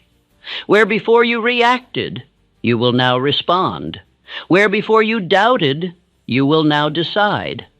Where before you sought reassurance, you will now offer it. People will feel the difference in your presence, calmer, more assured, more focused. They may not know that daily study created this, but you will. When discouragement strikes, return to your study. When fatigue sets in, return again. Knowledge of truth is a lamp that never burns out, only grows dim when neglected. Relight it each day. And remember, study alone changes nothing. It must be followed by thought, and thought by action. But study prepares the soil. It keeps faith fertile so that ideas can root deeply. This rule, faithfully practiced, will renew your belief every morning. It will build a spiritual shield against doubt. It will remind you that you are not alone in law, that infinite intelligence stands behind all who think with definiteness and act with faith. You will come to feel that same quiet confidence that filled the hearts of every great builder of progress. You will realize that your circumstances matter less than your philosophy. For your outer world will always adjust to your inner creed. Begin tonight or tomorrow morning. Take one book, one page, one idea. Read slowly, think deeply, and let the idea live in your heart throughout the day.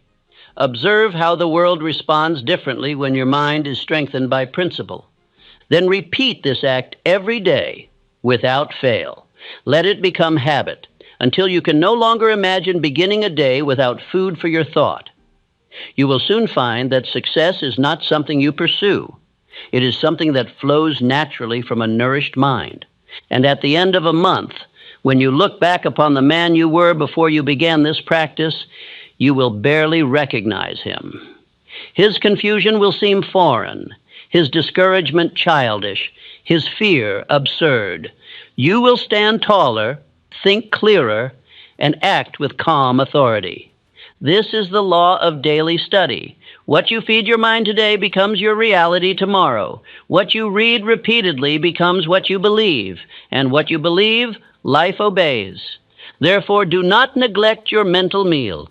Feed yourself truth every day, and life itself will become your pupil.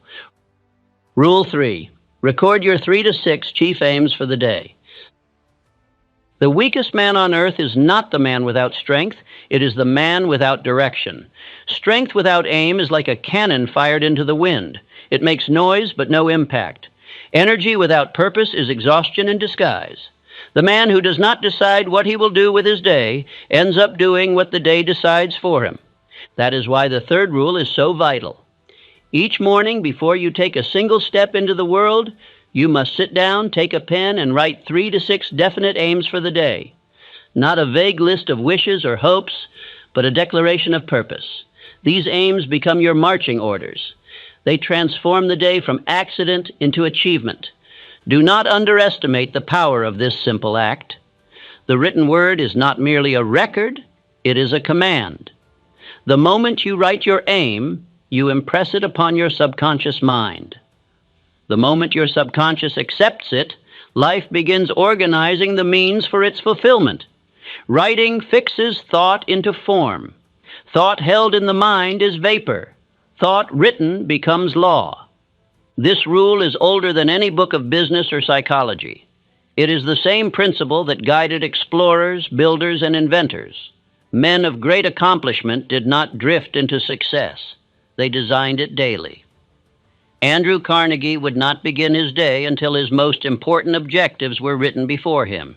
He called it marching the army of thought into battle. The mind must be told what to do or it will waste itself in random motion. If you do not give it an order, it will chase distraction, respond to emergencies, and spend the day reacting instead of creating. The world is filled with men who work hard but achieve little because they move without plan. They spend years walking in circles, mistaking activity for advancement. You must understand that an unwritten aim is a lost aim. The man who says, "I know what I want, I have it in my head," deceives himself. Until the aim is written, it is nothing more than vapor. The act of writing burns it into your nervous system. It transforms thought into decision, decision into action, and action into result. Each morning, when your mind is clear and still, take a single page. Write at the top, "My chief aims for today." Then list between 3 and 6 items that matter most. Do not write 20. Confusion weakens conviction. The law of concentration demands focus. A mind divided by too many tasks achieves none. 3 great achievements are better than 30 scattered attempts.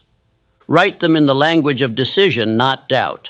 Do not write, "I hope to finish my project." Write, "I will complete this task with precision and faith." The word will contain command.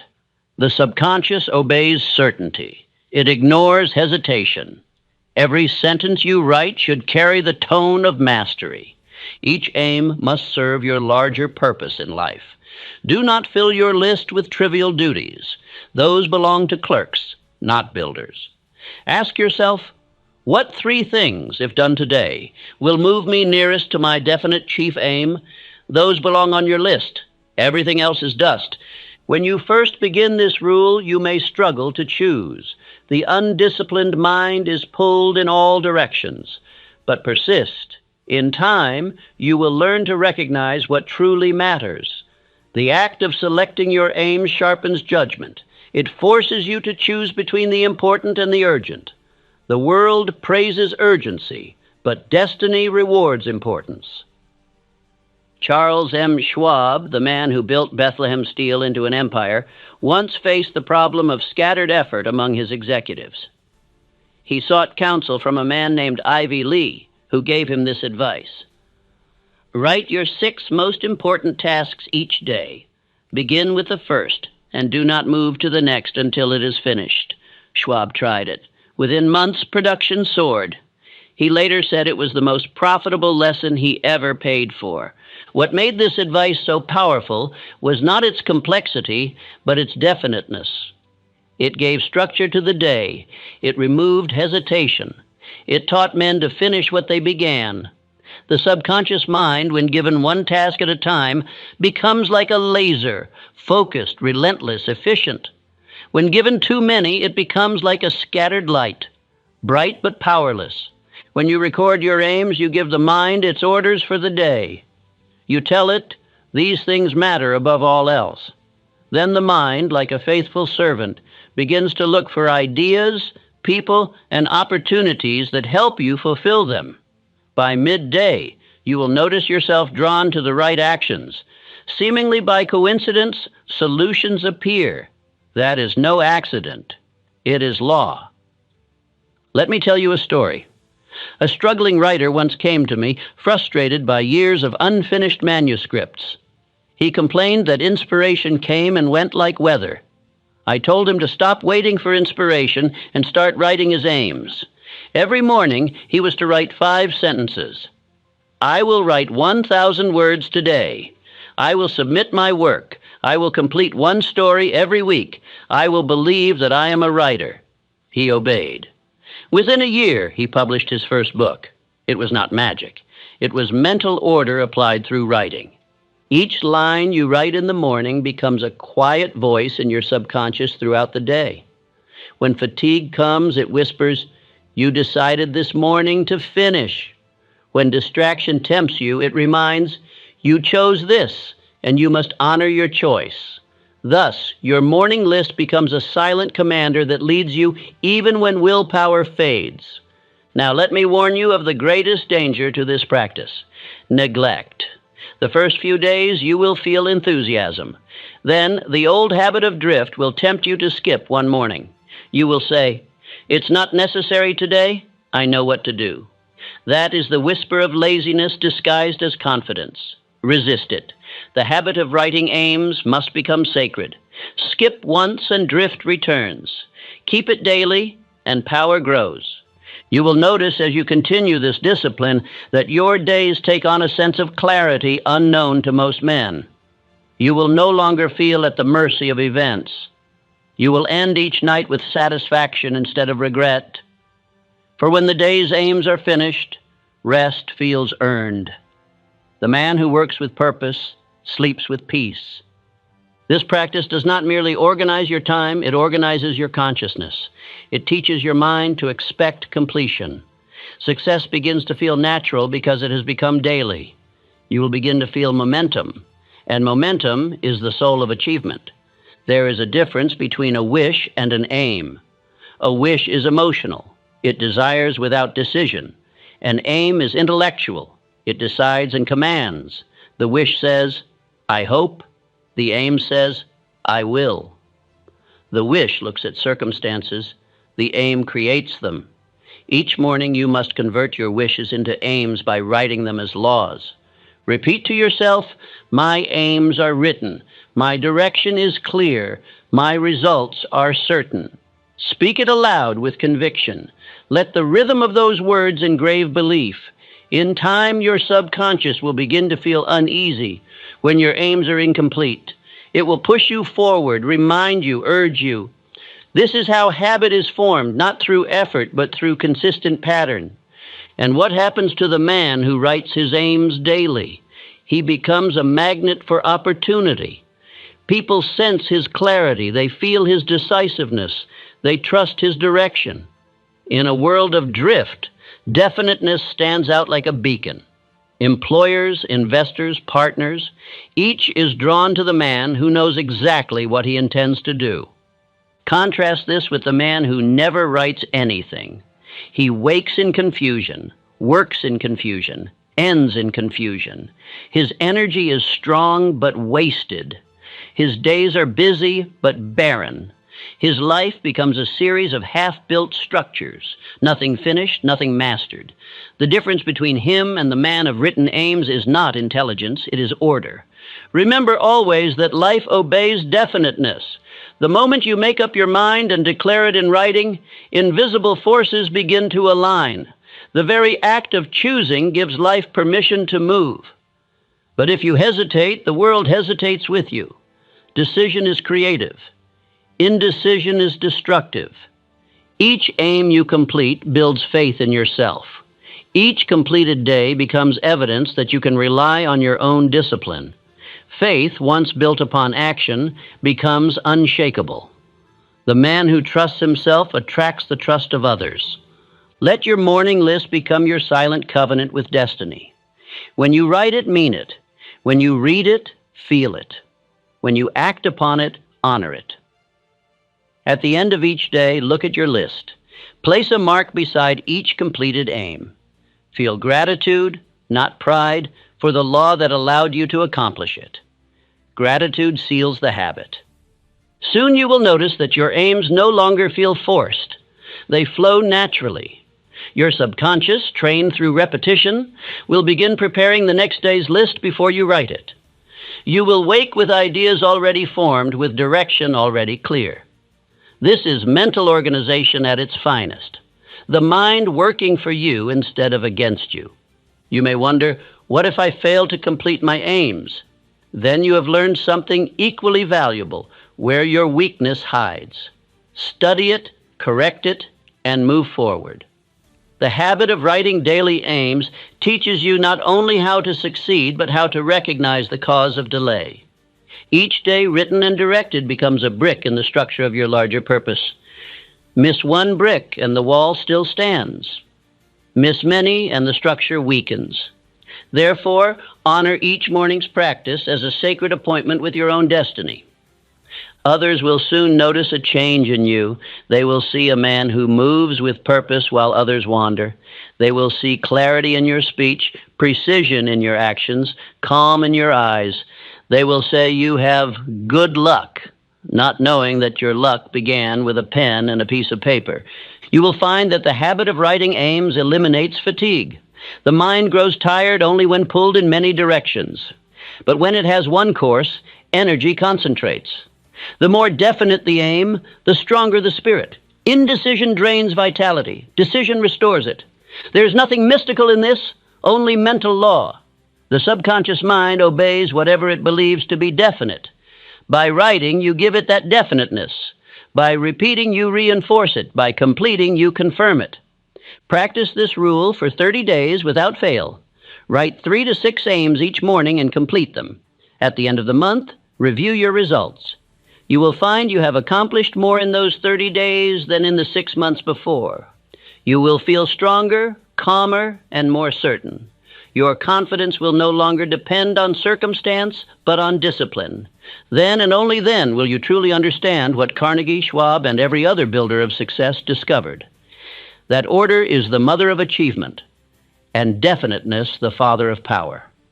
So begin tomorrow morning. Take a sheet of paper. Write your aims. Choose them with care. Write them in faith. Act on them with persistence. And remember, a day directed is a day redeemed. Say aloud before you begin.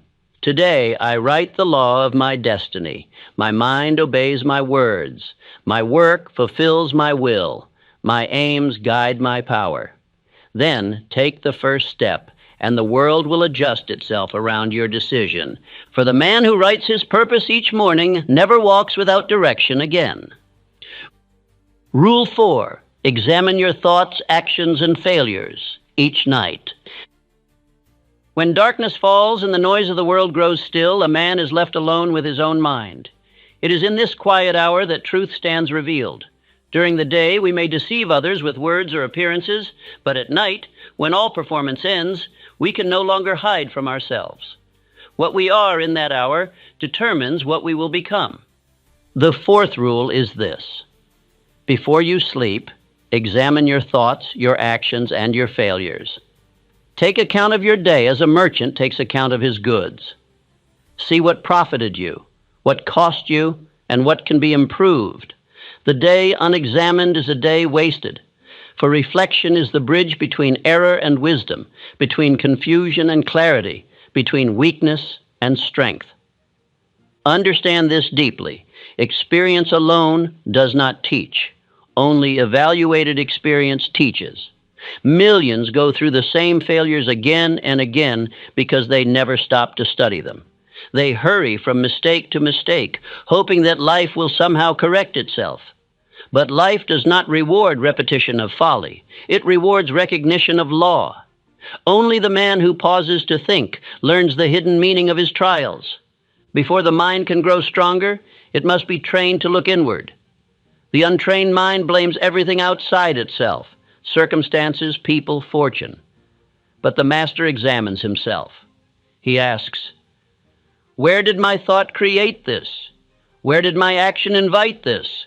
What must I change? The man who dares to ask these questions daily will outgrow others swiftly, for he learns from each hour what most men fail to learn in years. Do not fear this nightly meeting with yourself. It is not a trial to condemn you. It is a counsel to improve you. The purpose is not guilt, but growth. A man who punishes himself for his mistakes gains nothing. A man who studies them becomes invincible. Every error hides a lesson, and every lesson once learned becomes a shield against future failure. I have seen men rise from ruin simply because they developed the habit of nightly reflection. One young executive I once advised began this rule at my insistence. Each night he would sit in silence for 15 minutes and review his day. He asked himself 3 questions. What did I think today? What did I do? What must I correct? Within months, his confidence increased, his results multiplied, and his peace returned. Why? Because he had ceased drifting. He was steering his own mind. There is a law in the mind known as autocorrection. When you study your own behavior honestly, the subconscious begins to adjust automatically. It cannot correct what it ignores, but once it sees the truth, it starts to align action with ideal. That is why awareness is power. To observe oneself is to awaken self-control. Abraham Lincoln, during the burdened years of war, practiced this principle with humble devotion. He would sit alone at night, reviewing his words and deeds, measuring them against his conscience. He once said, "I am not bound to win, but I am bound to be true." That truth came from his nightly self-examination. It is impossible to rule others wisely until one has learned to rule oneself honestly. Think of your mind as a ship's compass. Each day, winds of emotion, influence, and environment pull you off course. Without correction, you drift far from your destination. But a wise captain adjusts his bearing each night. Only through reflection does he remain on course. The same is true of you. Nightly self-examination is your return to alignment with purpose. Here is how to practice it. Before retiring, take a few quiet moments alone. Do not read, do not distract. Let silence settle around you. Then, with pen in hand, if possible, ask yourself 3 questions. First, what did I think today? Review the quality of your thought. Were your dominant ideas those of faith or fear, purpose or doubt? Thought is the seed of all action. To examine thought is to study the cause of results. Second, ask, what did I do? List your actions honestly, especially those that carried emotion. Did you fulfill your chief aims? Did you waste time on trifles? Did you treat others with integrity? Were you patient, courageous, generous? The goal is not perfection, but awareness. The man who knows where his strength lies multiplies it. The man who knows where his weakness hides can correct it. Third, ask, what must I correct? This question transforms reflection into progress. It prevents regret from turning into paralysis. Write down one correction for tomorrow, just one. This converts insight into action. You are training the subconscious to expect improvement daily. Over time, small corrections compound into great transformation. Do not rush this process. The mind reveals truth slowly when approached with patience. Sit until the answers come. At first, they may be uncomfortable. Truth always disturbs false comfort, but that disturbance is the sound of growth. Only the brave endure it long enough to be transformed. You may wonder, why nightly? Why not weekly or occasionally? Because the mind, like the garden, must be tended daily. Neglect allows weeds of confusion to grow overnight. Each evening's reflection clears the soil for tomorrow's purpose. The man who reviews himself daily never drifts far from his ideal. He corrects himself while the deviation is small. Self-examination also strengthens peace of mind. Worry often arises not from real problems, but from unresolved thought. When you review your day, you close its unfinished chapters. You leave nothing festering in the subconscious to disturb your rest. The man who ends his day consciously sleeps in calm assurance. The man who ends it unconsciously carries his burdens into his dreams. Repeat this affirmation before sleep. My failures instruct me. My mind improves in silence. I end each day stronger than I began. These words remind your subconscious that life is a school, not a battlefield. Each mistake is tuition paid for wisdom. Do not allow pride to interfere with this practice. The proud man refuses to examine himself, fearing what he might find. But humility is the hallmark of greatness. Every builder of progress has been humble enough to say, I was wrong yesterday, but I will be wiser tomorrow. If you perform this rule faithfully, you will soon develop a strange new awareness. Throughout the day, you will catch yourself in error more quickly. You will remember, even mid-sentence, what you wish to improve. The habit of reflection brings light into every hour. It sharpens judgment, strengthens conscience, and heightens self-command. Let me tell you another story. There was once a man who had failed in 3 businesses, lost his home, and was estranged from his family. He came to me in despair, believing himself cursed. I gave him no advice, no plan, only this rule. I told him to spend 15 minutes each night in silent review of his day. To his surprise, within a week he noticed patterns. He saw that his failures were not caused by fate, but by haste, by neglect, by poor temper. Once seen, they could be changed. Within a year, he rebuilt his fortune and his family. His recovery began not with opportunity, but with self-observation. Reflection transforms emotion into understanding. It changes guilt into growth, fear into faith, confusion into order. It teaches the mind to extract gold from disappointment. Most men waste their pain because they never examine it. The wise man mines it until it yields wisdom. If you practice this nightly, you will feel an expanding calm each evening. You will lie down knowing you have faced yourself honestly. You will rise each morning lighter because you carry no residue of regret. Discipline cleanses the mind of yesterday's clutter. As you continue, keep a small notebook for your reflections. Write the lessons you discover, no matter how small. Over weeks and months, you will begin to see the progress of your own evolution. You will notice old faults disappearing, new strengths forming. The page will become a mirror of your inner growth. Do not worry about writing beautifully. The purpose is not expression, but awareness. Your notes are not for others. They are the conversation between your conscious and subconscious minds. Through this written dialogue, you build cooperation between the two. If you have failed, write the cause plainly, but also write the remedy. Never end your reflection with defeat. End with a decision. The mind closes each day on the last thought you give it. Make that thought constructive. Say, tomorrow I will act with courage. Tomorrow I will think with faith. Tomorrow I will improve upon this day. Then rest, knowing the order has been given. When discouragement visits you, and it will, this practice will sustain you. The man who reflects nightly can never believe his failure is final. He sees each day as a chapter, not the whole book. He knows that progress is cumulative. No single defeat defines him because each night he begins again. Remember this: the mind becomes trustworthy only when it is examined. The unexamined mind is like a servant left unsupervised.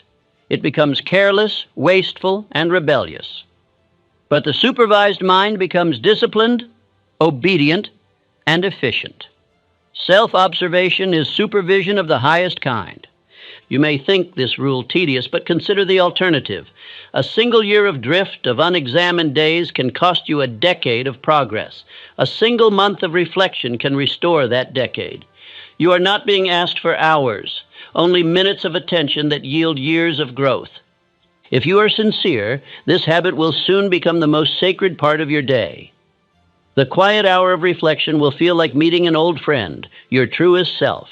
You will look forward to it, for it will bring relief, clarity, and strength. Others will notice a difference. They will sense peace in your presence, calm in your tone, and maturity in your judgment. You will make fewer impulsive decisions, speak fewer careless words, and carry yourself with quiet authority. You will not need to explain your transformation. It will be self-evident. The day you end consciously begins the next wisely. That is the rhythm of mastery, reflection, correction, continuation. The mind, trained in this rhythm, grows unbreakable. When you lie down tonight, try it. Close your eyes and ask, what did I think today? What did I do? What must I correct? Do not seek perfection. Seek progress. Even one insight is enough. Over time, they will multiply until you find that life itself has changed. Every night you reflect, you plant seeds of tomorrow's greatness. Every insight you record becomes a lamp that lights the next step. Every correction you make saves you from repeating the same mistake. That is how progress is built, not by leaps, but by steady self-awareness. This is the law of self-examination. It is simple, but it is sacred. For a man who knows himself cannot remain defeated. He may stumble, but he will never stay fallen. He may err, but he will never remain blind. His nights give birth to wiser mornings. So tonight begin. Take your pen, your mind, and your courage. Review your day not as judge, but as architect. Forgive where needed. Correct where required. And thank the law that allows you to begin anew. Say quietly before you rest, I release today with understanding. I rise tomorrow with wisdom. Each night I examine my life. Each morning I rebuild it. Do this faithfully for 30 days, and you will know the secret of progress that never ends. For the man who examines himself daily walks in perpetual renewal, and for such a man it is never too late. Rule 5. Confer with your mastermind ally for accountability. No man rises alone. Every great dream, every enduring empire, every masterpiece of invention or reform has been built through the combined power of more than one mind, moving in harmony toward a single purpose. The 5th rule is therefore sacred. Find and confer regularly with your mastermind ally, one trusted soul who shares your purpose, your discipline, and your faith in achievement. The crowd influences the average man more than he realizes. If he surrounds himself with the weak, he adopts their hesitation. If he associates with the doubtful, he inherits their fear. Yet, when a man joins minds with another of equal purpose, a mysterious power is born between them. It is as though a third, invisible intelligence takes residence in the space between their thoughts. Napoleon Hill called this mysterious union the mastermind principle, the highest and most sacred form of human cooperation. To understand its value, consider the great alliances of history. Henry Ford met often with Thomas Edison and Harvey Firestone. They exchanged not only ideas but energy. They inspired courage in one another when the world doubted them. Andrew Carnegie gathered a council of 11 men, his mastermind of steel. They debated, corrected, refined, and supported one another until their collective faith built an empire that reshaped industry. These men did not pretend to know everything. They surrounded themselves with those who could see what they could not. A true mastermind ally is not a critic, but a collaborator. He is not there to doubt your dreams, but to strengthen them. He does not flatter you with empty praise, nor poison you with unnecessary correction. His purpose is harmony. He sees your vision, believes in its possibility, and contributes his thought and encouragement to make it real. The ordinary man seeks company to escape thought. The wise man seeks alliance to expand thought. The one joins others to forget his aim, the other joins another to sharpen his aim. Therefore, be careful whom you allow into the sacred circle of your mind. The wrong association can undo years of inner discipline. The right one can multiply your power overnight. The law of the mastermind is not merely social, it is spiritual. When two minds meet in harmony for a definite purpose, they create a channel through which infinite intelligence operates. New ideas, insights, and opportunities flow into their awareness that neither could have reached alone.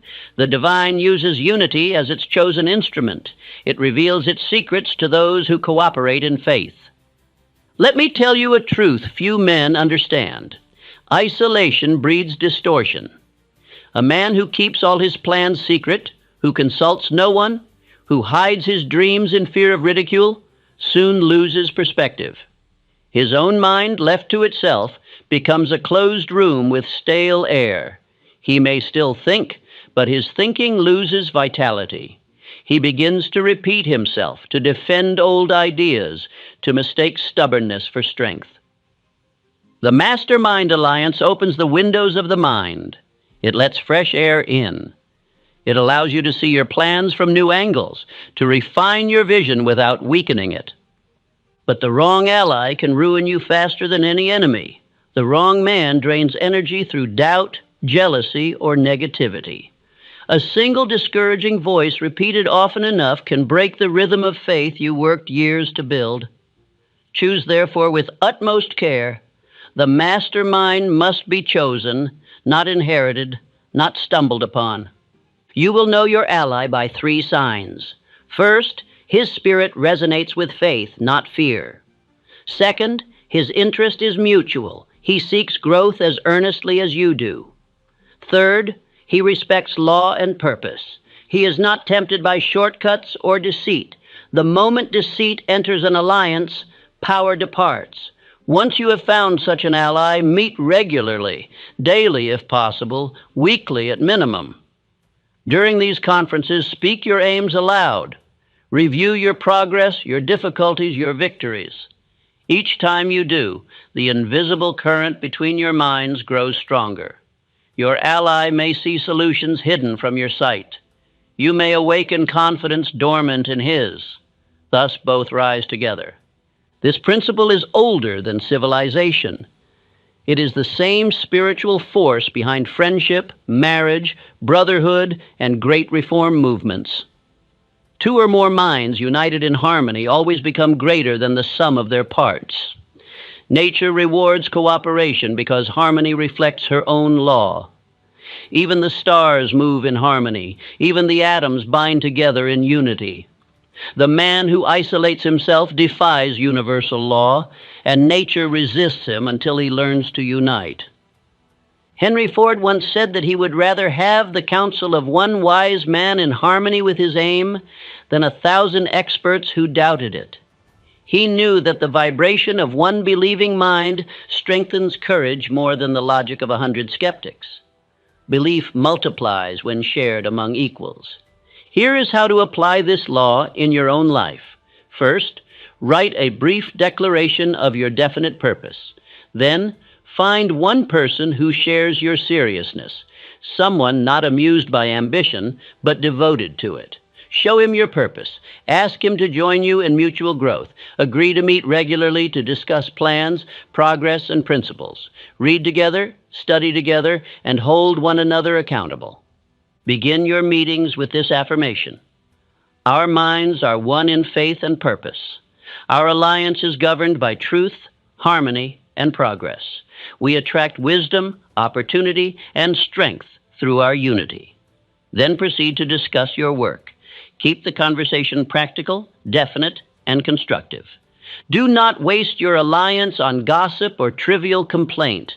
Every word spoken in your council should uplift or instruct.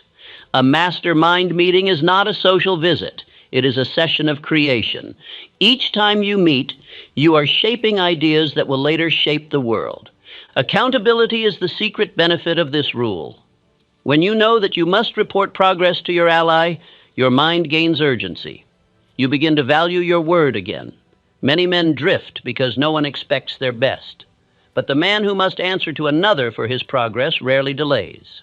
Responsibility to another awakens reliability in oneself. Let me illustrate with a story. A young entrepreneur once struggled with inconsistency. He worked in bursts of enthusiasm followed by weeks of idleness. He asked me why success eluded him. I told him, "Your problem is not talent. It is isolation. You have no one to hold you to your own standard." I advised him to find one ally, a man of purpose, and share his daily aims. He obeyed. Within 6 months, his discipline transformed.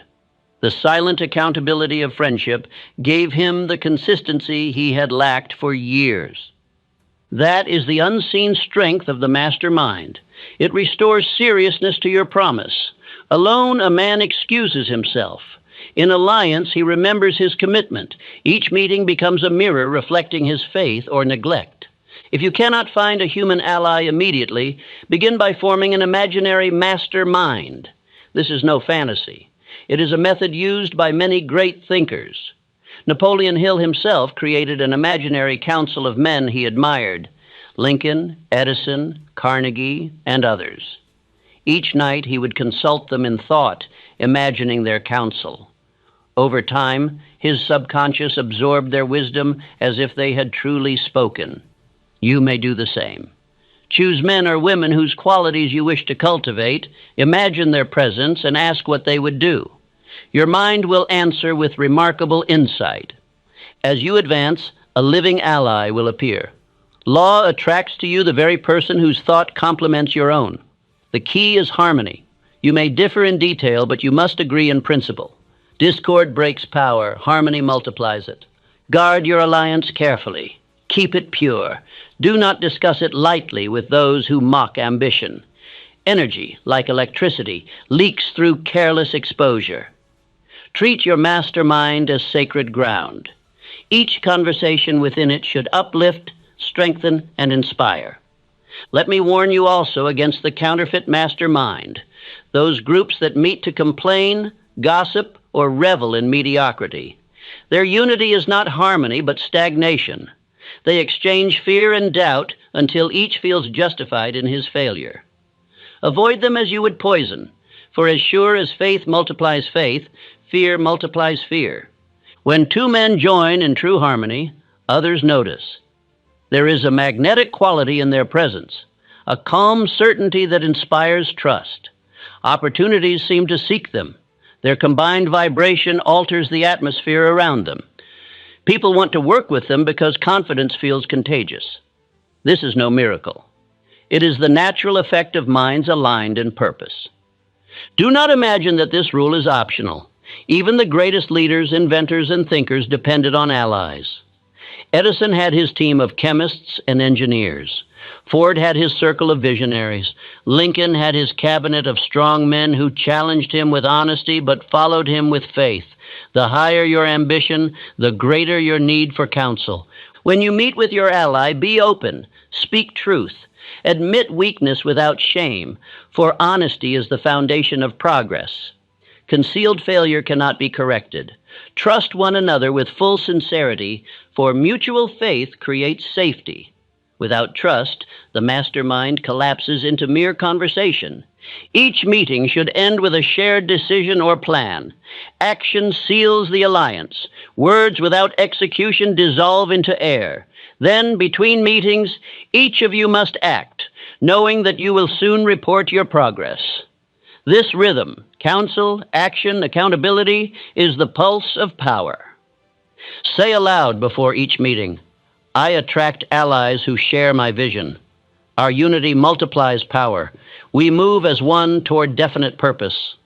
Speak it slowly, deliberately, as a covenant between your conscious and subconscious mind. Over time, this partnership will awaken qualities in you that you did not know existed. Patience, understanding, courage, and foresight all will expand through shared purpose. The mind, when touched by another in harmony, discovers its higher capacities.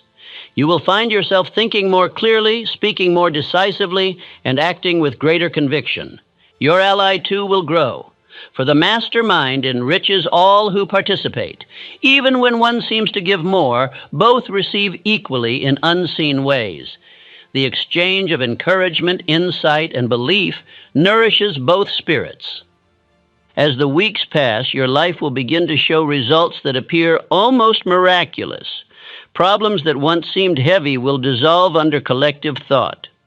Solutions will arise unexpectedly. Resources will appear. People will cooperate. You will feel as though unseen hands were guiding your plans, and in truth they are. For infinite intelligence always works through harmony. This rule, practiced faithfully, will save you years of wandering. Many men waste decades struggling alone against obstacles that could have been lifted in a single hour of counsel. Pride and secrecy have destroyed more potential than failure ever could. Humility to seek alliance is strength disguised as surrender. You will notice something else as this practice deepens. Your faith in yourself will grow stronger. When you speak your aims aloud to another and see his belief reflect back at you, doubt weakens.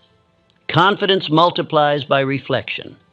The man who believes alone is strong. The man whose belief is echoed by another becomes unstoppable. Others will soon notice the difference in you. They will see calm determination, quiet certainty, and renewed direction. They may not know the cause, but they will feel the vibration of partnership around you. You will carry the invisible strength of two minds united in one aim. Guard this rule with reverence. The world is full of noise, distraction, and isolation. The mastermind cuts through them like light through fog. It gives you perspective when emotions cloud judgment.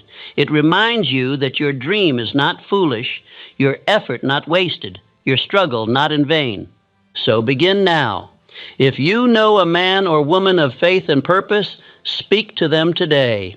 Invite them into mutual alliance.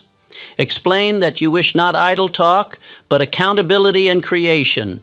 If you know no one yet, begin with your imaginary counsel.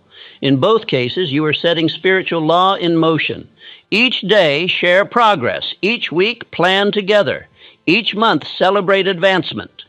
Never let the rhythm break, for consistency is the soul of power. And when doubt visits you, as it visits all men, go to your ally. Speak your fear aloud. You will find that once spoken in faith, fear shrinks. The same emotion that weakens when hidden transforms into courage when shared in trust. Say to yourself before sleep, I am not alone in my purpose. I am strengthened by unity. My mind joins with other minds in harmony, and together we attract power and opportunity. This is the law of the master mind, spiritual cooperation at its highest form. Through it, a man multiplies his faith, sharpens his purpose, and accelerates his destiny. For one man with a plan may move mountains, but two men in harmony with a plan move the world. The integration, the 30-day rebuild. You now possess the 5 daily rules that can resurrect a man's spirit from the dust of discouragement and rebuild the structure of faith within 30 days. Yet power is not found in knowledge alone. It is found in integration. The man who reads but does not apply is like one who gazes at a map and never takes a step. These 5 rules are the tools. This final part is the architecture. Here, you will learn to combine them into a single rhythm of life, the 30-day rebuild. Imagine these next 30 days as the construction of a new self. Each day is a brick, each rule a tool, each habit a wall rising toward the fortress of confidence. It does not matter where you begin, it matters only that you begin today. For a man cannot rebuild his life tomorrow. Tomorrow is a mirage. The present moment is the only hour when power exists. You may say, can 30 days truly change a life? Let me assure you, it can. Because 30 days of exact obedience to law can correct 30 years of drift. Repetition engraves habit, and habit creates character.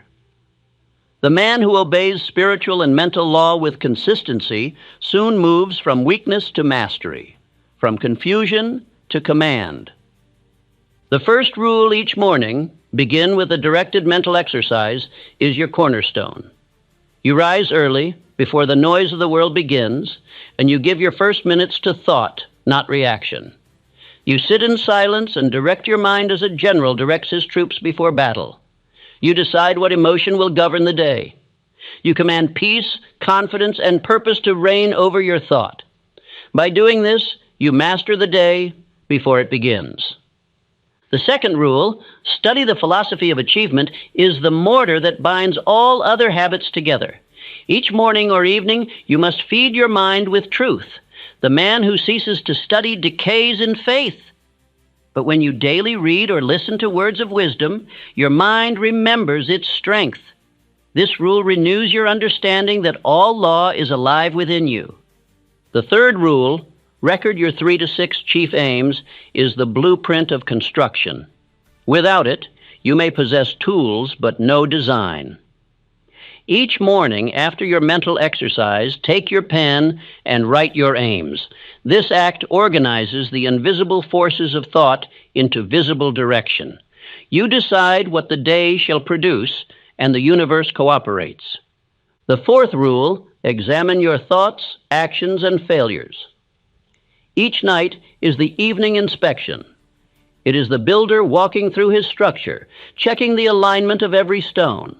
It prevents collapse before it begins. It turns mistakes into teachers and confusion into clarity. Reflection keeps the structure sound. And the fifth rule, confer with your mastermind ally, is the power supply that keeps the entire operation alive. It renews courage when fatigue threatens, restores vision when discouragement clouds it, and multiplies strength through mutual faith. No great structure is built without a council of builders. The secret of the 30-day rebuild lies in rhythm. Each of the 5 rules feeds the others. The morning begins with mind, continues with study, expands into written aim, is evaluated at night, and is strengthened through alliance. When practiced together, they create spiritual momentum so powerful that fear and doubt can no longer find a foothold. To begin your rebuild, you must first make a solemn decision, a decision that these next 30 days will be lived under law. No deviation, no excuses, no neglect. The man who experiments with discipline never finds power. Only he who commits entirely receives the fruit. Write this declaration on paper and speak it aloud. For the next 30 days, I dedicate myself to the daily practice of these 5 rules. I will rise each morning with faith, live each day with purpose, and end each night with reflection. I will rebuild my mind, restore my spirit, and renew my direction. I will not break my promise to myself. This statement is more than a vow. It is a contract between your conscious and subconscious minds. It gives your inner world new marching orders. From this point forward, your subconscious will organize itself to fulfill what you have declared. Now let us build the rhythm of the day. When you awaken, do not reach for distraction. Sit upright, breathe deeply, and center yourself in thought. Say quietly, "This is a new day, and I am its master." Then begin your directed mental exercise. See yourself calm, productive, fearless. Speak the thoughts you wish to rule the day. This is your mental warm-up for the battles ahead. Next, take 10 minutes to study. Read a passage from Think and Grow Rich, or from the Law of Success, or any teaching that nourishes faith and purpose. Do not read for volume. Read for vibration. Let the words sink into your spirit until they stir conviction. You are reprogramming your consciousness, feeding it the food of victory. Then take your notebook and write your 3 to 6 chief aims. Write them as commands, not wishes. Example: I will complete my project with excellence. I will speak with confidence and calm. I will attract one new opportunity through faith and preparation. Write them each morning until the act feels sacred. As the day unfolds, you will find your actions drawn toward the aims you have written. The subconscious mind obeys written law. When fatigue comes, recall your list. When distraction tempts you, remember your list. It will pull you back like a compass pointing north. At the close of the day, before sleep, perform your nightly review. Sit in silence and ask yourself, did my thoughts today serve my aims? Did my actions reflect my faith? What must I improve? Write your answers briefly. End the session not with regret, but with decision. Tomorrow I will correct what I missed. You will sleep with peace, and the subconscious will spend the night preparing the corrections you have ordered. At least once a week, meet with your mastermind ally. Share your progress. Discuss your aims, victories, and challenges. Speak honestly. Encourage one another. You will notice that enthusiasm, when shared, multiplies. Energy that was fading will return stronger than before. The very act of verbalizing your progress reinforces belief. This is the system of the 30-day rebuild. It begins with thought, continues with faith, is sustained through discipline, and is strengthened through alliance. Follow it, and your life will change in ways you can scarcely imagine. But I must warn you, some days will test your resolve. There will be mornings when the bed feels heavier than purpose. There will be nights when reflection feels uncomfortable. You may forget, delay, or grow impatient. That is the old self resisting rebirth. Push through it. Repetition is the sword that slays resistance. The mind obeys the master who repeats command. By the second week, something extraordinary will occur. You will begin to feel inner alignment. Your thoughts, words, and actions will start to harmonize. Decisions will come faster. Hesitation will fade. You will feel time expanding as confusion disappears. What once took hours will take minutes, because your energy will no longer leak through indecision. By the third week, others will notice a change. They will say, "You seem calmer," or "You look different." They will feel your new vibration. The confident man carries an unseen power. His very presence speaks. You will begin to attract opportunities because clarity attracts cooperation. By the fourth week, you will no longer be practicing these rules as discipline. They will have become part of you. You will wake automatically with purpose. You will write your aims as instinct. You will reflect at night without effort.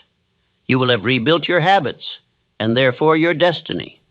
Some may ask, why 30 days? Because nature herself works in cycles of repetition.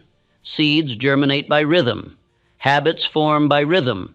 The mind accepts new identity through repeated pattern. 30 days of consistent practice is enough to engrave new grooves of thought that will endure long after the period ends. Let me illustrate this through a story. There was once a man who had lost his fortune and his faith. He listened to these 5 rules and decided to test them. For 30 days he rose early, wrote his aims, studied, reflected, and met weekly with a trusted friend.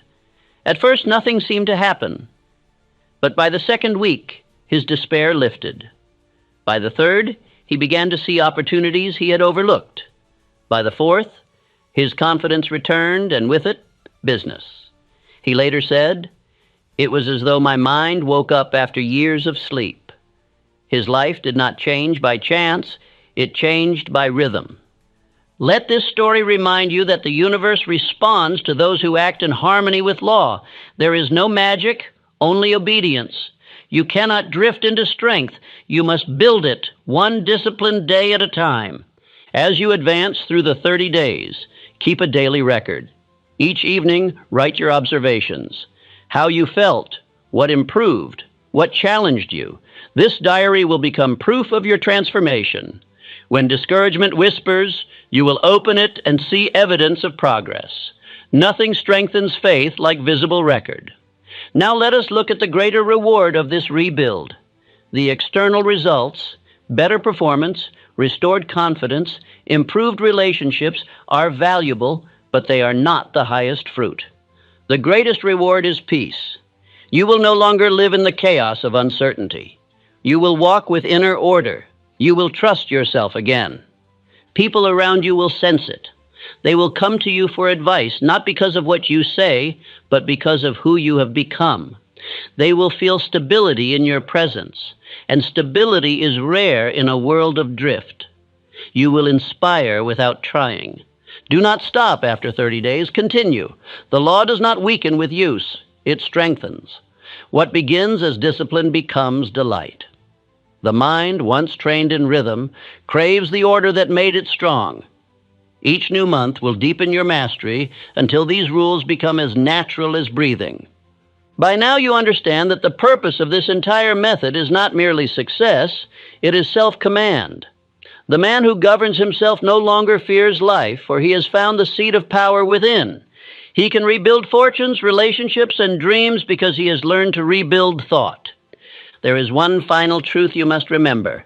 Life will not always look like you expected, but that is not failure. It is correction. The man who follows these rules learns to adapt. He no longer fears the unknown because he knows that no matter the circumstance, his inner structure remains intact. If you feel weak, remember the law. Faith renews itself through repetition. If you feel lost, return to your aims. If you feel alone, speak with your ally. If you feel uncertain, study again. Each rule is a rope that pulls you upward. You cannot fall far when all 5 hold you. Now let us seal this teaching with an affirmation of completion. Speak it aloud with conviction. Each day I am renewed in discipline, faith, and direction. I no longer wander, I build. I no longer fear, I act. I no longer wait, I decide. My habits serve my purpose, and my purpose serves my soul. Repeat this each morning and night until the words no longer sound like hope, but feel like identity. That is when the rebuild is complete. At the end of the 30 days, you will stand before a mirror and see a new reflection. Your eyes will carry calm instead of doubt, your posture confidence instead of fatigue. The same world will appear different because you will be different. And in that moment, when the question arises, is it too late for me? You will smile, for you will know the truth. It was never too late. It was only too undirected. These 30 days are not an experiment. They are a rebirth. You are not repairing an old life. You are constructing a new one. So begin now, not tomorrow, not when conditions improve, now. The next 30 days will pass regardless. The only question is whether they will pass with purpose or drift. Choose purpose. For the man who applies these 5 rules with sincerity will find that 30 days of lawful living redeem years of hesitation.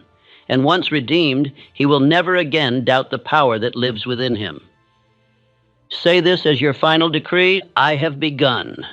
I build each day through law, through thought, through faith, through reflection, through unity. My life obeys my discipline. My destiny answers to my decision. I am renewed, I am directed, I am free. And so the next 30 days are not a challenge. They are a covenant. Keep them, and life will keep its promise. For no man who lives under law with faith, purpose, and persistence can ever again believe that it is too late. You were not sent here to drift. You were sent here to win. And until you begin to act like it, life will treat you as it treats all men who hesitate, with delay, difficulty, and defeat. Because the law of life is simple. The world will mirror your belief about yourself. If you think small, it will keep you small. If you walk in faith, it will make room for you. Right now, you may doubt that.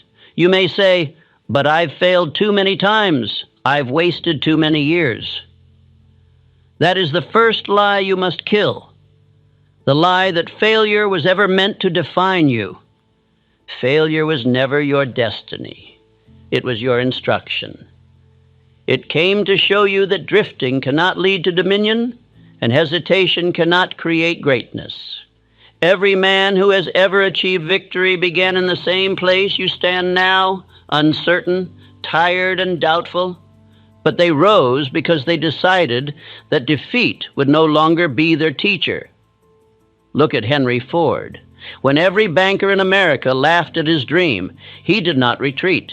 He said, "I will build a motor car for the great multitude," and the world obeyed. Look at Thomas Edison. 10,000 failures, yet each one only proved to him that success was inevitable. He was not lucky. He was loyal, loyal to his purpose, loyal to the law.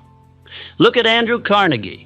He began as a telegraph boy and became a king of steel because he acted as one sent to rule, not one begging for permission to live. The same law governs you. The same power lives in you. But until you act like one chosen for victory, the world will continue to test your indecision. If you walk like a defeated man, your family will feel it, your children will sense it, your friends will mirror it, your rivals will laugh at it. But when you begin to think and act as though destiny favors you, everything shifts. Your tone changes. Your posture straightens. Your eyes take on certainty. You stop asking, "Can I?" and begin saying, "I will." And here is the secret. The world treats you according to the tone of your belief. No man escapes this law. If you move through life expecting loss, you will find it at every corner. If you expect victory, even mountains will move aside to let you pass. So I ask you, how long will you live as if fate were against you? How many more days will you speak of luck instead of law? Because here is the truth most never face. Failure is not a punishment. It is a pause. It waits for the man who will rise and command it to serve him. Every defeat carries a seed of equal or greater benefit if you claim it. But most men never do because they are addicted to self-pity. They cling to their excuses as though they were medals of honor. They tell stories about why they could not, instead of stories about how they will. And that is why 99% remain where they are. Not because the law failed them, but because they refuse to act like the law applied to them. But you, if you have ears to hear this message, you are not among them. Because something inside you already knows you were meant for more. You have felt it in quiet moments when you looked at your reflection and knew you had not yet met the man you could be. You have felt it when watching others succeed, not in envy, but in recognition. That should be me. And you were right. It should be, it can be, it will be, the moment you decide that it must. Let me show you how this law works. The world does not reward effort. It rewards definiteness. Effort without direction is like a ship without a rudder, busy but lost. When you think as one sent here to win, you no longer waste motion. Every thought becomes an arrow. Every hour becomes gold. You stop scattering your power on what-ifs and start pouring it into what must be. That is the first mark of a man who wins, focus born of faith. And something strange begins to happen when you think this way. People begin to treat you differently. Your spouse sees confidence where there used to be confusion. Your children watch you with new respect. Your colleagues sense authority in your voice. Even your critics hesitate because the energy of doubt is gone. That is the unseen reward of definiteness. It changes not only your results, but how the world perceives you.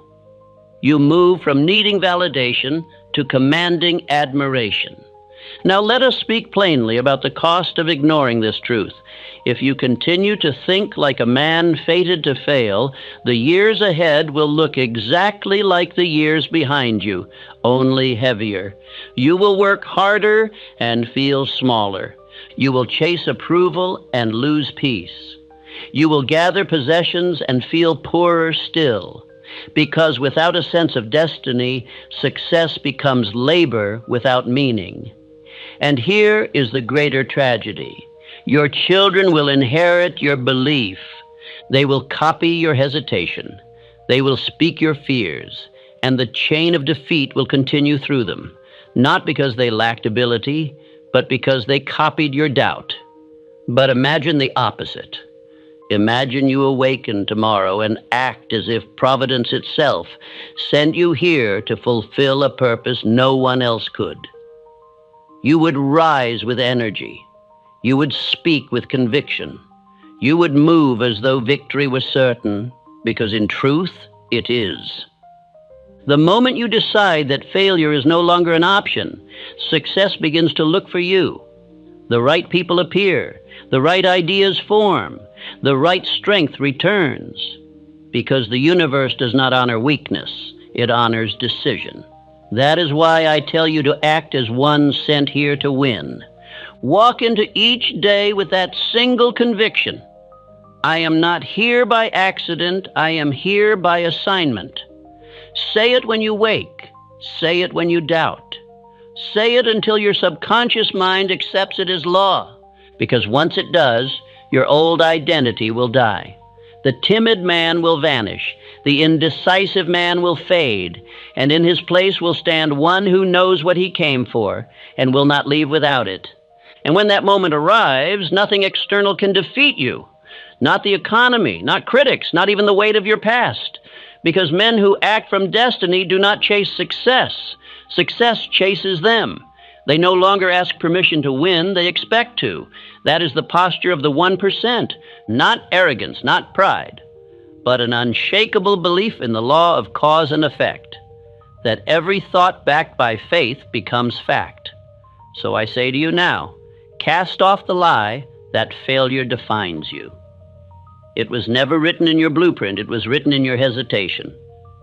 Decide today that your future is already won, and act accordingly. Speak it, walk it, demand it, because the world you see is merely a reflection of the world within you. Change the image, and the mirror must follow. Act like you were sent here to win, and you will. Because you were. Failure is not your destiny. Victory is. And from this moment forward, nothing less shall satisfy you.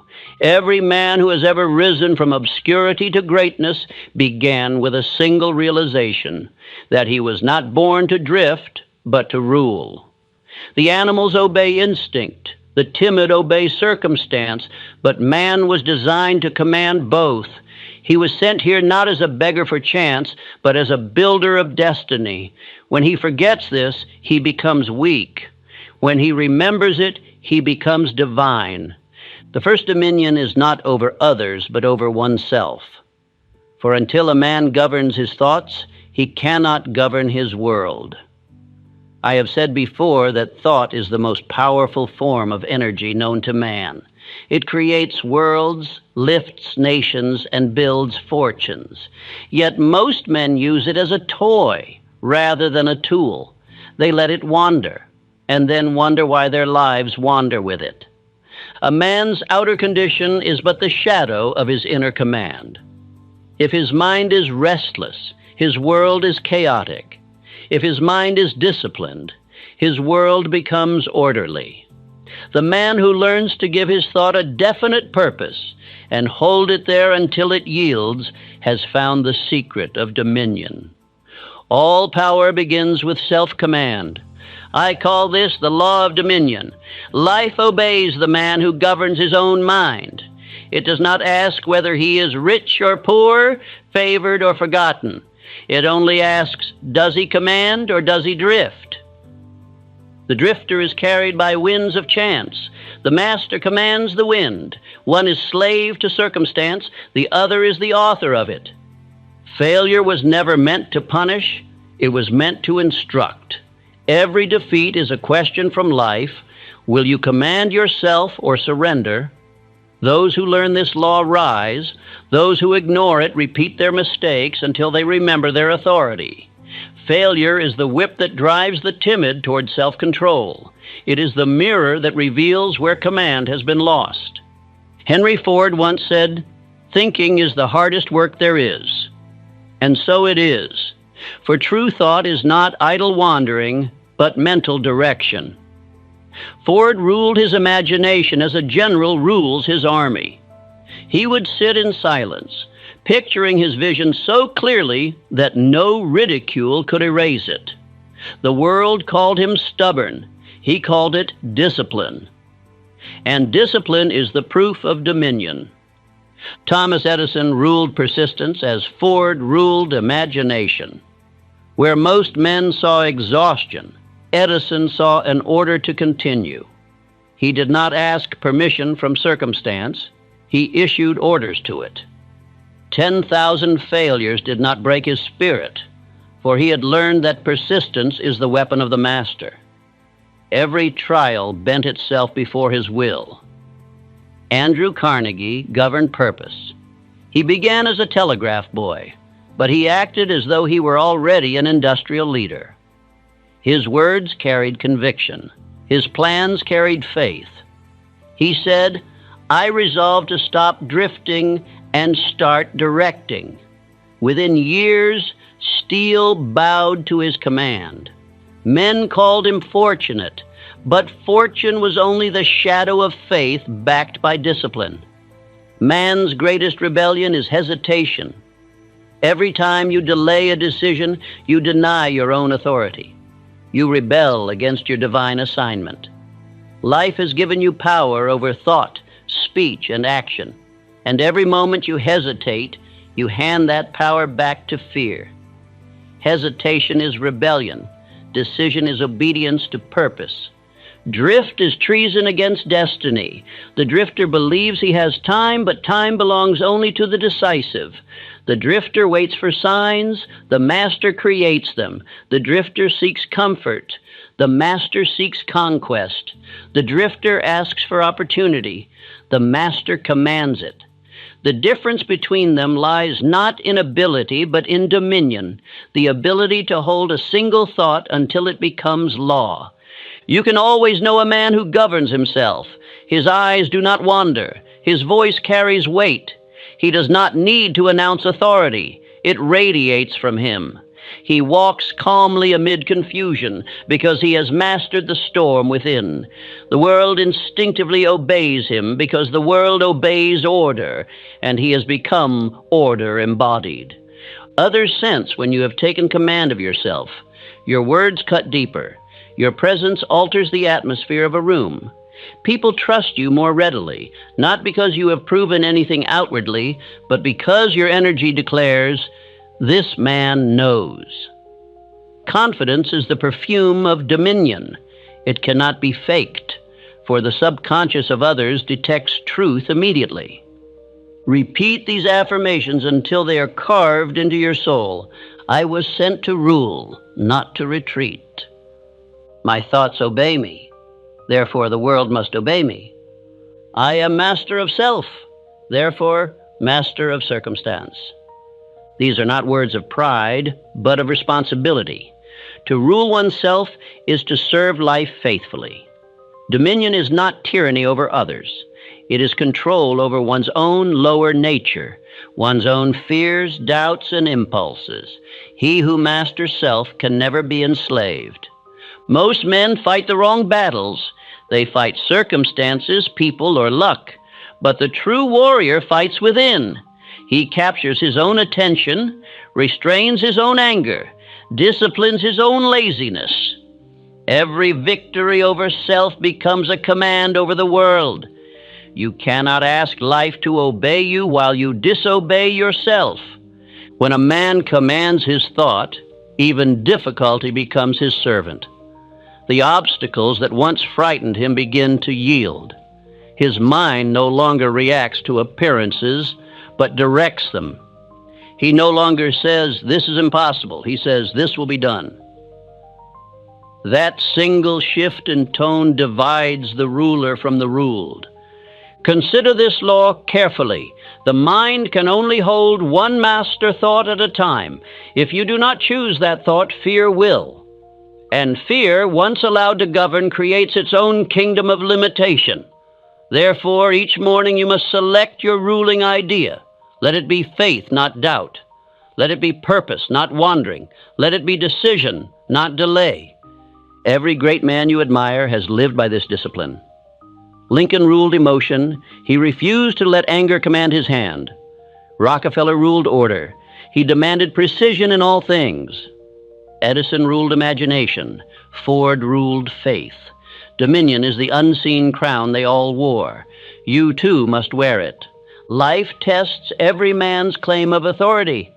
It will send confusion to see if you can remain clear, noise to see if you can remain calm, temptation to see if you can remain loyal. Each trial asks one question: have you truly taken command of yourself?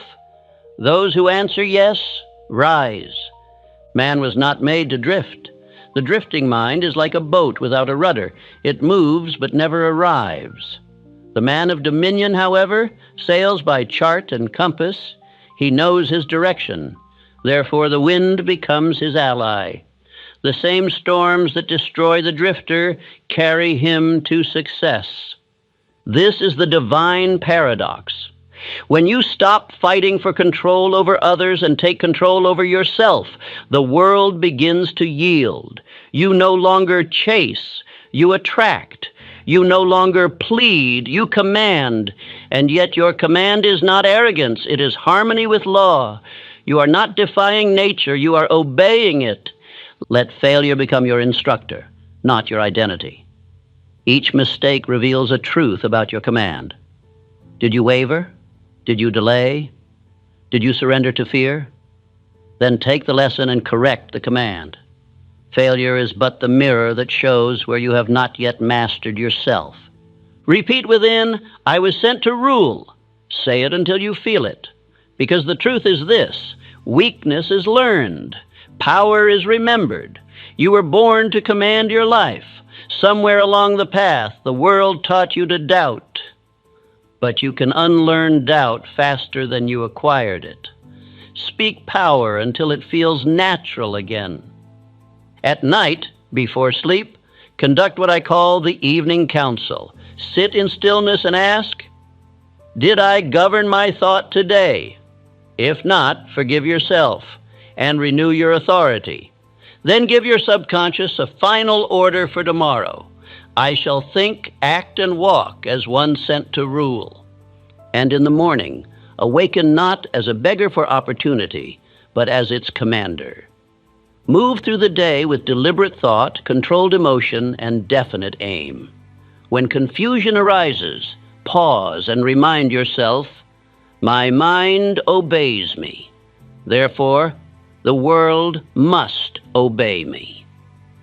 Soon you will notice that your outer life begins to organize itself around this inner order. People will respect your time because you respect your thought. Circumstances will align with your plans because your mind has ceased contradicting itself. Even difficulty will seem to assist you because you have ceased to resist it. The man who rules his thought has already begun to rule the world. Dominion over self is the first and final mastery. All else flows from it. When you command your mind with faith, the unseen world bends to listen.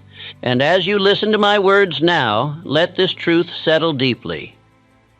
You were not sent here to drift in fear, nor to bow to failure. You were sent here to lead, to stand upright as the image of order in a world of confusion. Speak it aloud before rest. I was sent to rule, not to retreat. For the moment a man accepts that truth, his destiny obeys it. There comes a moment in every man's life when he must stop asking and start declaring. Until that moment, he lives as a beggar in the house of abundance, surrounded by opportunity, yet paralyzed by indecision.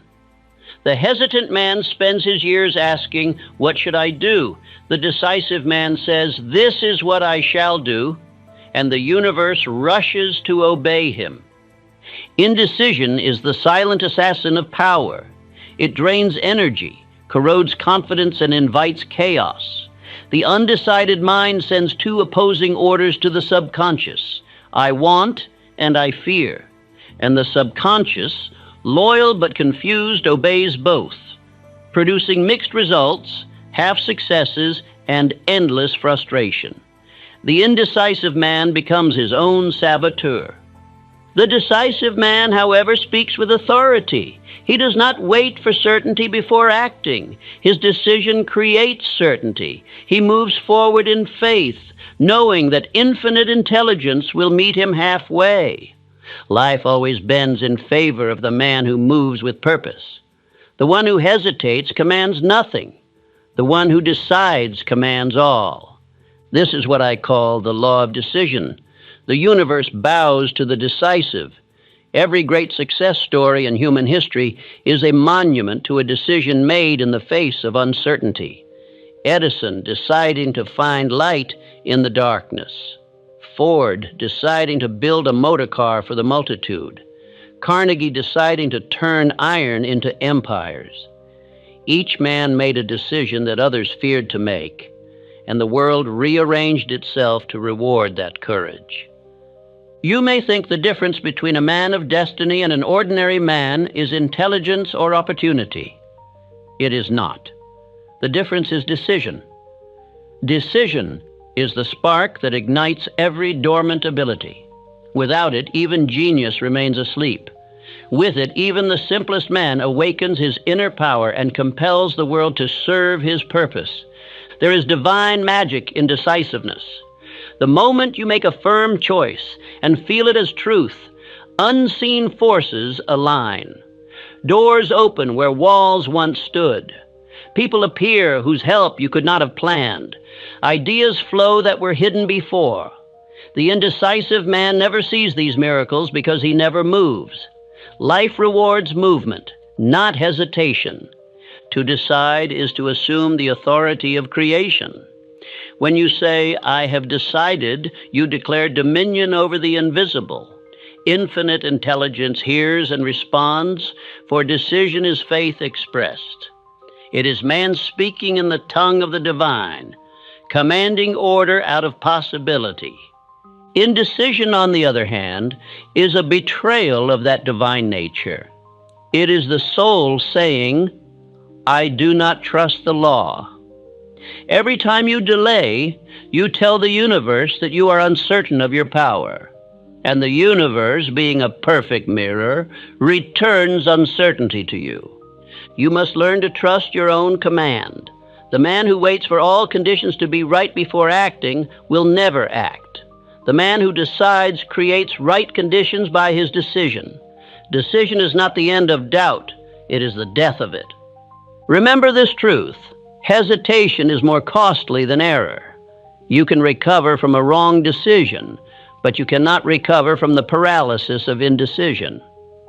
The world forgives mistakes more readily than it forgives hesitation.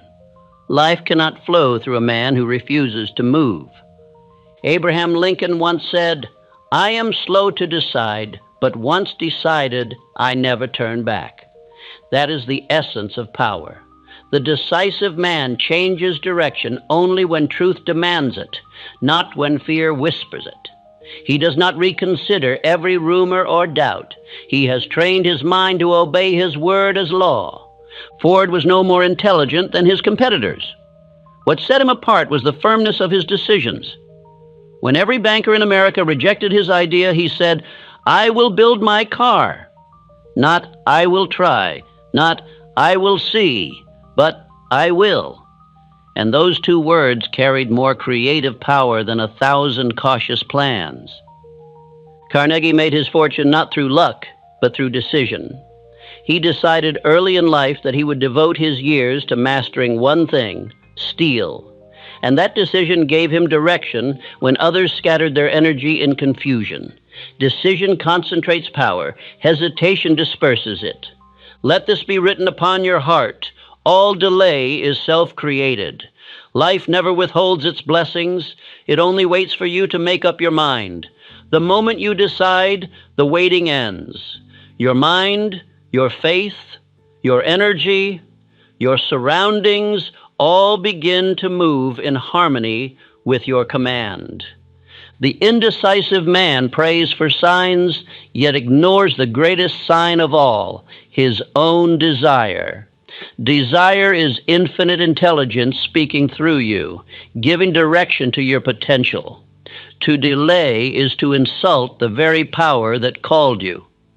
When you feel a strong desire backed by reason and faith, act upon it at once. Decision transforms desire into destiny. Every man's life is a collection of decisions. To delay one is to delay all. Think of the power contained in a single definite choice. When Edison decided to perfect the electric light, he had no guarantee, no money, no approval, only decision. Yet that decision illuminated the world. Decision turns the invisible into the inevitable. Your subconscious mind is like a soldier awaiting orders. It does not argue, it obeys. But it cannot obey conflicting commands. You cannot say, I want success, and then think, I fear failure. That is like steering a ship east while rowing west. You must give one order, and it must be definite. Every night before sleep, review your thoughts. Ask yourself, did I issue any commands of doubt today? If so, correct them. Replace every uncertainty with a definite instruction. Tell your subconscious exactly what to build. Decision is the language it understands. Repeat this affirmation with feeling, every decision I make is law to my destiny. I decide once and the world obeys. I walk in clarity, therefore opportunity walks toward me. Speak these not as wishes, but as facts. Feel the authority in them. Your subconscious is listening. When it senses conviction, it moves mountains to prove you right. There is a quiet dignity in the decisive man. He does not speak quickly, but once he speaks, his word becomes command. People around him feel the weight of certainty. They trust his leadership, not because he demands it, but because he embodies it. Decision gives a man presence. The indecisive man changes his plans as often as the wind changes direction. His followers lose confidence, his mind loses focus, and his energy scatters. The decisive man may err, but his momentum corrects the error. Motion guided by faith always outperforms stillness guided by fear. Nature rewards the man who decides. The seed must commit to the soil before it can grow. The river must choose its course before it can reach the sea. So it is with the soul of man. Decision is the act of choosing a channel through which the current of life may flow. Do not wait for emotion to make decisions for you. Emotion is a poor master. It changes with the weather. Decide with reason, then act with faith. Once decided, refuse to entertain contradiction. A mind divided cannot command. Decision is the instrument by which man builds character. Each time you decide, you strengthen the muscle of certainty. Each time you hesitate, you weaken it. The habit of decision leads to destiny. The habit of hesitation leads to decay. Let me tell you of a man who learned this lesson. He was a clerk in a small town, dreaming of wealth, but always doubting his ability. One evening, after hearing a lecture on definiteness of purpose, he resolved to act. He wrote on a single page his decision. I will create a product that serves every household in America. That man was Charles Schwab. Within years, his decision lifted him from obscurity to leadership in the steel empire of Carnegie. The world did not crown him by accident. It crowned him for deciding. You too must learn to write your decisions into being. Every night, set one definite command for tomorrow. It need not be grand, only clear. Say, tomorrow I shall finish this task, or tomorrow I shall begin this plan. Each small decision builds the muscle of faith. Over time, the mind begins to obey naturally. Do not fear making the wrong choice. Wrong choices refine wisdom. No choice destroys it. The man who fears error remains in error. The man who dares learns to correct swiftly and continue. Decision is not perfection. It is progression. Think of the blacksmith again. Each strike is a decision. Each spark is progress. He does not stop to debate whether his blow was perfect. He continues until the metal yields. So must you. Every decision is a strike toward mastery. Indecision is a disease of the spirit. It disguises itself as caution, but it is fear in polite clothing. Cure it by acting.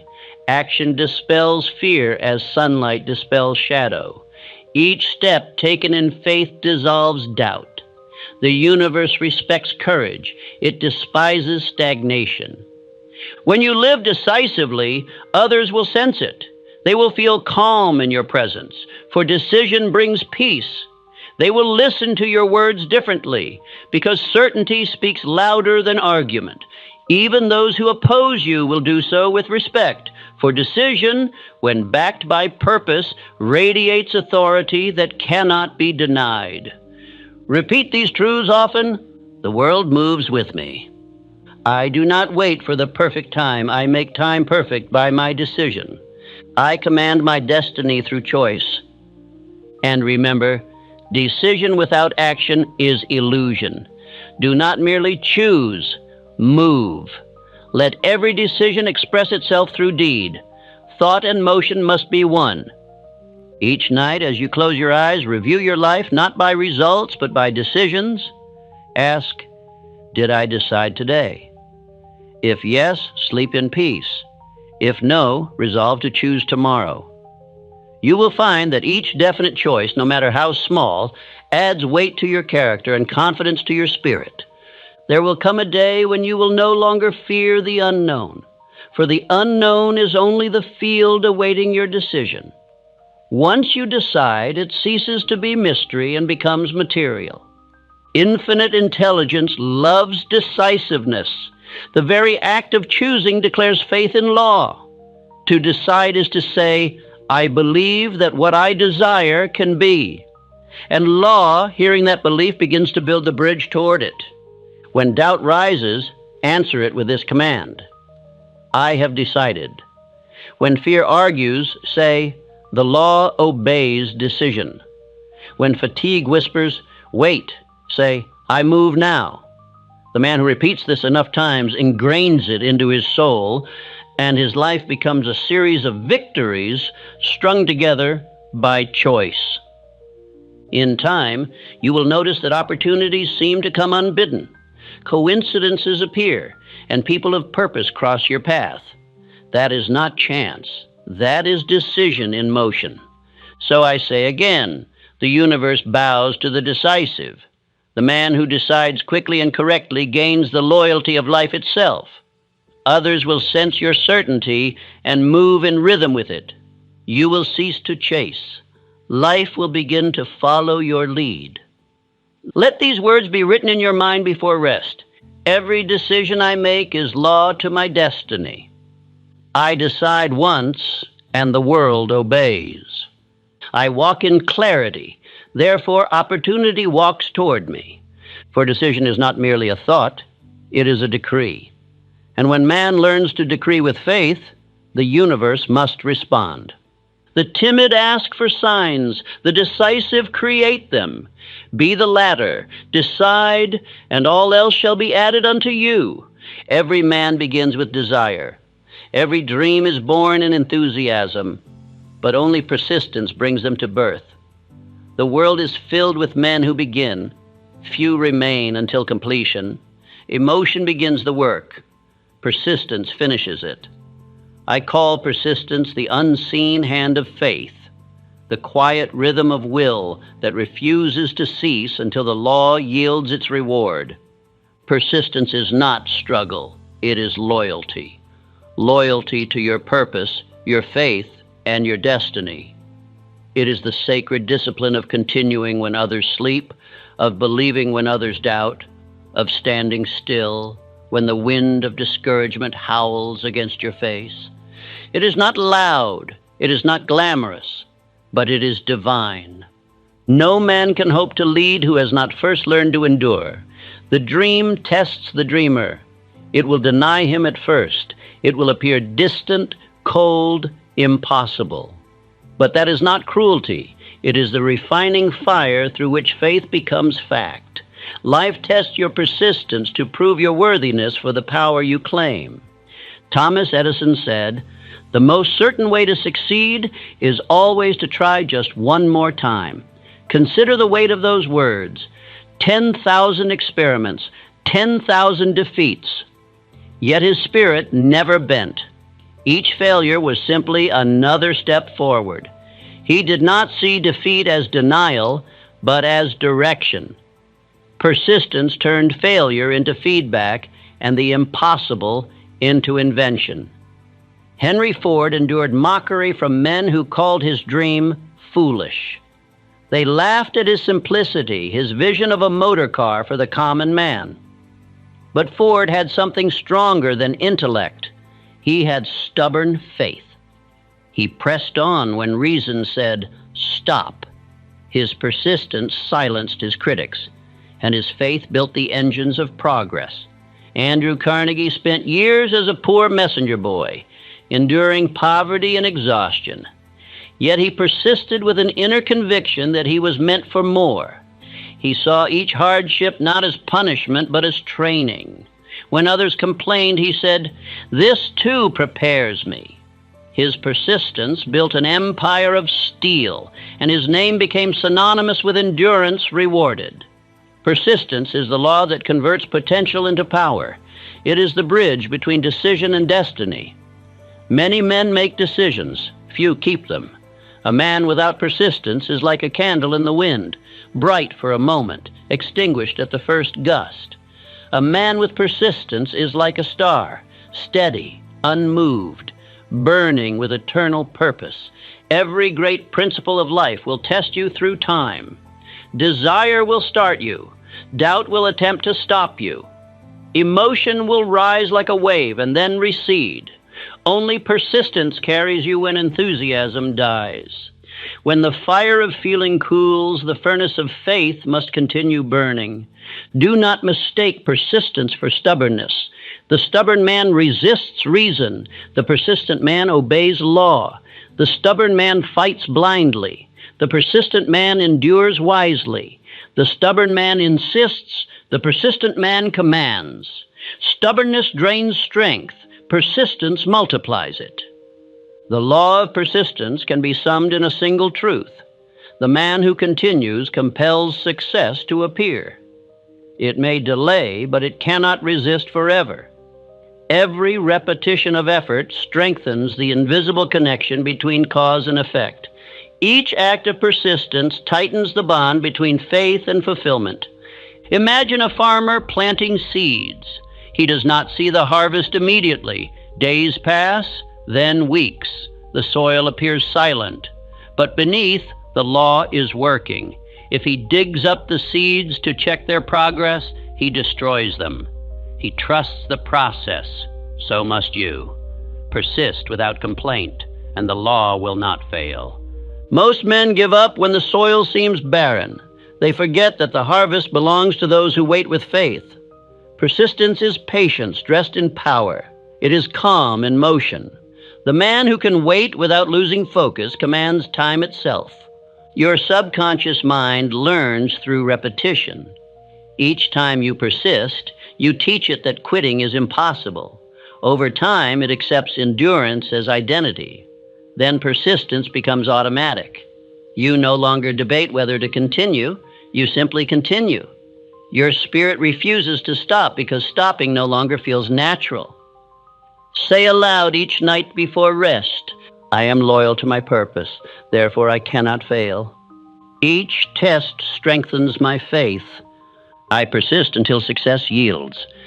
Speak these as though you were signing a contract with your destiny. The subconscious, hearing such certainty, will make it law within you. The greatest enemy of persistence is fatigue, not of the body, but of faith. When results seem slow, the weak man grows weary in spirit. He says, "It's not working." But faith does not check the clock. It knows that every second of endurance is building momentum unseen. Lincoln endured failure after failure before greatness found him. He lost elections, lost business, lost friends, but never lost himself. His persistence was quiet but immovable. He said, "I am a slow walker, but I never walk backward." That statement is the anthem of persistence, the calm refusal to retreat. There is a rhythm in the universe that rewards continuation. It is the same rhythm that moves the tides, that swings the planets, that draws the seed to the sun. When you persist, you join that rhythm. You align with law itself. When I speak of persistence, I do not mean reckless repetition of unwise actions. I mean steady adjustment guided by faith. The persistent man learns, refines, adapts, but never abandons. He changes his method when reason demands it, but never his purpose. His aim is fixed, his approach flexible. Persistence turns failure into servant. The lesson that breaks one man becomes the teacher of another. Failure whispers, "You cannot." Persistence answers, "I will." And the law, hearing faith speak louder than doubt, begins to yield. There is no greater demonstration of mastery than calm endurance. To continue without complaint while others despair is proof of spiritual strength. The world admires such steadiness. Even your enemies grow silent before it. Persistence disarms opposition because it outlasts it. Think of the blacksmith. Each swing of his hammer seems small, yet with each blow the metal yields a little more. Persistence does not look impressive, it looks repetitive. But that repetition is creation in motion. The blacksmith does not strike once and hope. He strikes until. So too with success. Strike until, believe until, work until, rest if you must, but never retreat. For persistence transforms repetition into law. Life often conceals its treasures behind tests of endurance. It asks, how much do you desire it? How loyal are you to your purpose? Every delay, every denial is an invitation to prove your faith. Those who persist pass the test. Those who quit repeat the lesson. Carnegie told me once, "There is no defeat for the man who refuses to stop trying." He meant that failure cannot exist for the persistent. Time may delay him, but time itself will one day serve him. The man who continues long enough makes even fate his ally. Let persistence become your rhythm. Let it beat through your actions like a drum of destiny. Each step, each attempt, each day you rise and continue adds weight to your will. One day the pressure of your faith will break the resistance of circumstance. That day belongs to you. Remember also that persistence refines character. The impatient man demands ease. The persistent man earns strength. The impatient man complains. The persistent man commands. The impatient man seeks comfort. The persistent man seeks completion. Every night before you sleep, recall where you stood firm. Praise yourself for each act of continuation. Gratitude reinforces endurance. The mind repeats what it is thanked for. By acknowledging your persistence, you teach your subconscious to value it. The secret of the 1% is not superior talent. It is refusal to yield. They outlast doubt, outwork hesitation, outweight the timid. Their strength is rhythm. They rise when others fall. They speak faith when others complain. They move forward when others freeze. The man of persistence becomes magnetic. Others trust him because he does not falter. They sense his steadiness and draw strength from it. Employers promote him. Friends seek his counsel. Partners follow his lead. The world loves reliability, and persistence is reliability perfected. Faith without persistence is emotion. Persistence without faith is labor. Combine them, and you become unstoppable. Faith gives vision. Persistence gives execution. Faith is the plan. Persistence is the builder. You may not see immediate results, but you are always building momentum. Each act of persistence is like a drop of water on stone. At first it seems powerless, yet in time the stone yields to the drop, not through strength, but through constancy. Do not envy men who seem to succeed quickly. Quick victories often vanish just as swiftly. The man of persistence builds on bedrock. His progress may be slower, but it is certain. His foundation cannot be shaken because it is laid in discipline. When exhaustion whispers, "Rest forever, rest briefly, but rise again." The persistent man uses rest as recovery, not retreat. The weak man mistakes rest for surrender. The strong man rests to renew his command. Each morning say, "I persist until success yields." Feel those words as truth. The law cannot deny the man who refuses to be denied. Each repetition of faith bends reality closer to obedience. There will come a day when those who mocked your endurance will call you fortunate. They will say, "You are lucky." Smile, for you will know the truth. Luck is persistence disguised. Let these affirmations be your nightly armor. I am loyal to my purpose, therefore I cannot fail. Each test strengthens my faith. I persist until success yields. Speak them until your voice becomes calm with certainty. The man who persists no longer wonders if, he knows when. Do not measure success by speed. Measure it by steadfastness. The flower that blooms overnight dies by morning. The oak that grows slowly shelters generations. So too with greatness. Let your roots go deep in faith. Let your patience stretch wide. Persist, and time will become your servant. Persistence is not a virtue you learn once. It is a law you practice daily. Each day you recommit to your purpose. You renew your authority over fate.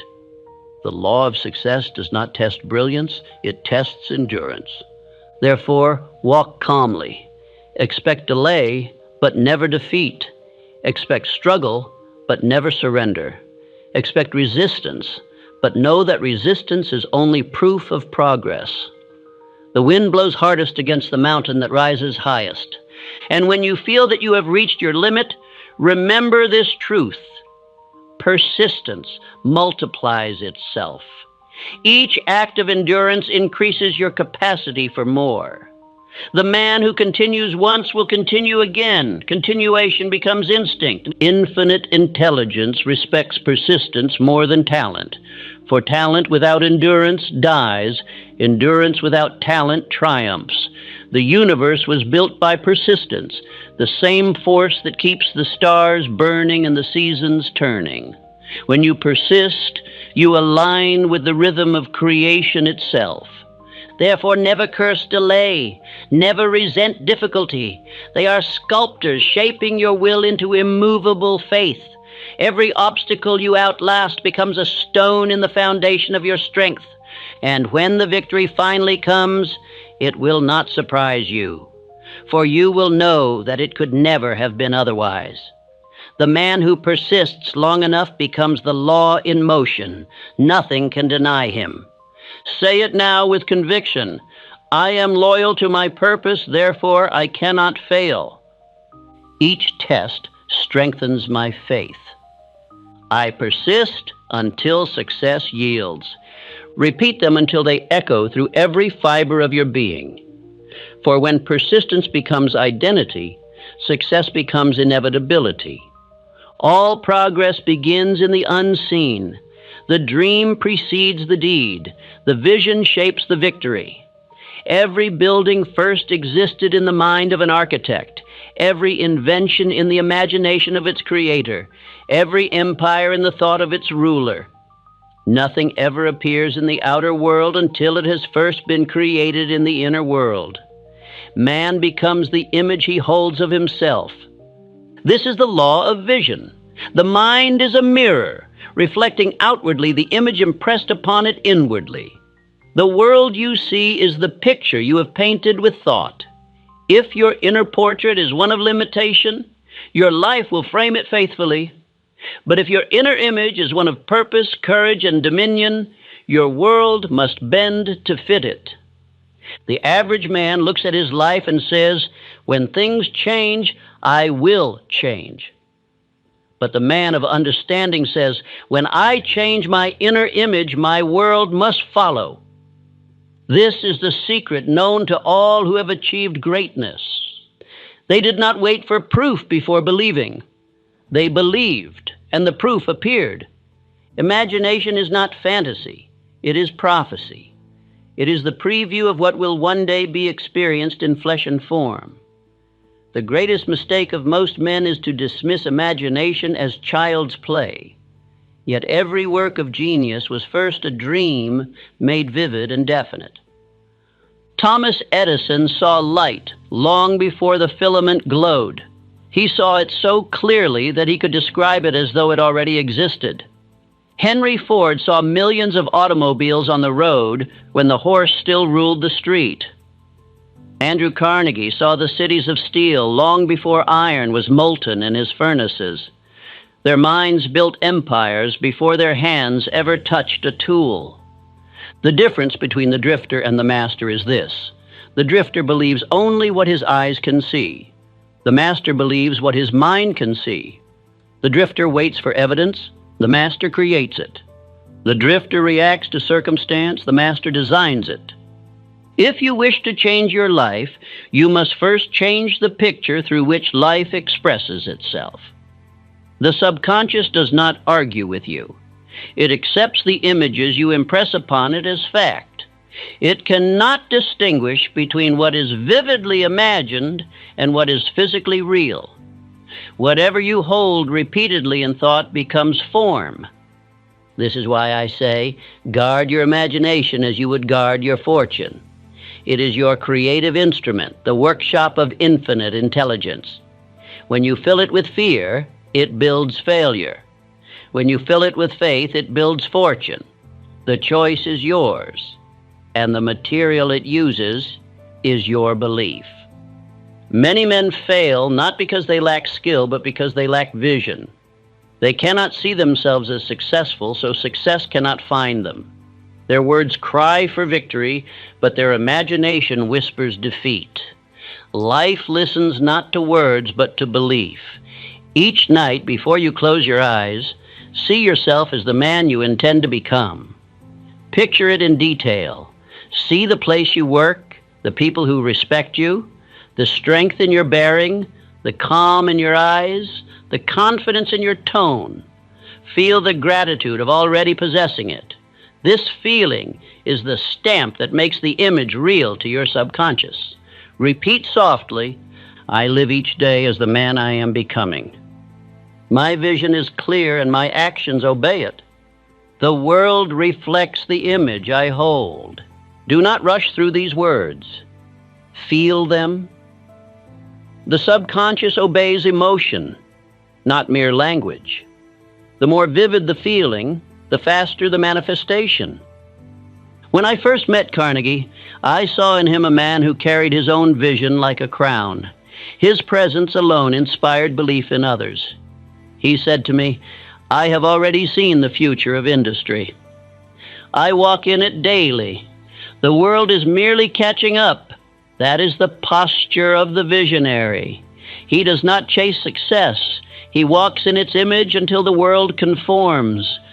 Ford once told me, I built the car in my mind before I built it in my factory. Every bolt, every line, every part existed in his imagination before it touched steel. He used his mind as a mold for the future. That is what you must do. Your life is the factory of your thoughts. Build there first. Imagination is infinite intelligence speaking through you. When you receive a vision that stirs your soul, do not doubt it. It is not foolishness, it is instruction. Infinite intelligence does not plant seeds that cannot grow. It calls you to be the soil of its creation. You must learn to trust your inner pictures more than external appearances. Appearances show what has been. Imagination shows what can be. The man of vision lives in tomorrow while others remain imprisoned in yesterday. Others will call you unrealistic. They will say, be practical. But the practical man copies what exists. The visionary man creates what never was. Everything practical today was once impossible. The world laughs at visionaries until it kneels before their results. When you hold your image firmly, it begins to reflect in your behavior. Your posture changes. Your tone gains authority. Your eyes carry calmness. People respond differently to you without knowing why. They sense your conviction, and their confidence mirrors it. You are no longer begging for success. You are embodying it. This is why I tell you that repetition and imagination must walk hand in hand. Repetition without vision is hollow. Vision without repetition fades. To build a new image, you must impress it upon your subconscious through consistent visualization and affirmation. The subconscious builds through rhythm. Each night you repeat the same picture, the same feeling, the same command. It carves deeper into your inner mind. Soon the picture becomes so real that your behavior naturally aligns with it. You speak differently, move differently, and act as though success were inevitable. That is when the world begins to shift in your favor. Think of a sculptor chiseling marble. Each stroke seems small, but each one reveals a clearer form beneath. So it is with mental vision. Each repetition removes doubt and reveals destiny. The longer you hold the image, the sharper it becomes until even reality cannot deny it. Let gratitude be the artist's light upon your image. When you feel gratitude for what you imagine, you tell the subconscious, "This is already mine." Gratitude seals belief. It changes imagination from wish to ownership. A man who is thankful for what he envisions has already claimed it. When you live according to vision, fear loses its hold. Fear draws its strength from what you see with your eyes. Faith draws strength from what you see with your mind. The visionary walks by the ladder. He looks beyond appearances and commands new ones to emerge. Lincoln was a man of vision. Even in war, he saw peace. Even in division, he saw unity. His vision was so strong that it carried a nation through chaos. He once said, "I am not bound to win, but I am bound to be true." And because his inner image was one of truth and purpose, victory followed. Vision gives birth to direction. Direction gives birth to discipline. A man without vision becomes the victim of every distraction. A man with vision cannot be tempted by triviality. His eyes are fixed on the summit, and his every step serves that ascent. You must also understand that vision requires isolation. Great ideas cannot be born in noise. You must retreat daily into the silence of your own mind and see the picture clearly. The more vivid your vision, the less you need to explain it. Those who cannot see it will call you foolish. Those who can will call you a leader. Vision is faith in motion. It is not daydreaming. It is definite creation. The dreamer who never acts is lost in illusion, but the visionary who acts from faith becomes unstoppable. Vision without action is fantasy. Action without vision is futility. Combine them and you have destiny. The law of vision also governs how others perceive you. People treat you according to the image you project of yourself. If you see yourself as small, they will too. If you see yourself as calm, capable, and certain, they will feel it and respond in kind. The mind broadcasts its belief silently, and others receive it instinctively. I have seen timid men transform their entire lives simply by changing the way they pictured themselves. A man who once feared public speaking began to see himself as confident and capable. Each night he pictured himself addressing an audience with ease. Within months, he no longer needed imagination. He had become the image. That is the power of vision made habitual. When you imagine your future, do not picture vague ideals. Be precise. See details so sharp that you could describe them aloud. The subconscious builds from exact patterns, not abstractions. Be as definite in vision as you are in command. Visualize success not only in result but in conduct. See yourself rising early with purpose, working calmly with focus, speaking with authority, acting with courage.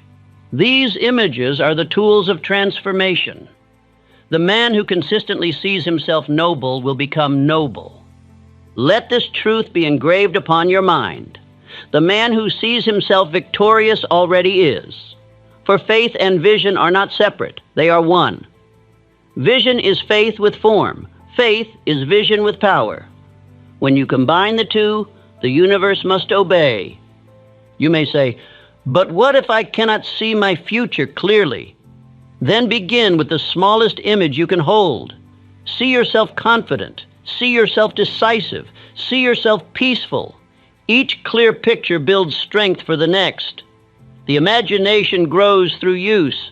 Be patient with your vision. A seed does not sprout the moment it is planted. It must take root in the unseen. Continue to feed it daily with repetition, emotion, and gratitude.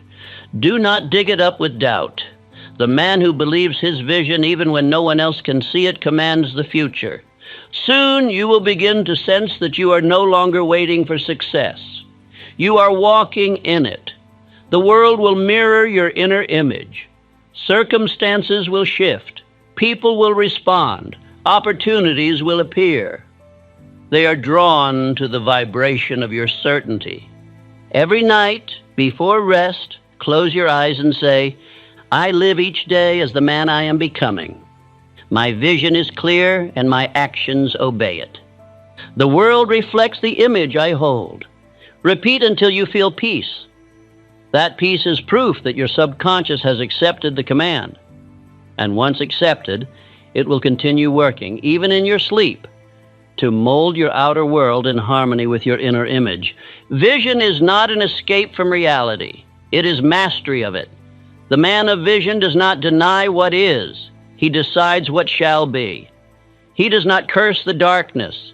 He designs the light. He does not complain about circumstance. He constructs new ones in his imagination and watches them unfold in time. Infinite intelligence favors the man who holds a definite picture of faith.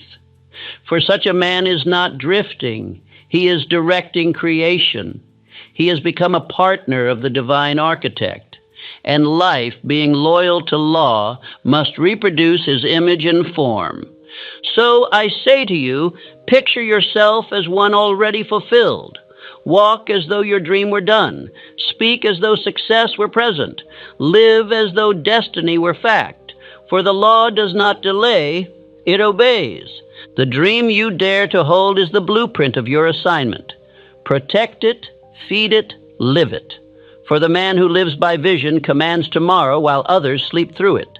And now, before you rest, speak these final affirmations as the closing of this night's lesson. My inner image governs my outer world. I see myself victorious, therefore I am. The law obeys the vision I hold. Let these words be your last thought before sleep, for the man who dreams deliberately awakens into destiny. There comes a moment in every man's life when he must decide who he is, not what he wishes to be, not what the world calls him, but what he declares himself to be. For identity is destiny. Every thought, every habit, every outcome follows the law of identity. You cannot live beyond the image you have accepted of yourself. You may dream, you may hope, you may strive, but until you become the man inwardly, life cannot make you him outwardly. This is the supreme law, the law of identity. It is the master key behind all others. Decision gives you direction. Persistence gives you strength. Vision gives you form. But identity gives you being. What you are in consciousness, you will become in circumstance. The world has no choice but to reflect what you believe yourself to be. Most men spend their lives trying to change their results without changing themselves. They chase success as though it were an object to be captured. But success is not pursuit. It is recognition. You do not run toward greatness. You awaken to the truth that it already lives within you. When you remember who you are, success becomes obedience, not struggle. Failure occurs only when a man forgets his identity. When he believes himself small, weak, or unworthy, he creates conditions to prove it. Life never argues, it confirms. But when he stands upright in the awareness of his power, even failure becomes his servant. He no longer asks, "Can I?" He says, "I am." And the universe responds in kind. Say it now with conviction. I am sent here for victory. These are not words of arrogance, they are words of remembrance. You were sent here with a purpose too definite for failure, too divine for mediocrity. Infinite intelligence does not create accidents. It creates assignments. And yours is to master yourself and multiply your gifts until they become service to others. Andrew Carnegie once told me, "Every man who rises must first believe that he was chosen to rise." He spoke not of privilege, but of posture. The man who believes himself sent walks differently. His eyes do not wander. His tone does not waver. He moves with quiet assurance as one guided by an unseen hand. Others feel it long before they understand it. When you carry yourself as one sent, the world rearranges itself to accommodate your faith. People speak to you with more respect. Opportunities appear where obstacles once stood. Even your enemies hesitate, for the energy of conviction is stronger than the noise of doubt. The law of identity declares that belief becomes flesh. Whatever you accept as truth about yourself, you embody. You cannot escape your own definition. If you define yourself as limited, you will act in ways that ensure limitation. If you define yourself as powerful, you will find power where others see impossibility. Identity governs action, and action governs destiny. Look closely at the men you call great. Lincoln carried himself with the dignity of a statesman long before the world called him one. Ford believed himself capable of revolutionizing industry when others saw him as a tinkerer. Carnegie regarded himself as a captain of destiny when he still earned pennies. Their outer titles came after their inner conviction. The title successful was first awarded by their own minds. Man must learn to name himself before the world can name him. The power to define self is the highest authority life can grant. Every time you say, "I am," you write law upon the tablets of your subconscious. Those two words are the chisel of destiny. When you declare, "I am confident, I am capable, I am victorious," you give your mind a command that infinite intelligence must fulfill. But when you say, "I am tired, I am unlucky, I am broken," you issue a decree just as powerful, but destructive. The subconscious mind does not filter, it obeys. It takes every "I am" as gospel and builds circumstances to match. Therefore, speak only of what you wish to be, never of what you fear to remain. Repetition carves identity. Every thought repeated becomes a law written upon your character. The man who constantly declares defeat will soon act defeated. The man who declares victory will find his behavior changing to reflect it. Words become attitudes. Attitudes become habits. Habits become fate. Each night before rest, affirm these truths. I am sent here for victory. I am guided, guarded, and guaranteed by infinite law. Failure serves me. Success follows me. Say them until the words no longer feel spoken but remembered, as though you are recalling a truth long known but long forgotten. For in truth, you are not learning these laws. You are awakening to them. Identity is habit of thought. You can change it by repetition as surely as a sculptor changes stone by chisel. Each statement of faith is a stroke, revealing the form within. Day by day, You carve away doubt, fear, and limitation until the master within stands revealed. That is what I mean when I say man is a builder of himself. Many men live as slaves to memory. They identify with past failures and call them truth. But your past is not your identity. It is your education. The man who allows yesterday to define him has surrendered his dominion. The man who extracts its lesson and discards the pain walks free. Lincoln suffered more defeats than victories before he led a nation, but he never identified with loss. He used each setback as material for strength. I will prepare myself, he said, and someday my chance will come. He prepared his mind, his heart, and his character until chance became destiny. Ford did not see himself as an employee, but as a creator. Even when he swept the floors of a machine shop, he carried himself as an innovator before invention made him famous. His faith and his identity attracted the men, money, and ideas necessary to prove it. Carnegie, when ridiculed for his ambition, simply smiled and said, "A man's belief is the measure of his height." And he was right. Men grow or shrink according to the image they hold of themselves. You must begin to live as the man you intend to become, not someday, but now. Act from the identity of success before the evidence appears. Speak calmly, act decisively, move with faith. Every gesture, every tone, every thought should be an echo of the man you are becoming.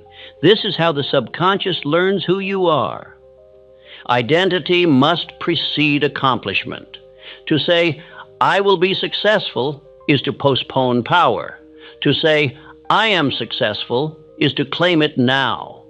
The future obeys the man who speaks in the present tense. For the subconscious understands only the language of now. The timid wait for validation. The decisive give it to themselves. The timid wait for signs. The faithful become the sign. The timid wait to be chosen. The destined know they were sent. That single change in identity separates the 99% from the 1%. You will notice how differently others treat you when you stand in your identity. People respond instinctively to confidence because it signals alignment with law. A man who knows who he is does not compete. He commands. He does not demand respect. He radiates it. And yet, do not mistake identity for pride. Pride is noise. Identity is silence. Pride boasts, look at me. Identity whispers, I am. Pride requires approval. Identity requires obedience to purpose. The proud man exhausts himself defending illusion. The man of identity moves quietly through resistance as through air. Repeat daily until it becomes your consciousness. I am guided, guarded, and guaranteed by infinite law. Let those words be more than comfort. Let them be armor. For when identity is secure, no criticism can wound you. No failure can frighten you. No rejection can dissuade you. Your task is not to create greatness, but to remember it. The power that built worlds lives within you. When you act from this awareness, you cease to beg for power. You express it. Your faith becomes self-evident. Your authority becomes natural. This inner knowing transforms your relationship with failure. You begin to see that failure never touches the real self. It can only test the surface. Failure becomes a teacher instead of a tyrant. You learn to say, this too serves me, and you move forward unharmed. The man who knows who he is cannot be enslaved. The chains of fear, doubt, and conformity melt before conviction. Others may call you stubborn. In truth, you are loyal to your purpose, to your faith, to your identity. As you strengthen this sense of self, life becomes simpler. Decision becomes swift. Persistence becomes natural. Vision becomes clear. For all these laws are servants of identity. Once you know who you are, every other virtue falls into order.